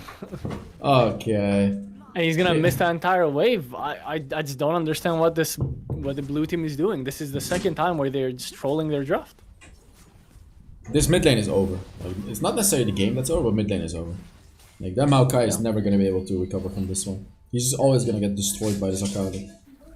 I really don't understand. All you have to, maybe they just can't play the champions, but even then just swap the roles like you already did. And Yeah. have Galio go mid, Maokai support. It's this. I'm trying to figure out why they're doing this, but I really. Oh, there's the barrier. I think she. That was nice. snipe! Very well That played was a from nice Julio. one. Oh, Who's actually running Conqueror? That's interesting. last game Lilia was running Conqueror as well, by the way. Really? Mm-hmm. I do think Electrocute or Phase Rush is usually better, but I can't see the argument considering the enemy team has quite a bit of a strong front line. The fight Ezreal's will running Conqueror too be this long. time. So this guy is not running Ezreal with that empowerment rune. He is actually running Conqueror. But actually, this game. This maybe game the Conqueror empower- isn't as good. It's okay, Yeah, but it's yeah. not as good as it would have been. So in the this last game, I would agree with the Empowerment rune as well as the Conqueror. But like last game, I would 100% say Conqueror. So yeah. Again, like what is this I'm gonna still achieve? You know, fuming over the. I'm still fuming over the Maokai mid and Galio support. he's gonna try to look for a gank in bot lane though. Galio engages, does some damage. But yeah, And it's Leona not- has done a great job with the vision on the river, right? she's gotten wards They immediately everywhere. see him. He did a really good roam already in the early game. Well played by this Leona so far. Again, we can see this Maokai is constantly trying to fight. Oh, there it is. That's a kill Good though. roam. Oh, that's a good one. Double gank as well. So like very well good played by roam the from, blue side team. Camille. And it's something you always need to watch out for when Camille gets level 5. Her roams mid are very deadly. Yeah, especially with that big I remember ultimate, of course. back when I used to play competitive, random would always pick Camille and always level 5 gank me mid lane. I would have to sit behind my second tier turret. It's so annoying, and that's exactly what's happening right here too. It's like, She what would do you even do to every counter single that? game. There is no counter. You just have to be behind your turret, I guess, the whole time. The whole Be time really she's out of careful that vision. roam. Glacial augment, that's what it is. Thank you, chat. Ah, yeah, there it is. Glacial augment.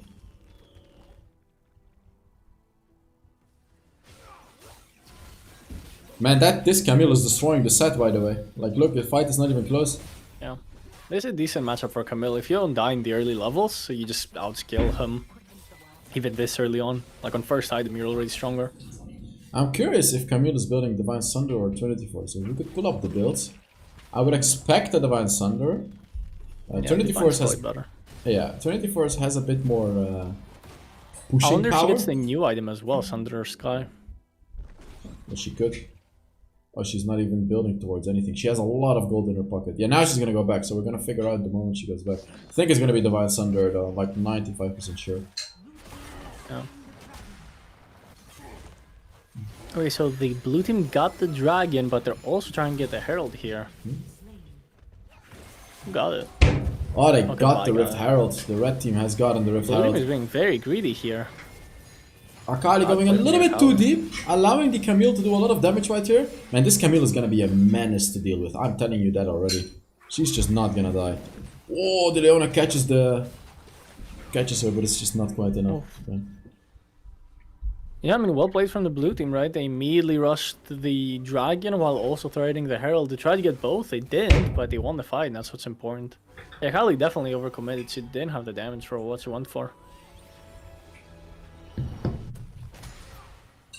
Again, this Maokai, like, he's not really doing anything. Like, you're never gonna pressure turrets.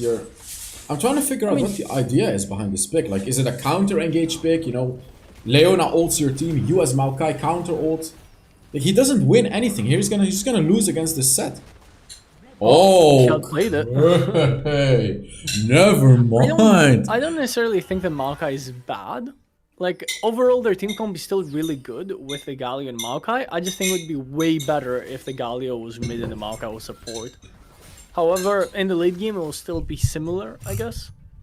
The main problem that the red team is gonna face is their lack of damage for Maokai, for Galio, for the Camille.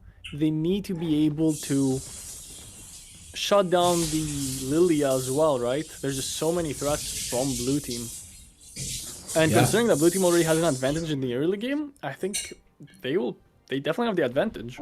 And Camille also just picked up the Divine Sunder, so she's never gonna lose that 1v1 against Set. Yeah. Camille getting this fed makes the Camille Galio combo even stronger.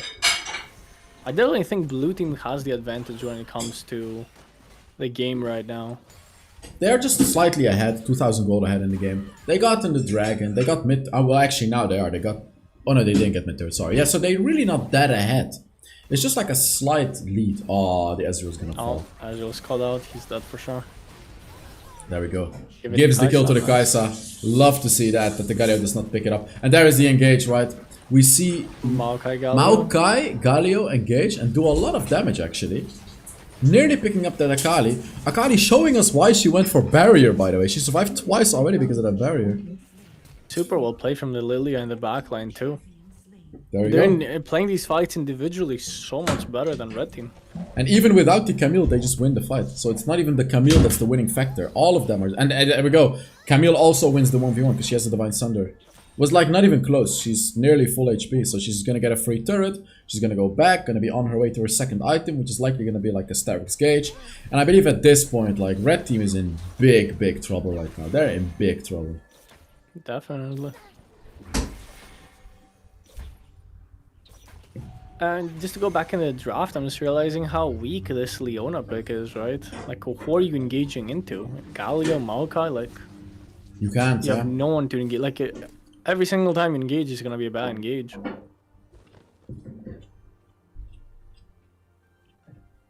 And then Vi as well. It's the same story. Who do you really engage on?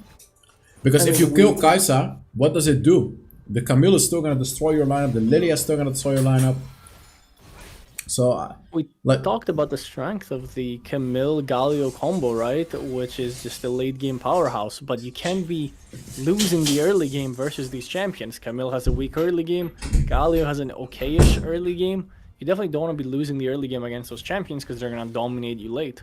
oh yeah. I don't see a way Red Sea can win. Like, I genuinely don't see any. Like, actually, I don't see any win condition. Because even if they catch someone for free, I still think blue side would win 4 versus 5 without the Kai'Sa. That's how much stronger that comp is in my opinion. And Lilia is so fed now too. They definitely, when they saw the Lilia, they should have picked more damage. I think don't Camille's the gonna set die pick here? early because it allowed something like this. I would have liked to see. I don't know why teams are not picking Renekton. I mean, look at this. Like, they're barely even killing the Camille. And of course, they just lose the dragon for that. Although, I do like this. Because, of course, they don't win the fight. So, at least now, they pick up Camille. They pick up top turret. They trade something for it, right? Like, we've talked about this during previous games as well. At least they get something out of this. They were able to pick up that shutdown on the Camille. They're getting whatever they can. But it's just not really gonna matter, though. Akali gets a bit of an engage here. But, of course, she just gets one shot by the Kai'Sa. It's just so difficult to play Way this too hard game. at this point. And I wanna point out again, I don't understand why teams don't wanna pick Renekton and they go for blind picks like Set, who are just getting countered by champions like Camille. I guess teams just hate Renekton. Maybe I'm the only one who believes in it. Renekton would have been so good here, actually. He just counters all the shields as well. Like, he can 1v1 Camille so easily. He just shreds that physical shield. I mean, in the Chinese tournaments, Renekton, on the previous patch, right, before Eclipse even came in the game, which is now a great item on Renekton, he was already the most played top laner. Oh yeah, you see him every game. For sure. He's a great counter to Camille as well, so I just don't understand why teams are so not willing to play it.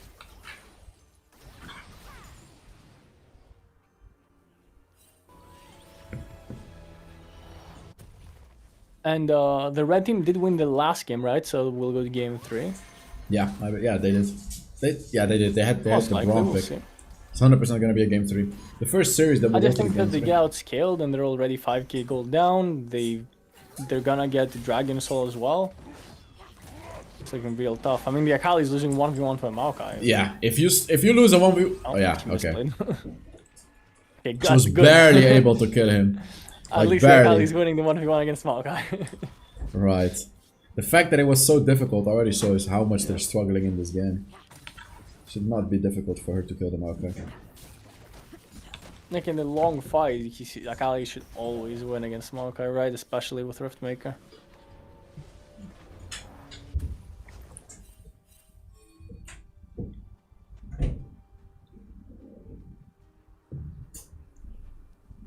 Seems like both teams are not really looking too much at the Baron. They're just kind of chilling. Trying to scale even further. I mean, blue side doesn't care about it. They want to scale even further. Red side is a bit scared to fight. And here we can see the Akali fighting. The Akali actually doing a lot of damage to the Camille though. Does not have ult. And that's what's going to lose her this fight, unfortunately. She does not have an ultimate. Oh. Oof. Never mind. The Akali third ability does so much damage. It's an underrated spell. Like, you need to be dodging it. We're getting baited by it. Like, the Akali third ability is doing way too much damage. And crazy. she has Oblivion Orb, her third ability with Oblivion Orb, but when you're that low HP, one-shots you, and the Camille just didn't respect that whatsoever. The Actually, Akali pretty is slowly crazy. making the comeback by herself. That's 2 solo kills now. The fact that Akali just killed Camille without her ult, that's pretty insane to me. That Infinity and I've Orb been is saying really that showing Akali's its one of the value right strongest now. I'm surprised we haven't seen more of Akali because she is one of the strongest champions.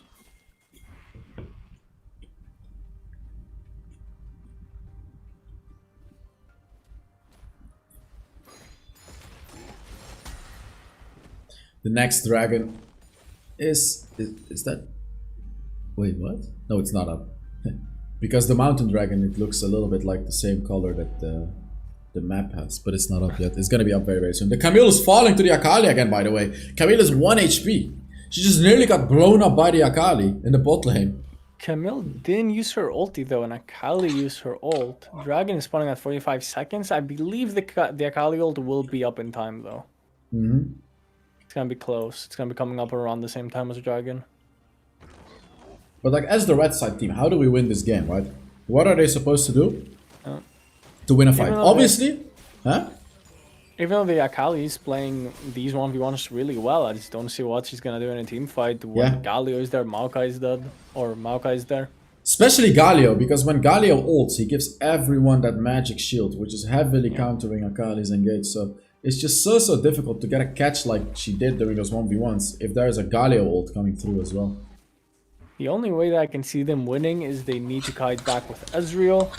They need to make sure that Camille doesn't get a good opening to get a good ult with Galio. And that is too hard to do. Kaisa! Ult's in! A bit of a mistake, but it doesn't seem to matter. She's still alive. Galio gets a big engage right here too. Akali picks up 3 kills here. Camilla's not even here. Camille what is going on? Not there. They engaged 4v5. That's not worth it though. That's not worth it. They give up a shutdown. Massive misplay. Oh, that's a shutdown. She was 4-0. They just gave a big shutdown to Akali. She's gonna get a whole new item. She's proxying the wave as well. They denied the dragon. They're gonna look for the Baron. What the hell just happened? It's not worth the inhibitor turret. I'm so confused. You have 2 dragons. You're up 7k gold. You're playing an engaged comp and Camille is split pushing. Why are you split pushing? Group with your team. Click ultimate and win the game. That's a massive blunder. Look at how many turrets they're losing. There's no gold lead. There's no gold lead anymore. There's nothing. Unbelievably bad macro and decision making. First of all, why is the Camille split pushing when you can just get free Dragon Soul? And second of all, why are you engaging if Camille is not coming? Are you not on team comms? You can hear each other, you can speak to each other. Why are you engaging 4v5 and why isn't Camille coming? Man, that was a huge blunder. Wow. Now the game is not won anymore by them. It's actually close now. Yeah, it's close. This was the craziest macro play I've ever seen. Yeah, now you don't have the like guaranteed condition of the Dragon Soul. They threw away 6,000 gold lead. They're behind Kaisa 1,000 is the one gold. engaging. I'm just so confused. It's one of the biggest throws I've ever seen in Wild Rift. I'm not even kidding If I about was that. their coach, I would get the belt. They're doing the same thing though. Camille is split pushing. I mean, it's fine to split push, but when you want to engage or when the objective is spawning, you need to be grouping. And she also has the like rift portals. Just take the rift portal and you're right there. I have no idea how that just happened. I have no idea. Just completely threw that. Now everyone on the red side bought new items, especially that Akali with all the gold that they just got. And now they're gonna be very hard to deal with because actually, Ezreal and Akali are a whole level ahead of Maokai and Kaisa. So the 2 main carries from the red team are gonna have a lot more damage. They're gonna be a lot stronger than the 2 mid laner and the ADC from the blue side. Now the good thing about blue side is they have other carries besides the mid laner, right? They have the Lilia, they have the Camille. So it's not as bad, but now you've given a win condition to the red team. Yeah, I mean, now the game will be quite a bit harder. I would still say that blue team has the advantage, but I don't know how much I trust their macro play. I don't know. I'm hoping they will play this Elder Dragon a bit better. Okay, Camille is at least grouping this time. But there's no issue with Camille split pushing. However, when they look for the engage, she needs to take the Hex portal and group with her team.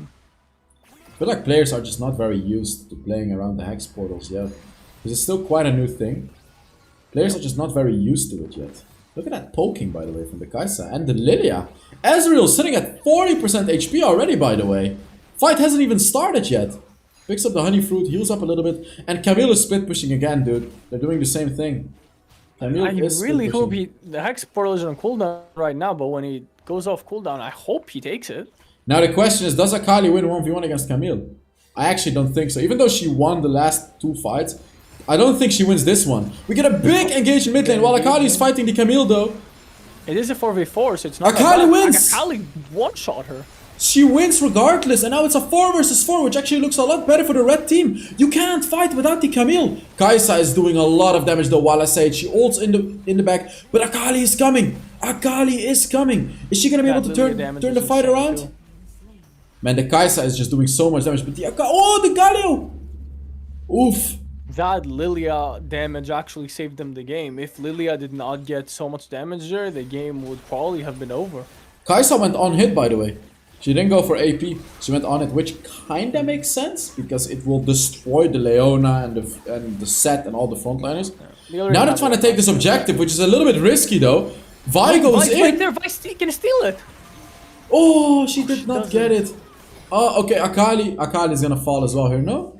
Oh, she didn't get hit by the Lilia. No, Ezreal was there, she didn't wanna... She's fine. Yeah, I mean, that's the right call from Lilia, because if you risk it to get the Akali there and you die to the Ezreal, you give up the Elder Dragon, right? Yeah, it's not And worth it. I don't think there's a better champion with Elder Dragon than Lilia. Lilia utilizes the Elder Dragon so well with her passive. She just You keeps can slow burning your third ability enemies, yeah. down. I mean, if you hit your third ability on someone, they're losing 70% of their HP. They might even die to it. It's crazy. With It's just- Liandry's Death Cap and Yeah. your passive and the Elder Dragon. It constantly resets the Elder, so like 100 true damage every second. It keeps happening over and over. I'm confident if she hits a third ability on Ezreal right now, Ezreal will die just from the third ability. That would be so funny though. He can heal up by attacking jungle camps or whatnot, but like yes, Yeah. I think it would be very close. If she hits him with a third ability, then he would go all the way down to 0 HP. And I really hope Camille groups. Like, if you can't beat the Akali 1v1, then you cannot Just sideline group. anymore. Yes. Play with your Galio, group, look for those ultimates. Ult Ezreal. Ult the Akali, but with your team there. She's split Even though pushing this, again, man. She's doing it She again. played really, really good in the early game, but her macro in the late game is just off. And I think a big reason of that is because they role swapped, right? This is not a Baron lane player. He doesn't know how to play split push well. Look at Galio's And her build. items He's are going also full very AP. questionable. She has That's the a anti-shield item when the enemy has only like what? Vi and Set shield? The anti-shield Really item is weird. not good on Camille. That until makes you no tell the item. sense. It makes no sense actually. Like you can try to defend it as much as you can. It makes no sense. But the red team, they stole it. They steal They stole the Baron. No way. and Camille is in base. He's not even there. What's going on? The Lilia's trying to run them down. Oh, is she gonna get him? No, she's not. No, They was only in stole it. Oh, the Akali Akali's gets got out. caught. Massive Galio. Galio engaged. But the Ezreal in the backline. Look at the Ezreal. He's just doing so much damage in the backline. And they have the Baron Akali buff stats. triple kill as well. But the Ezreal's still alive with the Baron. They're gonna be the ones that's gonna be pushing now. With the Baron, there's gonna be inhibitor turrets that are gonna be gone for the blue side. Might honestly be able to win the game. It's a 22-minute Baron. Vi's really low HP. But What I is think if going Vi on? stay, they have potential to win. I guess They they don't don't seem want to be interested in more. They just wanted to take the mid turret. I feel like they need to keep going. It's a 3 versus 2. Could I have think pushed they a could little have bit ended mid more. lane here. Either ended mid lane or just got on another turret. Just apply pressure. They have enough time. Ezreal has both summoners too. There was so much time actually. I don't get why they went back. I mean, of course they go back to buy items, but they wanted the T hacks, but They were doing Baron, but Akali was bot lane. She was trying to rotate, but Camille was in base. Camille needs to group and be the engage for her team. this Camille We talked really about needs to this step Camille up. Galio combo, but it hasn't happened a single time this game. She really needs to step up her game. She played really well early game, and now she needs to step up in the late game. Her team needs her. Like they're bleeding every fight because there is no Camille ultimate. And every single time is the same story. There's no Camille ultimate. Camille gets 1v1 by the Akali, and then you're just in a disadvantage. So this Camille really needs to change up her game. Oh, we can see some turrets being pushed. Might right be here, too though. late. I think red team might be able to win with this Baron. Ooh, the Galio goes in a little bit too deep and falls immediately. That's late one. game Oh, and he account falls damage as is well. high. Kaisa desperately trying to carry this game, but she just can't. There's the Guardian Angel as well from Vi. And that's another turret that's gone. Red team is just not dying. That's a lot of damage from Lilia, but Lilia falls as well. Lilia's They're all dead. so low HP, but they can end. Kaisa Just go picks in, up go 1 in. kill. Camille picks up 2 kill. And it's gonna be the 3rd kill going over to the blue side as well. They are able to defend, but they lost 2 inhibitor turrets. What an incredible push from the red side team, but we can see there's still potential from the blue side team to carry just as well as the red side team. This game can go anywhere, man. They were so low HP and they got completely cleaned up instead of trying to end the game. I definitely think that if they just committed to the Nexus there, they could have just ended the game. People don't realize how much damage you actually deal this late into the game on the Nexus. Yeah. And now this can be Elder for the blue team, and the blue team is gonna be the team with the advantage. They should be able to get the Elder, they should be able to get the Baron, they should be able to win the game. There are no... I don't believe back I and saw a forth game. teleport. Okay, there's a teleport from Lilia's still Lilia. going in. But is red And- team gonna teleport in? 5 item Lilia is no joke, by There the it way. is. Her damage is absolutely insane. She's just gonna... I mean, Vital with this was sometimes Elder... too late. Dude, this Lilia can just flash engage with her first ability and pretty much one-shot everyone. Yep. Just stasis after that. Surely this is gonna be game over. Stasis is just Yeah. game over. Surely this is gonna be game over now, right? Actually, you know, while we're saying It that... is 2 open inhibs. It is two Exactly. open inhibs. There are 2 open inhibs. You know, looking at these builds, if we can pull up the builds again, I'm just very curious. I have never seen a 25-minute Luden's Echo in my life. This is genuinely the first time in my life that I've seen a I forgot Luden's 25-minute Echo. Galio. Oh, that's crazy. Never in my life have I seen that. Like, even Eliandry's... No, he's full AP. He has Rod of Ages and that new Oh, I item. Yeah? Yeah, I mean, why not go Crown if you want the same stats as Luden? Yeah, well... Oh, Akali's caught out. That's not a good moment. that? Oh Oh my god! She just one-shot! What the hell? Holy! What is happening? She's one-shot... Akali! She's one-shot Lilia and Galio! What is They should he just get Baron. doing? Just get Baron. This guy's built different on Akali, man. What the hell? Maokai's caught out completely too. Kill Maokai and get Baron. Just get Baron. Ignore the Maokai. You're wasting way too much time. They're gonna kill him and then they're gonna go Baron. Which is also... Oh my god, he's so tanky! What is going Even on? Camille. Camille is in thing. Kill Camille too. Oh no, this is a disaster. Oh, they have Elder Dragon though. It's running out. Actually, 30 more seconds. It's not running out. Yeah, but they managed to get the Leona. Man, Baron got Baron, denied by that I- Maokai tankiness. What a game.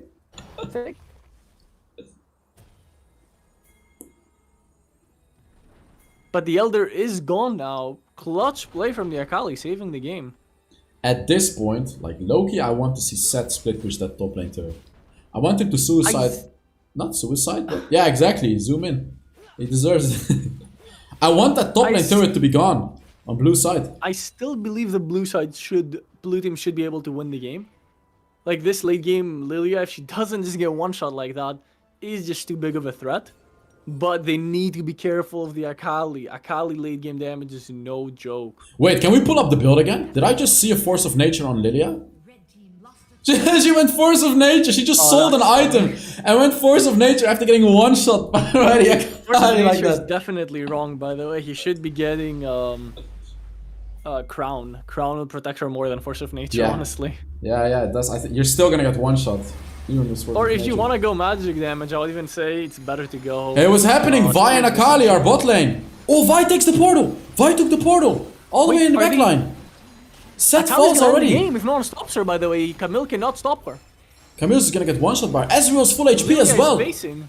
This looks very, very bad for the blue side team right now. Ezreal's sitting on full HP. No one is Lilia killing him. forced to base to save the game. And then Maokai falls as well. She Oh, gets the Lilia kill, is but- gonna get him. Yeah, she's gonna go down. Yeah, she's down. She's down. Dude, no. Okay.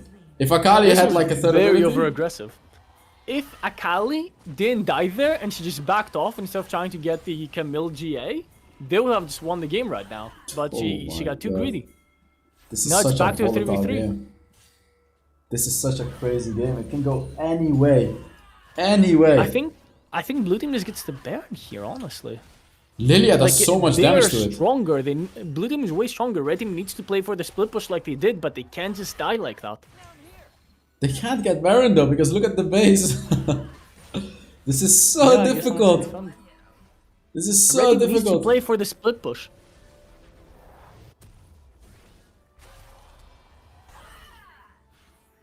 They need to play for the split push. They cannot win fights against blue team. They need to have some miracle play from Akali. That's to win exactly fights. what they're They can't doing play though. fights. That's exactly what they're doing. Akali has been split pushing the whole game. And now Seth is split pushing as well. They need to threaten Baron while split pushing bot. Galio is not here though, They and can't Seth is fight not like here. this. That's a 4 versus Galio's 4 gonna fight again. his ultimate. We It's Seth got is a not big there yet. engage from Akali. No one's She doing gets like ulted by Camille. Gali ult is not there yet. Where's the Gali ult?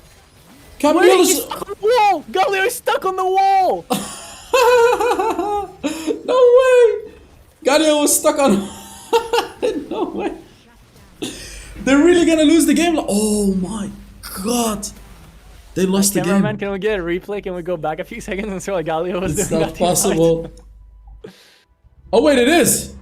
Wait. Yeah, it's possible. Can we go a little further back? And Just can we go- see go- why Galio wasn't ulting? Okay, stop. Alright, what happened? It was stuck on a wall! It was stuck on a wall! And finally Kaisa gets in range. And then when he ulted, it was already too late. The whole fight was over. No Kaisa way. finally walks into range. It was such a slow Galio. Oh my god. The ult on the Akali was too late. Just absolutely crazy game.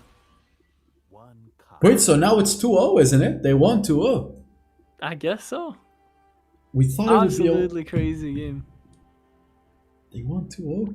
I'm not sure how blue team lost that. Like, their builds were bad. Their macro was absolutely awful. That was one of the biggest throws I've ever seen, despite a great early game. That was ridiculous. I don't know what to say. That guy, the poor guy was stuck in the wall, dude. He just wanted to save his team, but the wall thought otherwise. I guess the MVP goes over to the wall, save the game for the red side. Oh man, I'm sure he was like, I can't ult, guys, I can't. And they're like, just click on it, I can't move. And then after the fight was over, he noticed he was stuck on the wall. And then he probably tried to ignore the issue, but now his team is gonna see it on the stream. I mean, even if he didn't get stuck on the wall, he was just there way too late. He would have been needed able to he ult a lot needed to. earlier. He had to move way earlier. Like, it feels like the blue team was not communicating with each other. They weren't telling each other that we're about to fight. So, like, so many times they were just late. Someone was very late to the fight. Like Galio this time, Camille just didn't come last time, and they fought 4v5. Just terrible miscommunications. Oh man. Now we're gonna get the grand finals. That was It's gonna be... the most insane game I've ever seen. It was like a near 30-minute game, by the way. It was the longest game we've had today, the most intense game we have had today. Yeah, I'm hoping that we see the team that plays Ziggs mid in the finals too, because they have really good teamwork. So hopefully we're not gonna be seeing any more of this nonsense. Hey, the nonsense worked, so what can I The say? nonsense was mostly on blue team, honestly. So it didn't Nonsense work. on the blue team, the nonsense on the red team worked. Sorry.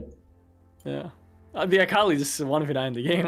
Yeah, that was Simple crazy. as that. I think it's gonna get banned this game. Surely you cannot keep it open after that performance. Yeah, and he played really good in the first game on Akali too.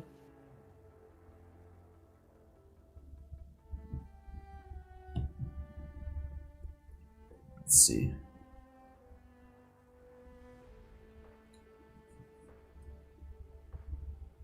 How's the We should- other bracket doing? Are they already done? I'm not sure. Oh, they are. And it is the team that that we use to spectate. The one that runs Ziggs mid. The one with the Ziggs Amumu. Not Mumu. This. Okay. I got a message, the Zix team, saying they can play APMF for the chat. Okay, wait, I'm actually gonna let the chat know. I'm actually Please. I'm gonna inform the chat, guys.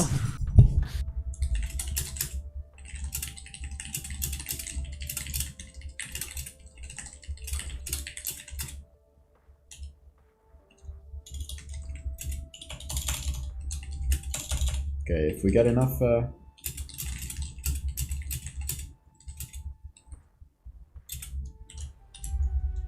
Let's see if there's enough interest. If the stream hits 400 likes, I know, right? chill lock and APMF. I said type 1 in the chat if you want to see APM. Wait, I need slow motion. Why do I not have slow motion? Okay. Wait, how do I? Oh, because I'm streaming through restream.io. I don't have. Okay. That's it. Yes.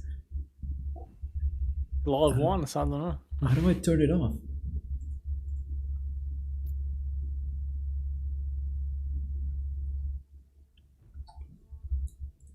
So we've seen both of these teams, right?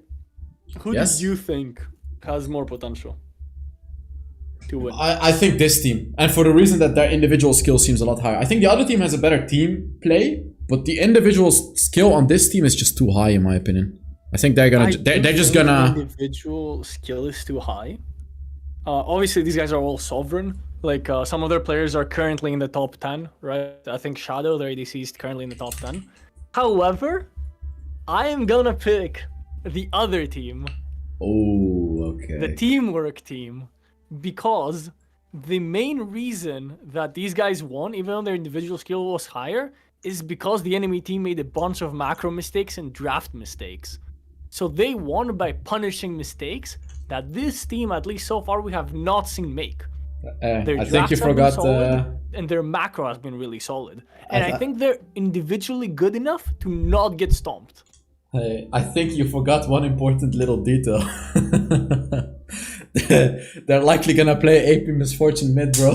I believe in the AP Misfortune. Their chat has been hyping it up. So it's a small little detail. Very small. As long as they ban Akali, I believe they will win.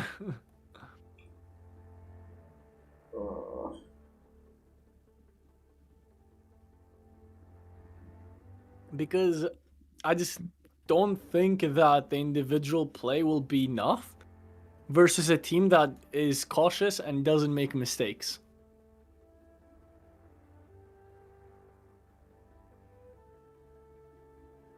I believe in my GM picker Kings. I believe in my Akali Kings. No, they're gonna ban Akali. There's no way. They were Yeah. definitely watching the stream. But then again, Katarina is also open, but I don't know. It's definitely not the same. It's not the same. Karuna versus Galio. I mean, I guess Akali versus Galio, Maokai shouldn't work either, but Karuna definitely will not work. Yeah.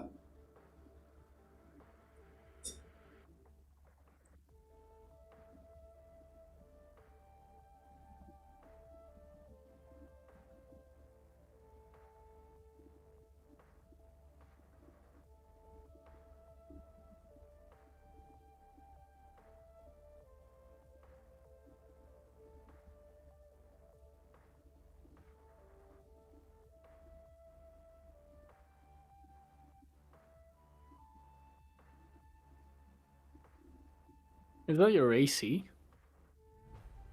What? I hear like a background noise coming from you. I mean, I'm sitting in the kitchen. There's background noise left and right, but let me try to refresh my mic. Like when you're talking, it goes away, but when you're not talking, there's like a constant background noise. You The stream from your the kitchen? mic seems to be unstable. Actually, let me reconnect my mic.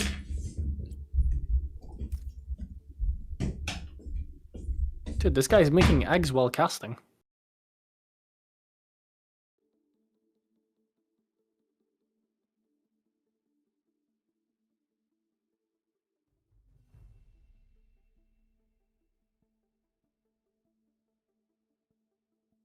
Okay. Oh, it sounds really good now. Yeah, nice. Alright, we're just waiting for the last players to come online. And we're gonna get into the grand finals between these two teams that made it all the way through. For this 1 million prize pool tournament, the winner gets a million. $1,000 tournament. A million blue essence. Exactly. Oh man.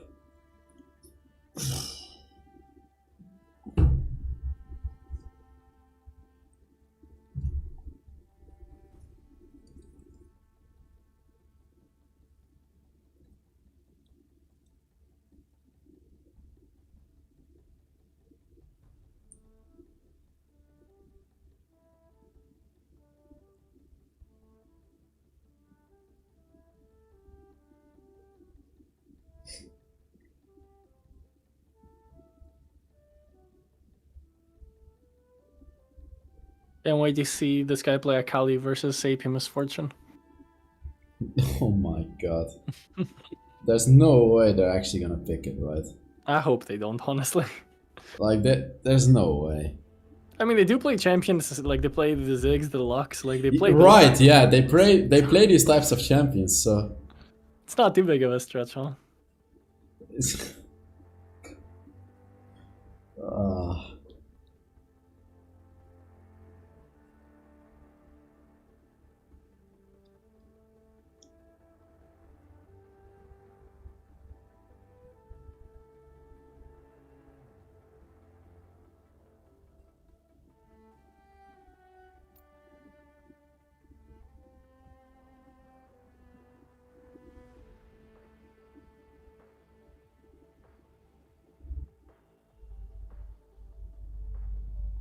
My DoorDash is lost. Nice. That's not good.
Oh, yo, hello?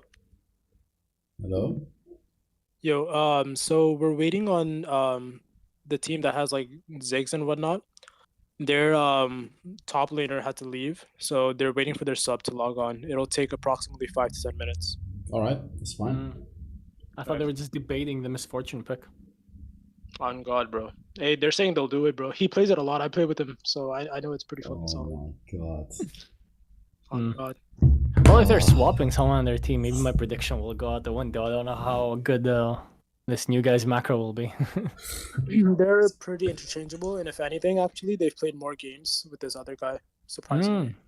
Also, they Yeah. do play together. Okay, this makes sense because their teamwork seemed very, very good. Oh yeah. Yeah.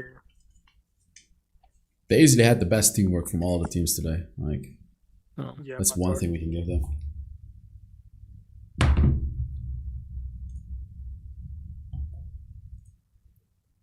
There we go.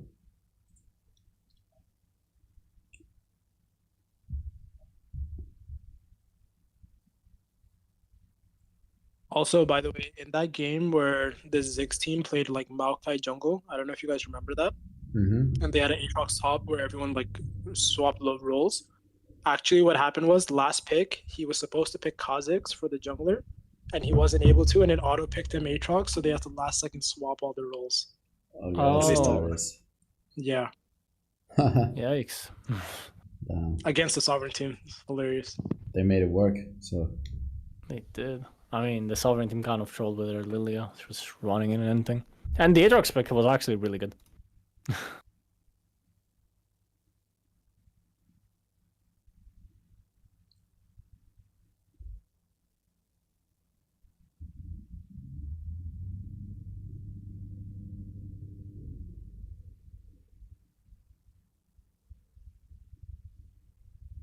I'm gonna mute for a bit, and I'll be back soon. Sure.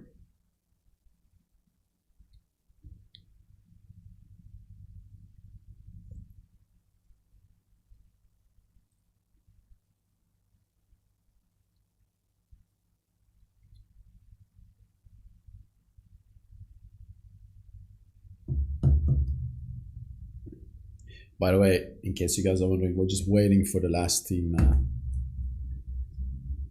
to be ready. They gotta get a substitute in for the last game, which is gonna be the grand finals, by the way.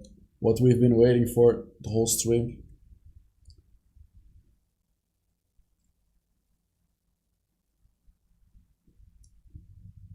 Really fun you guys hosted this type of tournament. Don't care about the cash anyways.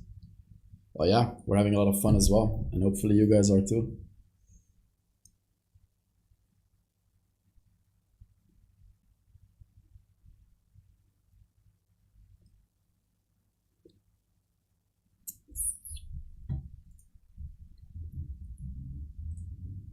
I mean, while we're waiting, might as well show you guys this again. In case you're wondering, I coach people on their health and fitness journey. As you can see, I went from looking like a loser to looking like a Chad. That's a joke, by the way. But how do you do that? Follow a proper diet and a proper workout plan. Be healthy in life. And there's more to it, actually. And as you can see, we helped a lot of people already. There's gonna be more before and afters. Here you can see examples yourself. Again, I'll send the link in the chat. You're gonna see it 3 minutes late. But you can also just look it up, Player versus Fitness on Instagram. And then if you're interested in joining yourself, there were like 5 people that filled in the form when I mentioned it last time. You can just click on this link on our Insta bio, fill in the form, and I'll reach out to you and set up a meeting to talk about this program and what it can achieve for you. I do want to warn you though, this is not like a small time thing. This is like an all-in thing. So you should only really do this if you would be willing to commit all in, like time, effort, everything.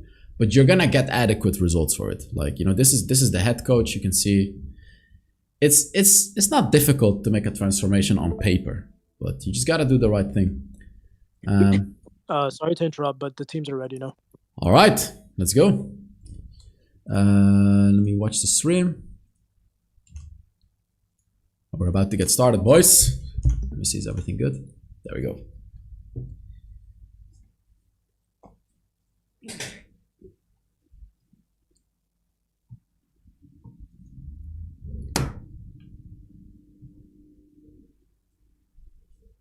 One second. I'm gonna link you guys this as well.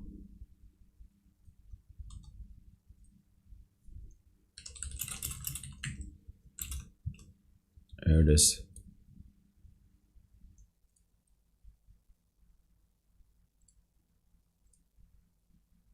Just about to get into the game.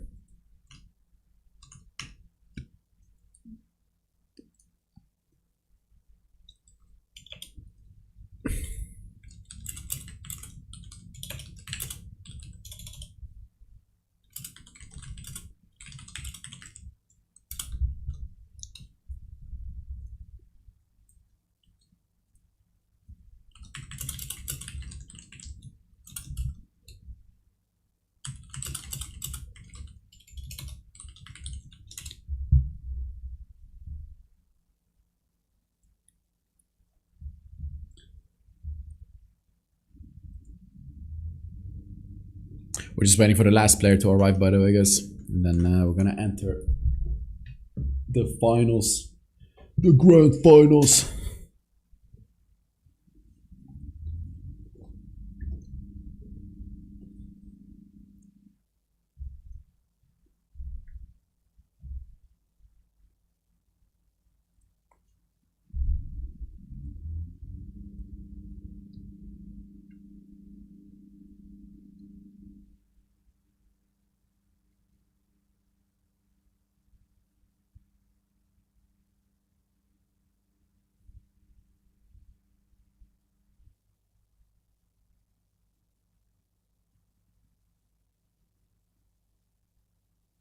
I'm ready.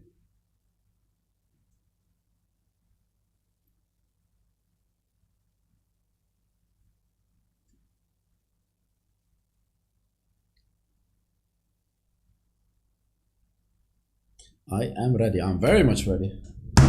I wonder if they're actually gonna pick AP Misfortune. That would be hilarious. That would actually be hilarious. How much do you charge?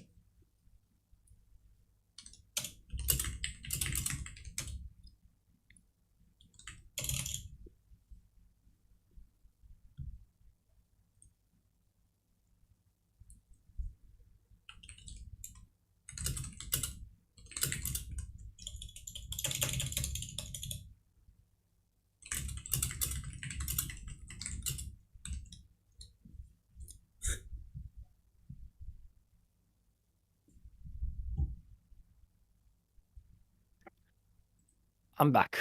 Yes, we should be getting started. Oh, there we go. We're in draft. We're in draft. We're in draft. Oh, perfect. Oh, there's the Akali ban. There it is.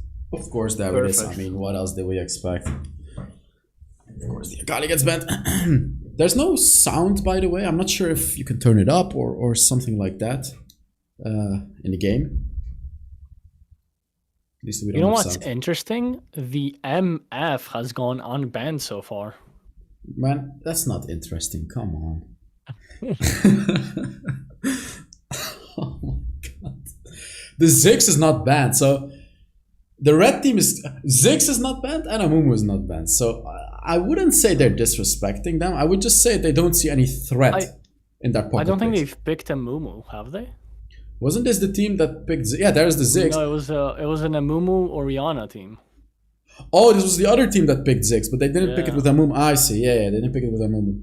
This was the team with what was it? Hecarim, the AD Hecarim, the Oh, that Zinzal. one. Yeah. So they just banned Yeah. Hacker and the Zinzal. I mean, Ziggs is a great first pick. It doesn't really have any direct counter picks. You want to pick some kind of engage into it, right? So Like a Vi is Vi. obviously a great pick. Yeah. Ezreal. It just seems like Ezreal is a comfort. It's just a comfort ADC for them. They've picked Ezreal the last 2 games as well. So they just like to I play mean, if you Ezreal. can get away from the Ziggs ult, I think it's a fine pick here. Zeri. This is also a comfort pick for the blue side.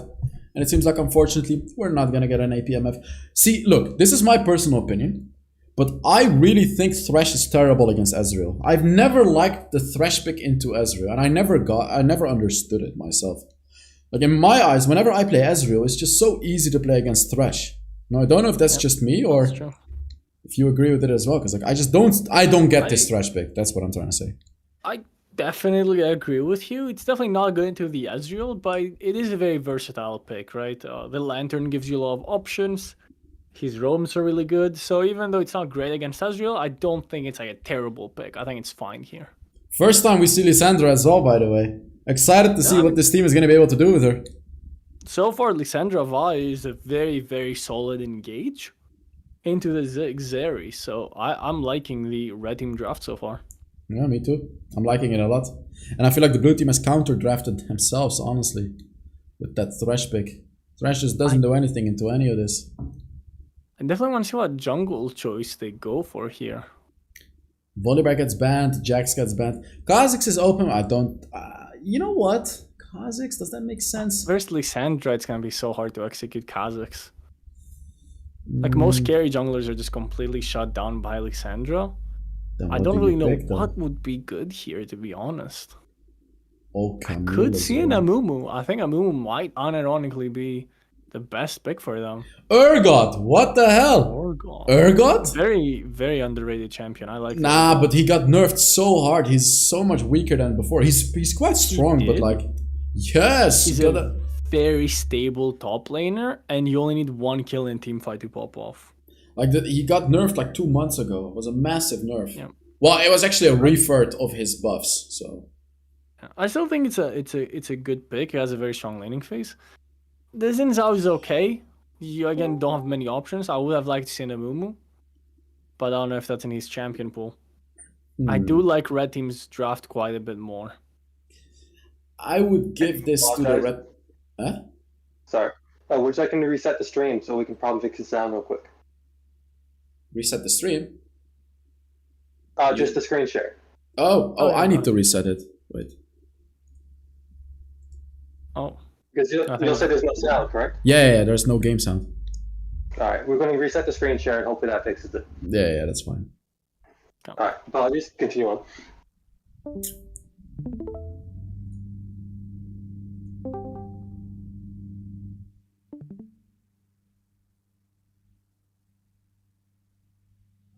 I still can't hear anything, but it's fine.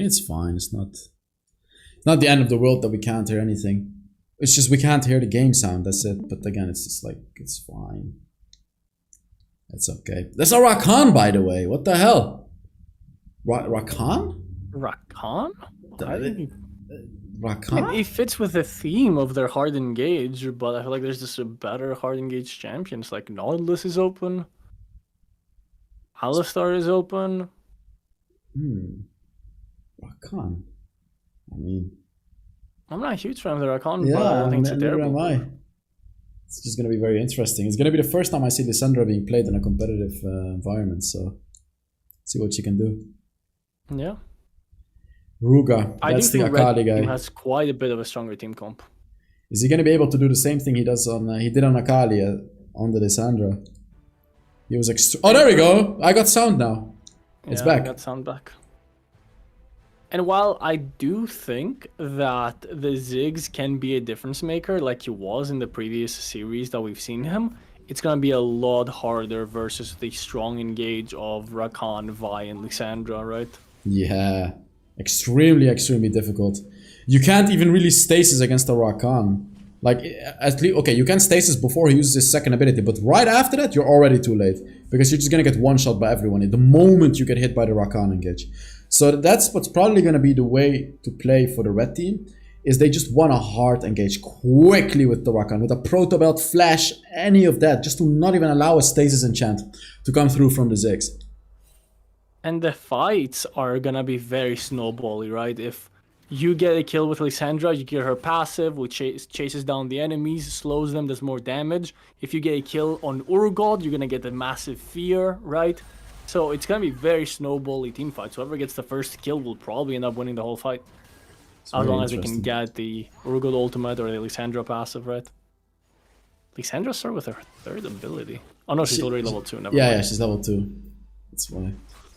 Quick level 2. I'm honestly not sure how the matchup looks like for Lissandra against Ziggs. Like, does she win? Does she lose? So, she gets outranged, so she loses straight up in a 1v1. But the constant threat of Lissandra dashing with her third ability, point and click stunning you into a Vi gank is way too big of a threat for Ziggs to deal with. So he has to constantly respect that. I see. So Ziggs wins, but if Vi is close, Lissandra has a very easy way of catching out the Ziggs by just engaging and using her second ability. Exactly. I see. Interesting. So he has to respect that, thus he can't play too aggressive in the 1v1 either, right? He needs to make sure he's positioning correctly. I feel like wave management will be a big decider of this laning phase. Whoever can get the wave in a better spot. Ziggs obviously wants to get the wave in a spot where he can't get ganked. Oh, there's a fight happening for top scuttle. Ziggs is not rotating. No one's rotating. No one is rotating. Oh, Urgot is finally rotating. It's a 2 versus 2 happening in the top side of the map right now. It seems like the red side is winning the fight though.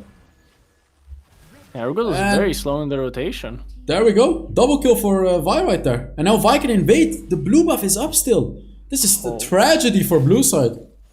Losing early game when you have a Xin Zhao on your team is absolutely horrible, since Xin Zhao is one of the stronger early game champions.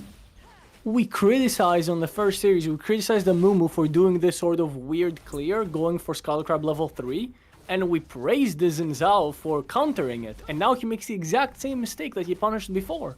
Instead of getting the blue buff first, getting his level 4, and then going for the Skull Crab, he goes for the Skull Crab early, and even though he gets it, he dies, and now he loses his blue buff. You just can't do the same thing every game, even if it's the right thing, you can't. Because people will be able to anticipate it so easily. You gotta adjust your, especially as a jungler, right? You gotta change up your rotations. You gotta change up your playstyle every game to be unpredictable. Being unpredictable is the biggest strength you can have as a jungler in Wild Rift. So like if the enemy constantly knows what you're about to do, there's a big ultimate on the Ziggs. It's just that. Exactly what we talked about. Ziggs needs to constantly be ready for that, and he's not. There's Already just so a much massive CC. advantage on red side. Red side just has too much CC. Like the Vi and the Lissandra combination has like a combined 4 or 5 second CC duration, which is more than enough to kill the Ziggs. So like as a Ziggs, how the hell do you play against this? You just don't. You can't dash away either, because Lissandra can just dash on top of you and use her second ability. It's just impossible, honestly. But like I mentioned, this is going to be a very snowball game, very heavy snowball. So red team having this type of advantage is going to eventually snowball to a loss. Like, it might seem like a small advantage, but with this type of team comp, you can't give any advantages. Yeah, it definitely looks to be a really, really difficult game for blue team right now. Especially because I don't even feel like they skilled that well into the late game, as opposed to the red side team, who has a lot of strong late game scaling carries, like that Ezreal, right? Like the frontlining set too, so we're gonna have to see some sort of a miracle from blue side to just be able to snatch away this victory. It's definitely a massive deficit already, which is gonna set them back quite a bit. I do have faith that they can still outplay with the correct macro, and obviously the Ziggs poke can make a difference in every single game. However, this is already looking very bleak very early into the game. That's right, and now with the next objective spawning as well. Oh, Lissandra's trolling. Good little win Okay. from Lissandra. She dived the Ziggs, she tried to kill him, but then Xin Zhao just ganked and picked her up.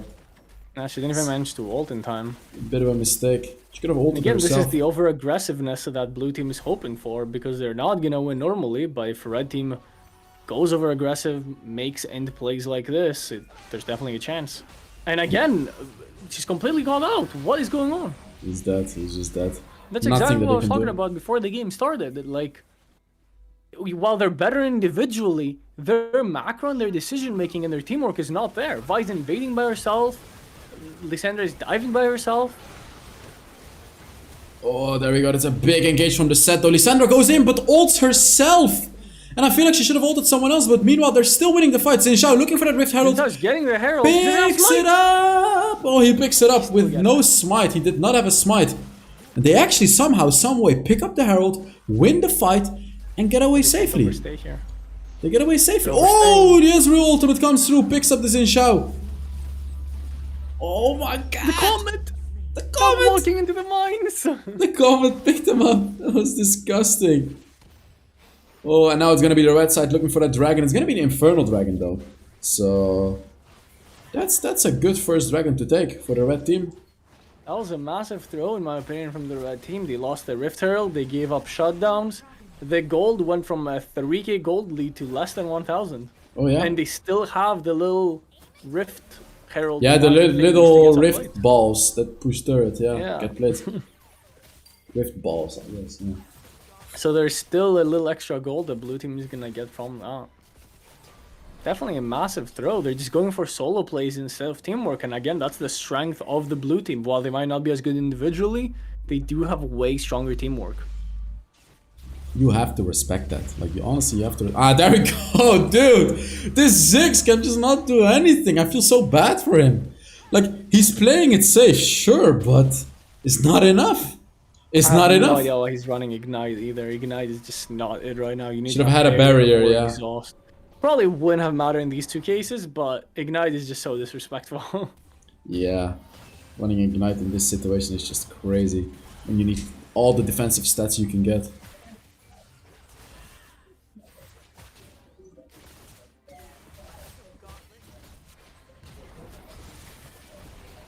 Slowly but steadily pushing the turret. Xin Zhao is coming. But they know, because they have a ward. He's trying to run away. Should be able to run away here. Yeah, nice. There we go. Man, that rock just got slapped in his face just for being there. It's so squishy. Vi's gonna try to do a bit of a counter engage. Big Ezreal ultimate comes through. Vi picks up that Zeri. Nice and easy kill right there. But the Xin Zhao with the counter engage with a huge Ziggs ultimate triple kill goes over to I get no head. Man, I He's swear gonna to God, get some head after this performance. Jesus Christ. Oh man. I wonder if his name would go through during an official tournament. I don't think it would. Probably be not. real.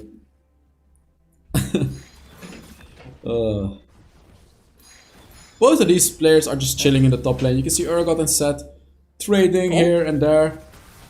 Not too much happening. You can see they're both just doing a little bit of damage, but Urgot is pushing a little bit more. Stacking HP. And yeah, Seth is just stacking HP, as you can see. Urgot went for that item. Wait, no, that's not Urgot. They both have Heartsteel. That's what it is. Yeah, they're just trading HP with Heartsteel. It's both gonna become super tanky. Blue They're team gonna shake hands. does have the lead now too. Which again, maybe teamwork will triumph over individual skill. They've played the macro game super well, while the red team has made many overextensions and gotten caught out, and Urgot is definitely dead here. Is he though? Is he though? In my screen, he's already dead. Is he though? Okay. Okay. Okay. Okay. That was. Oh my god. They were throwing him around like a pinball machine. That was crazy. Zix, where are you going? Zix is he has defending. stasis. He has stasis. And Xin Zhao is here. He needs that stasis. Like we talked about it as well. He needs it early. Stasis. Yeah. That's first item into stasis rush. That's insane. Yeah, but he needs it. Like if he doesn't go for that, he's gonna keep dying on respawn. He has to get stasis. And he now just used it to bait the enemy. Ah, Zeri messed up. She's gonna be able to jump over the wall. And this is a good Ezreal player. I really want to emphasize on that. He's played Ezreal 3 out of 3 games that we've seen, and he's nailed all of them. He's such an incredible Ezreal player, which is why they're first picking it every time. Now you start to wonder, like, is it gonna get banned next game? And I feel like he's just gonna be able to play another ADC just as well. I feel like this is just a really good ADC player. Yeah, he's definitely been playing very, very well. I'm not even sure if he's an ADC main, to be honest, because I've seen him play many roles in ranked. And there's the Heartsteel from Vi. I know you hate the late game Heartsteel. Yeah, I don't know. It's just second item Heartsteel, you know what I mean? She plans to be tanky. I'm not a huge fan of it, but like, what else are you gonna build to get tankier, right? Sterix maybe, but yes, Sterix. Amarant Wingard, you know? That's I feel like it's probably not optimal, but considering how much fighting happens and how easily you stack it, might not be bad. Oh, there we go. Oh, there's engage. There's the all-in engage onto the Xin Zhao. Everyone uses their ultimates onto the Xin Zhao, and Urgot comes through the portals as well, sitting at full HP. Still has his ultimate available, but it's just a little bit too late, it seems like. Urgot is doing a lot of damage, but the red team is just winning the fight. Ezreal! I really like this Ezreal. Oh my god, nearly dies to the Ziggs, by the way. But this Ezreal has maintained full HP throughout the whole fight, all the way until the end, when Ziggs just destroyed him. Dude, this Ziggs... The fights are so snowbally. You can't be late to a fight like this. Whoever gets the first kill is gonna win the team fight because of the Lissandra clones, because of the Urgot ult. You need to be there in time, and Urgot was there very, very late with the portal. That was honestly the reason they lost that fight. Urgot was there, and Seth had already secured a double kill, so you just can't. You just gotta be there, and it's just as Royal says, right? It's such a volatile environment, this game. Like, whichever team gets first blood or first kill during a team fight, it's just gonna have such a high chance of winning the fight. So you just can't be there late. You have to be there with your team. You have to be in a 5 versus 5, or you have to make the split push worth it, which unfortunately the blue side has not done either. They need someone to tank the initial engage of Lissandra Vi, and they just don't have that. Xin Zhao is trying his best to tank it, but it's not enough. They need like someone tankier, like the Urgot. Xin Zhao just nearly died, but he was able. He got saved by his Thresh, and there is a kill. And Lissandra are both down. Yeah, in the mid lane, blue side winning the fight, but in the top lane they're losing the fight. The Urgot is falling, but he just does not die. He's so. He's going in. What is that? That's a big engage from the Xin Zhao, but even the stone plate is not enough to save him. Big aggression from the blue side. For sure.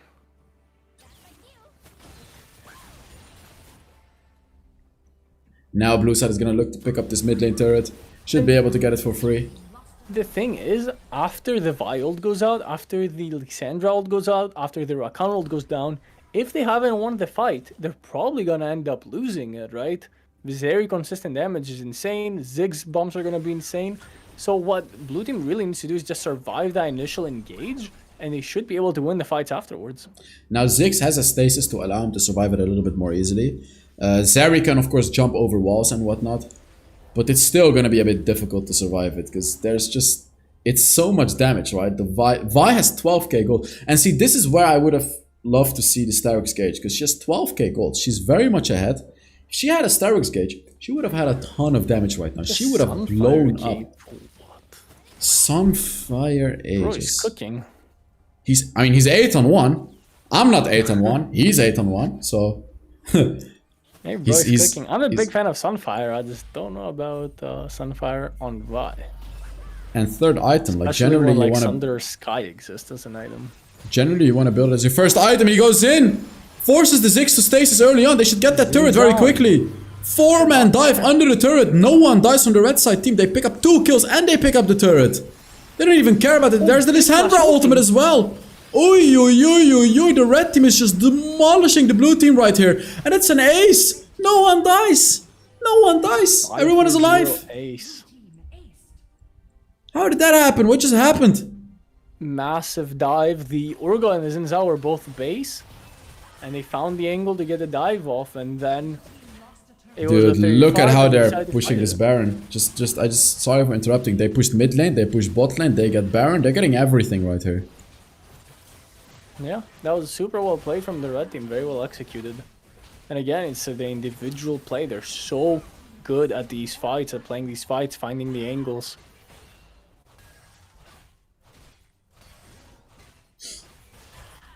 Man, now it's the blue side team with their backs against the wall. 6,000 gold deficit.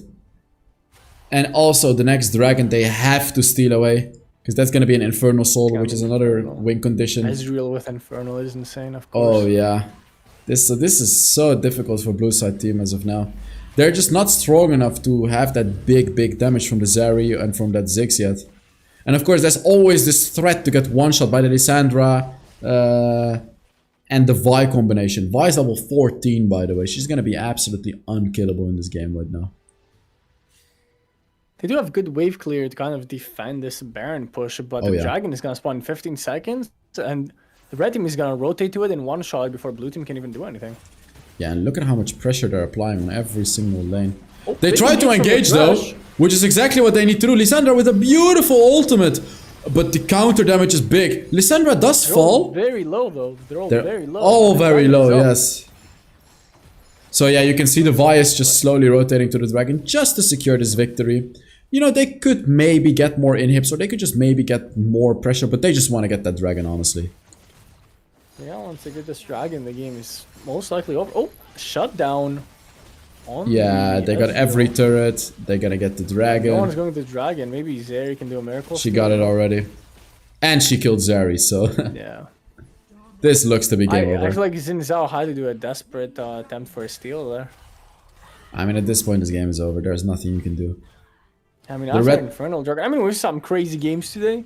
Like, we thought previously that the game was over, and it definitely wasn't. Well, this one is a bit different, though. Every inhib has fallen. The Infernal Soul has been taken.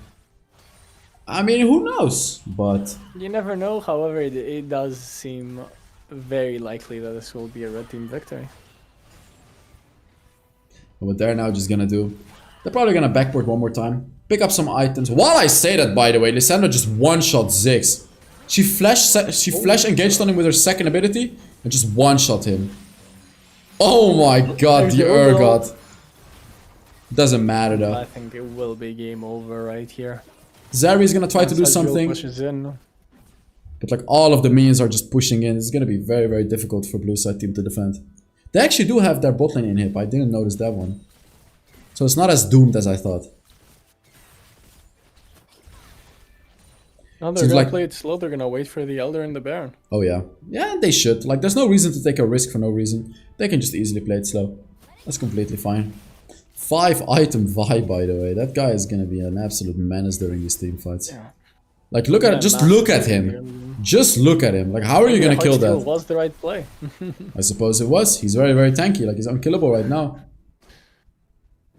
Especially since he combined it with the Sunfire Aegis, which gives him more HP, which gives him more stacks, right? Because the more HP you have, the more stacks you get from the Heartsteel. And more damage based on your HP with Sunfire. Yeah, it all works together. They're just gonna start this Elder. Honestly, they can just start the Elder. Whether they get it or not, they should just fight. Because they will win the fight. Like they will simply win the next fight. There's no And reason even to if they give. lose the Elder, if they Yeah. win the fight, they just end the game. Exactly. There's no reason to delay this game any further. Literally just start Maybe the Elder. Ziggs Miracles steal. They don't even have vision of it. I'd Zig snipe it. There we There go. it is. Nope, it's not enough. It's game over. And now it's over. They can either engage or they can go Baron or they can do whatever they want. They have 2 whole minutes with Elder. Stasis. Yeah, There it engage. is. But the Rakan ult will catch him anyways. There's just no way they win this. Yeah, I mean, it was not the cleanest engage, but like then again, you just don't win this. Look, I mean, look at the fight, dude. Oh, Look at and her, the she's fighting him in the fountain. She's in the fountain. She's in the fountain. Ah, she fountain. died. There we go. There we And you go. don't get your GA if you die in the fountain too. Yep.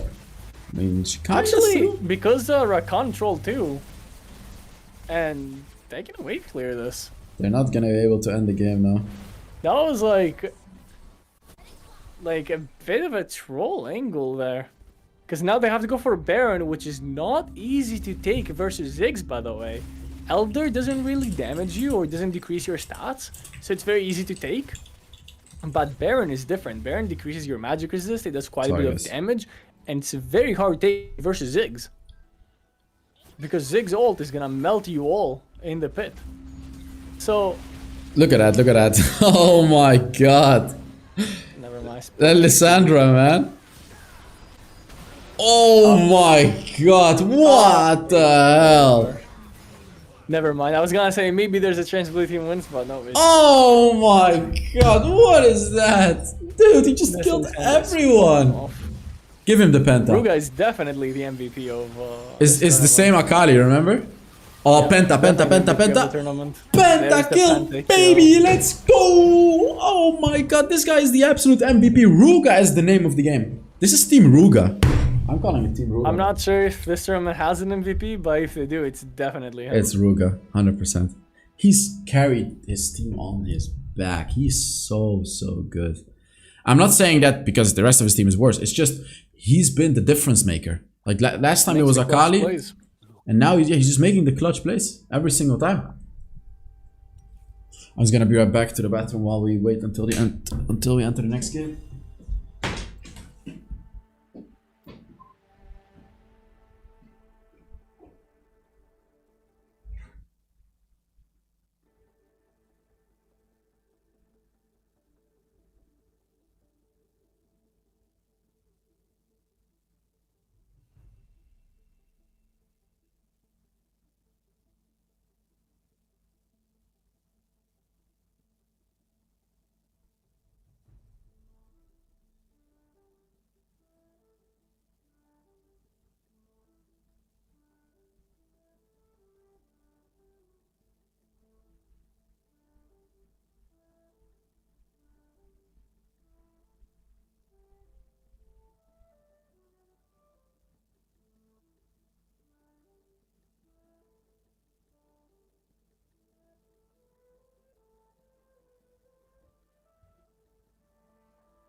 I'm ready.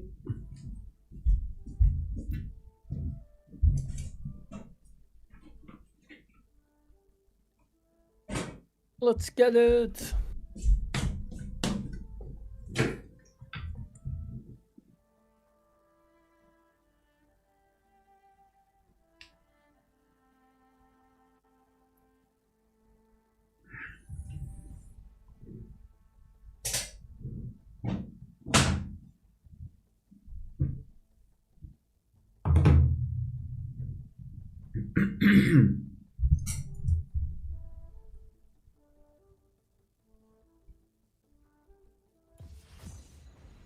All right.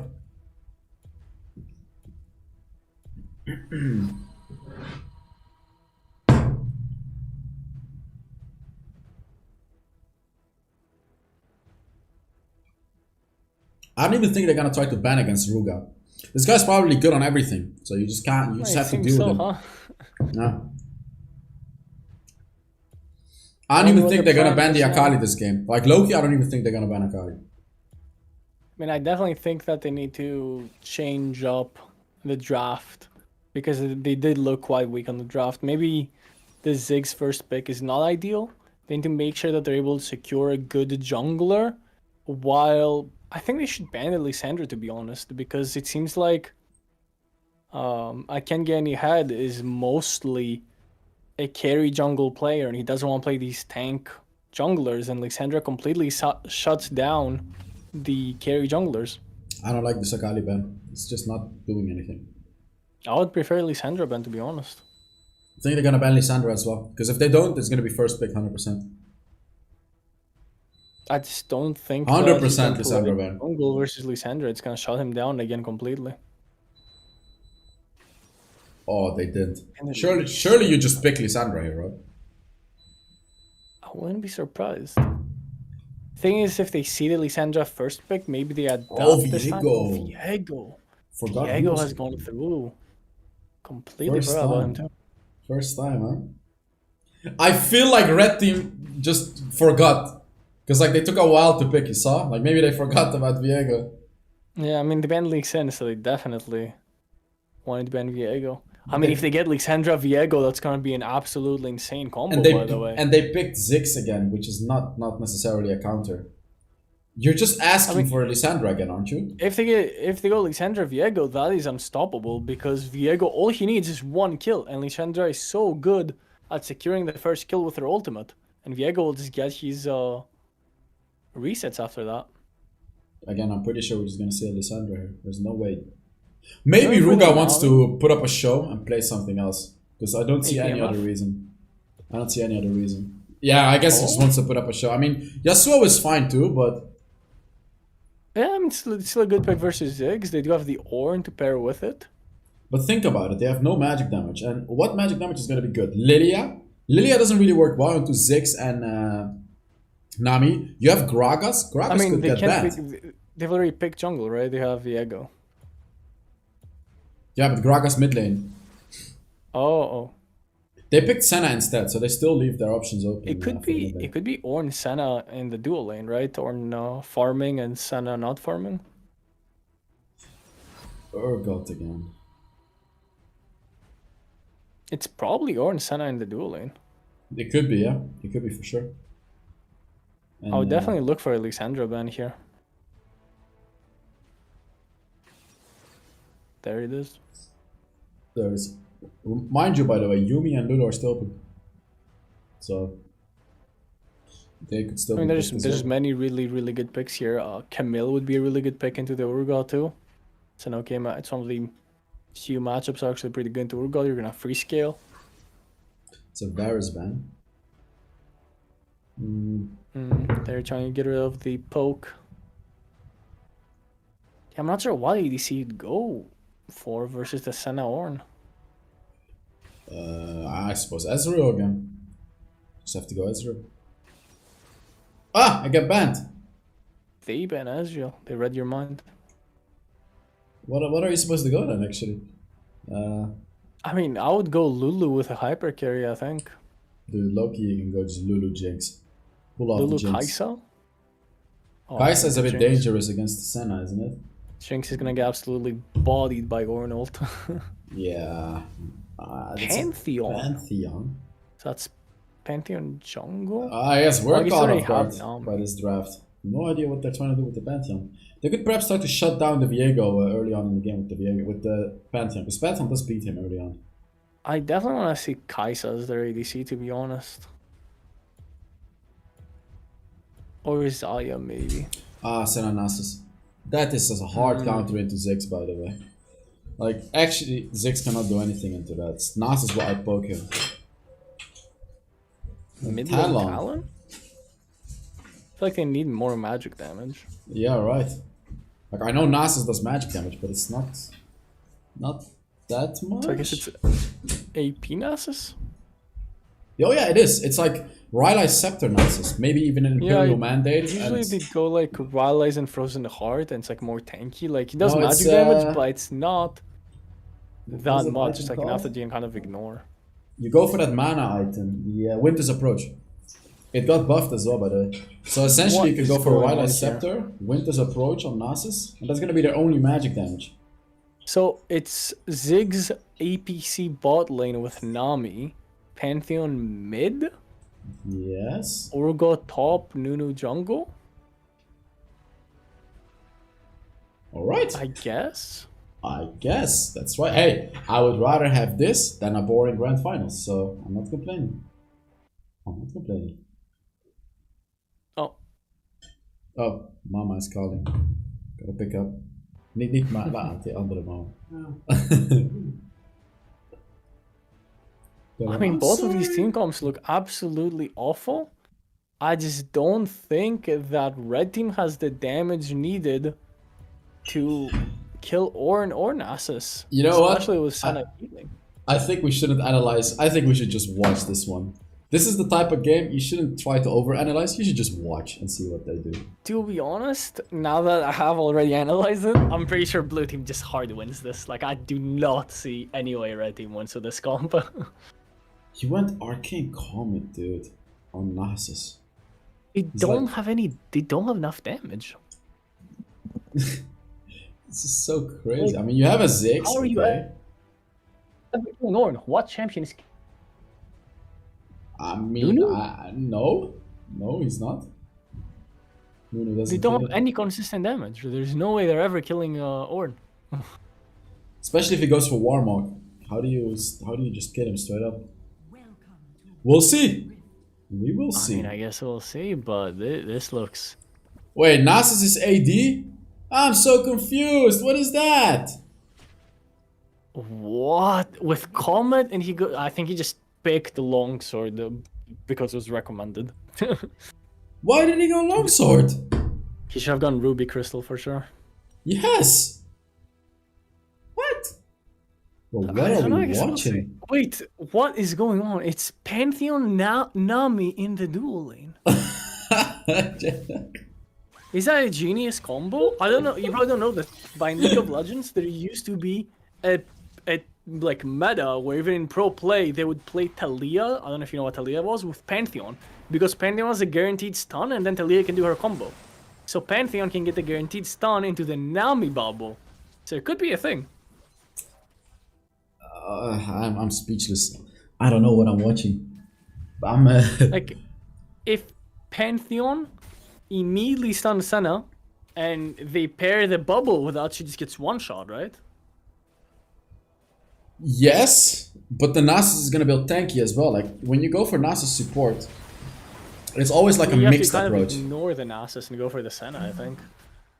But I see a huge kill potential in this lane. But this Senna has grasp. She's likely gonna go for tanky as well. Oh, they missed it. They The missed Nami combo. bubbled for no reason. She had to wait for the Pantheon. Yeah. But you see what I mean, right? If she Yeah, waited yeah. for Pantheon to stun. It's a free hit for sure.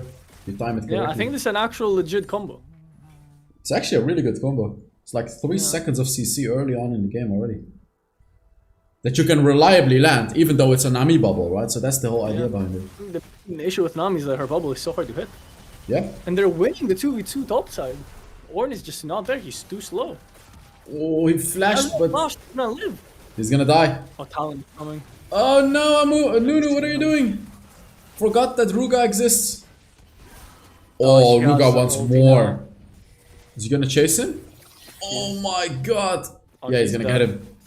There's no way, man. Ruga is just 1v9, man. This guy is just built different. Who's this He's guy? Why do I absolutely not know him? That's what I'm wondering. I don't know him either, I don't know how I played against him. Is it something that just name swapped? Oh, he's gonna die now, okay. Maybe I played against him, I don't remember, but I don't know. I'm deeply confused by this game. By everything. 'Cause I've no idea what the Nasus is doing, what he's building. Look at this. Oh! Oh! Go for him. Is he gonna make it in time with his ultimate? He's not, but he still gets the kill. I'm rooting for the red team. I mean, we are all rooting for the red team. But I'm rooting for them. They're the underdogs right here, so everyone is rooting for them. Viego is invading the jungle though. They know! They saw him! Not allowing him to invade at all. With the Hextech tool, right? They have the Yep! They got him with the Hextech Sure tool, vision. yeah. I'm sure the chat is loving this game. Let me check it out. There it is. The Nami was not ready with the bubble though. Where's the Nami ult? She I don't know why just they're not got just it. fighting She now. just got it, I believe. Even though I think this is a good combo, I think they're being I don't think they have a lot of experience with it.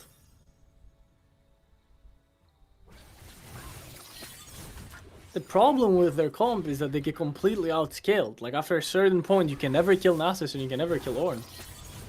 Oh, there's the one-shot attempt. it looked like he killed himself with his ult. You saw how funny that looked?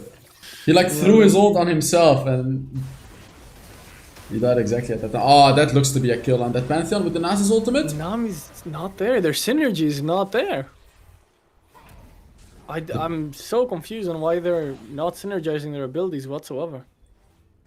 It seems like they're just falling apart.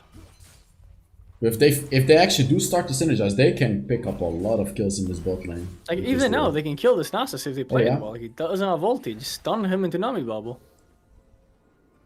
Especially since Nami also has a flash. Oh! Yeah, I he don't predicted think it! game- Forces him to flash away. Very well played. Oh my god! Is that AP Nunu? Why is he doing so much Yeah, damage? it is. He has Rod of Ages. He went Oh Rod of my god, Ages. the Nunu damage is actually crazy. He already has Rod of Ages? Yeah, he bought it like a minute ago even, dude. Holy, he already has boots as well. He's going like AP tank. He's probably gonna get a new item as well. The psychic Oh projector. yeah. And then Rabadon stat cap as well. He's gonna have so much AP. So he's about to cook. He's already ganking. He just came out of base. He's running at him with Ghost. Look at his damage though. There's a lot of Wait, damage. he's cooking with this Nunu. I still don't have enough damage to kill Ornn later into the game, but... Yeah, Ornn will who be a knows, bit of maybe a they just problem. snowball. But everyone else, he can kill everyone else. And then if They Ornn have is the left... potential to snowball really hard. I think they're gonna go for this dragon too. Nunu has a snowball, he can just make it in time. Ah, he just got He's not stopped. coming, though. He got stopped. He got stopped by the Ornn. That's why. They get the Ornn though, he has no flash. Do they? Oh yeah, they do. He's very No, tanky no, already. no. I really like this Pantheon Nami idea, but they're not executing it right. The red team is applying a lot of pressure though on the top side of the map. This Ornn is getting... sorry, this... Jesus, I'm streaming for too long. Urgot. This Urgot is getting a lot of damage for free on this turret. This Ornn is 0-3 by the way. He's not really having a fun time in lane. Yeah, he's getting destroyed by Nunu. Yeah. Oh, he's just... Oh, No, something he's away. out! Oh He's my out of there. god. But the Nami's running to heal Pantheon instead of helping the Nunu. What is Oh, there going we go. on? There's the bubble. Oh, it's such an underperformance from the Nami, actually. Wow, that was close. That's a That- massive... Like, he's running to heal the Pantheon. He doesn't change his bubble with his ulti. Oof. Yeah, I feel like Getting he's the lacking visual some... misplays are stacking up. some Talon experience on that somehow Nami. died to Urgot. I don't know how, but Talon just died to Urgot.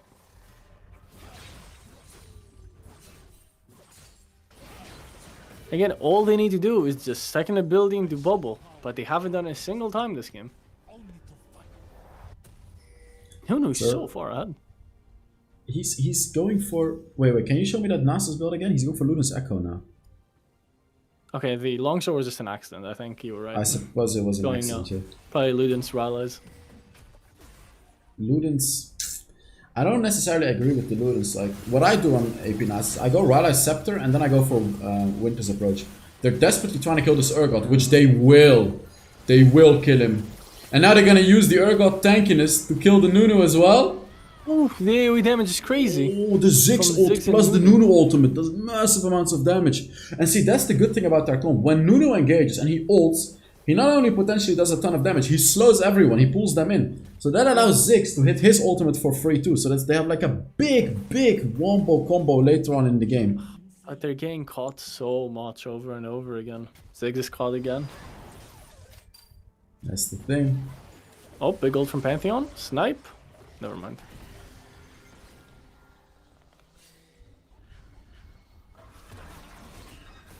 And Orange gonna get free turret platings. They're messing up their macro. This is interesting. Blue side decides to give up turrets for some pressure on in the mid lane. Now, if they can get this mid lane turret, it would be worth it. But I really don't think they can. No, they're not really in position for it. And obviously, Pantheon is not an ADC. He can't elect turrets. Yeah, that's the problem. So I feel like it's a bit of a misplay from the red side team, allowing the Ornn to just make a bit of a comeback. Because Ornn is 0-3, yeah? He needs this. He needs that side lane, the free farming in the side lane. There's a big engage from the Nunu as well. They're just not on the same page. Pantheon needs to stun. Pantheon needs to stun someone, then to bubble on top of it and one-shot one target. They're not on the same page.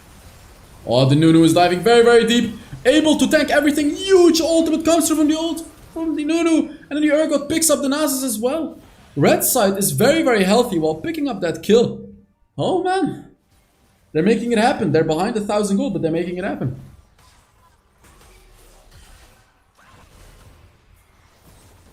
Oh, there he comes again. He walked all the way back to charge up the snowball. This is a crazy Nunu player. And now they're gonna get that. They're not.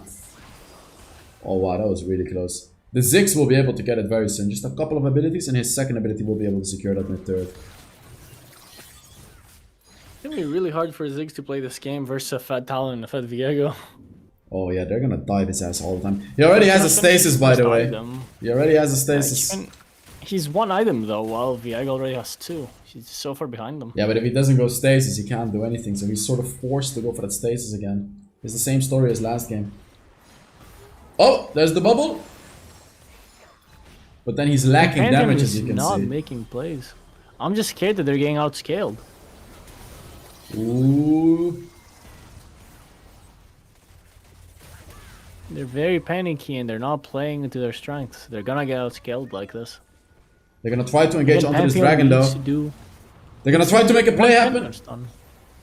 Talon jumps over the wall, avoids the engage completely. He's in the backline, but Nasus is taking a lot of punishment while everything is happening. Urgot picks him up.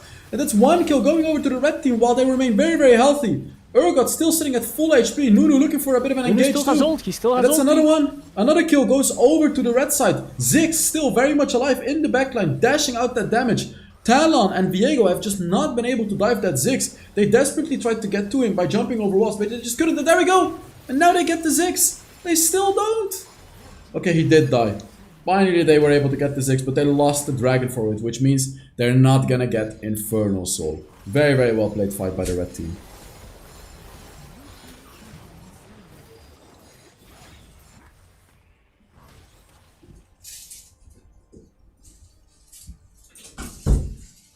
Many misplays from both sides, but then Nunu just seems unstoppable. He already has his psychic projector. He actually got it second.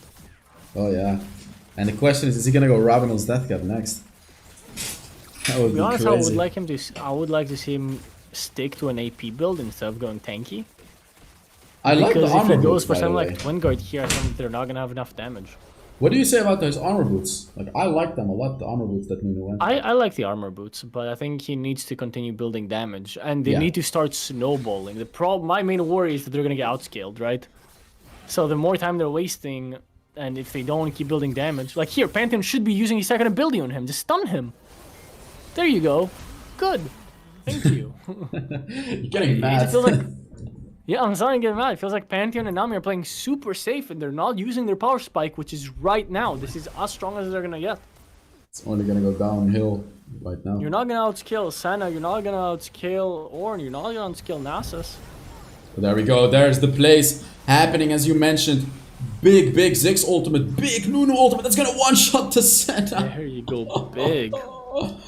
Surely this exactly what you Viego wanna cannot be make the play here. He's diving in 1 versus 3. You can't kill. Oh my lord, this Blue team is Urgot. completely trolling by taking these fights. All they want to do is scale. They don't want to be fighting these. They're not gonna win. The Urgot just with these beautiful ultimates all the time. And that's another kill going over to the red side. We talked about it. This is a team. These guys are a team. And they're playing like a team every single time. And now they're winning this game as a team too. It doesn't matter that individually they may struggle against these players. As a team, they're so much better. And yet again, we're seeing the difference being made by them being such a good team together. Now you can see Viego tries to get to Ziggs. Oh my god, he's gonna get him. Down. The Baron is pretty much guaranteed when you're playing Nunu too because of his first ability. It's like you have 2 smites. Oh yeah. No, he's done the Krugs. Oh. What happened? What happened? Died. Oh, that's a big misplayer from the Pantheon. You're spamming. He stunned the jungle camp, yeah? That was funny. He used his second ability in the camp. He got outplayed by the Senna third ability. I think it was a Talon ult, but yeah. Oh, sorry, the Talon ult, yeah. Made him invisible, and then he just stunned the jungle camp. We can see, like, the blue side is applying so much pressure left and right, even though the red side has the Baron. So who... Again, like I said, there's a timer on the red side that they're eventually gonna get completely outscaled. They're not even ahead right now. Like, even though it may feel like they're stronger, that's just because they have a stronger early game comp. They're 1,000 gold behind. So they're not necessarily snowballing enough, like not even close to enough actually. They have to make something happen with these Barons, you know, push top lane, push mid lane. There's still, all of the top lane turrets are still alive. I would love to see them apply pressure on the top lane as well as the mid lane. You can see the Talon is looking for a flank. He just wants to go into the backline. Huge stun from the Pantheon. But it's not quite enough, and he goes onto the Ziggs as well. No way! He gets a Ziggs as well, and Nunu is meanwhile hitting on the and that bot lane. completely takes away the Baron pressure. That completely takes away the Baron pressure from the red side. Caught now too. And that also, thank you, Urgot gets caught as well. Very well played by the blue side. And now they're finally pushing a turret in the top side of the map. But it's just a tad bit too late. The T-Hex can unfortunately not backboard, so you have to get off of him before you can backboard. And the blue side can actually utilize that by pushing turrets left and right. Yeah, and he doesn't need to kill the T-Rex right away. He can stall him out, so he can't base. It's Nami, right? Oh. Wait, he just let her escape. What is he doing? He thought that he would kill her by killing the T-Hex, I believe. Bro does not know how the T-Hex works. I mean, you know, it can happen. That was a free killing. Just let her walk away. What a nice guy.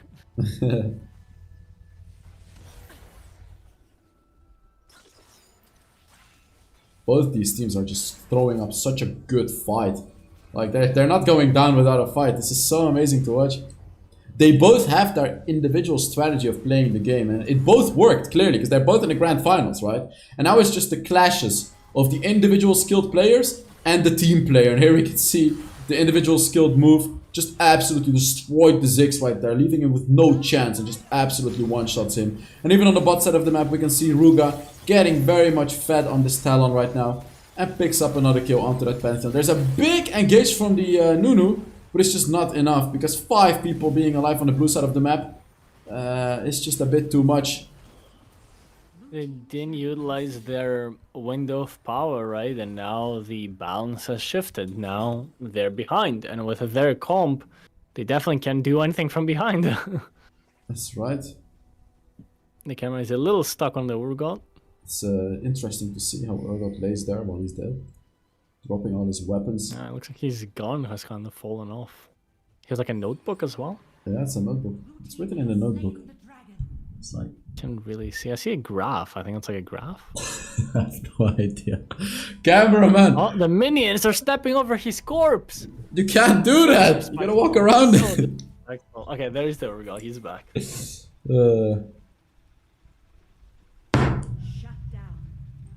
Yeah. Oh, the Nuno actually got shut down on the Viego.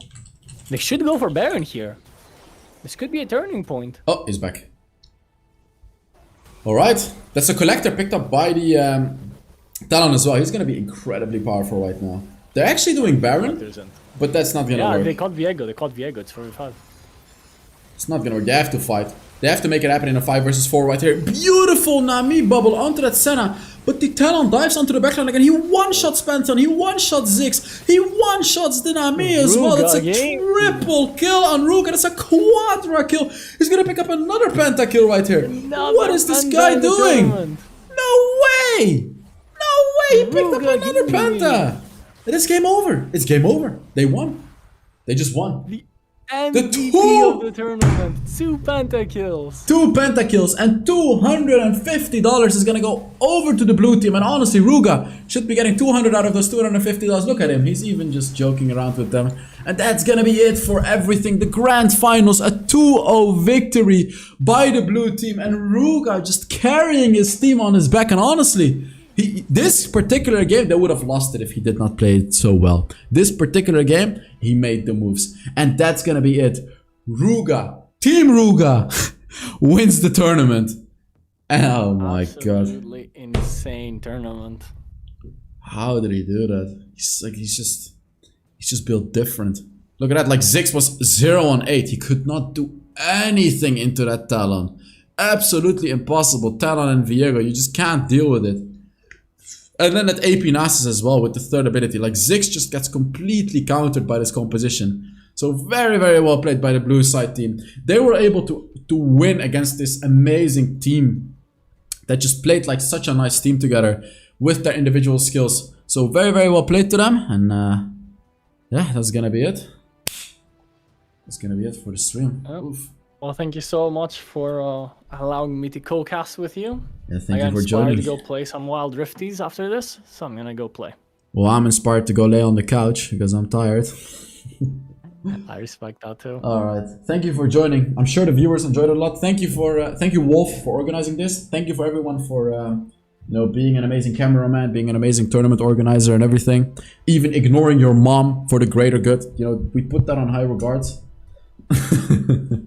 So, thank y'all so much. And there we go. On God, bro. Game over, mom. Thank you for streaming this. Thank you guys so much. I'm gonna end the stream here. This was really fun. What region is this? It's NA, bro. So yeah. Of course it's NA. What other server would be like this? Yeah, they played well. That was interesting. Thank y'all so much for watching. Zio, you missed out on this tournament, bro. You could have played. What the hell, man? That would have been the comeback of the best ADC in NA.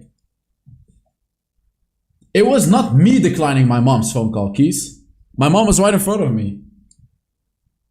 But I would have declined the call as well. So, just saying. Alright, guys. Thank y'all so much for watching. And I'll see y'all in the next one.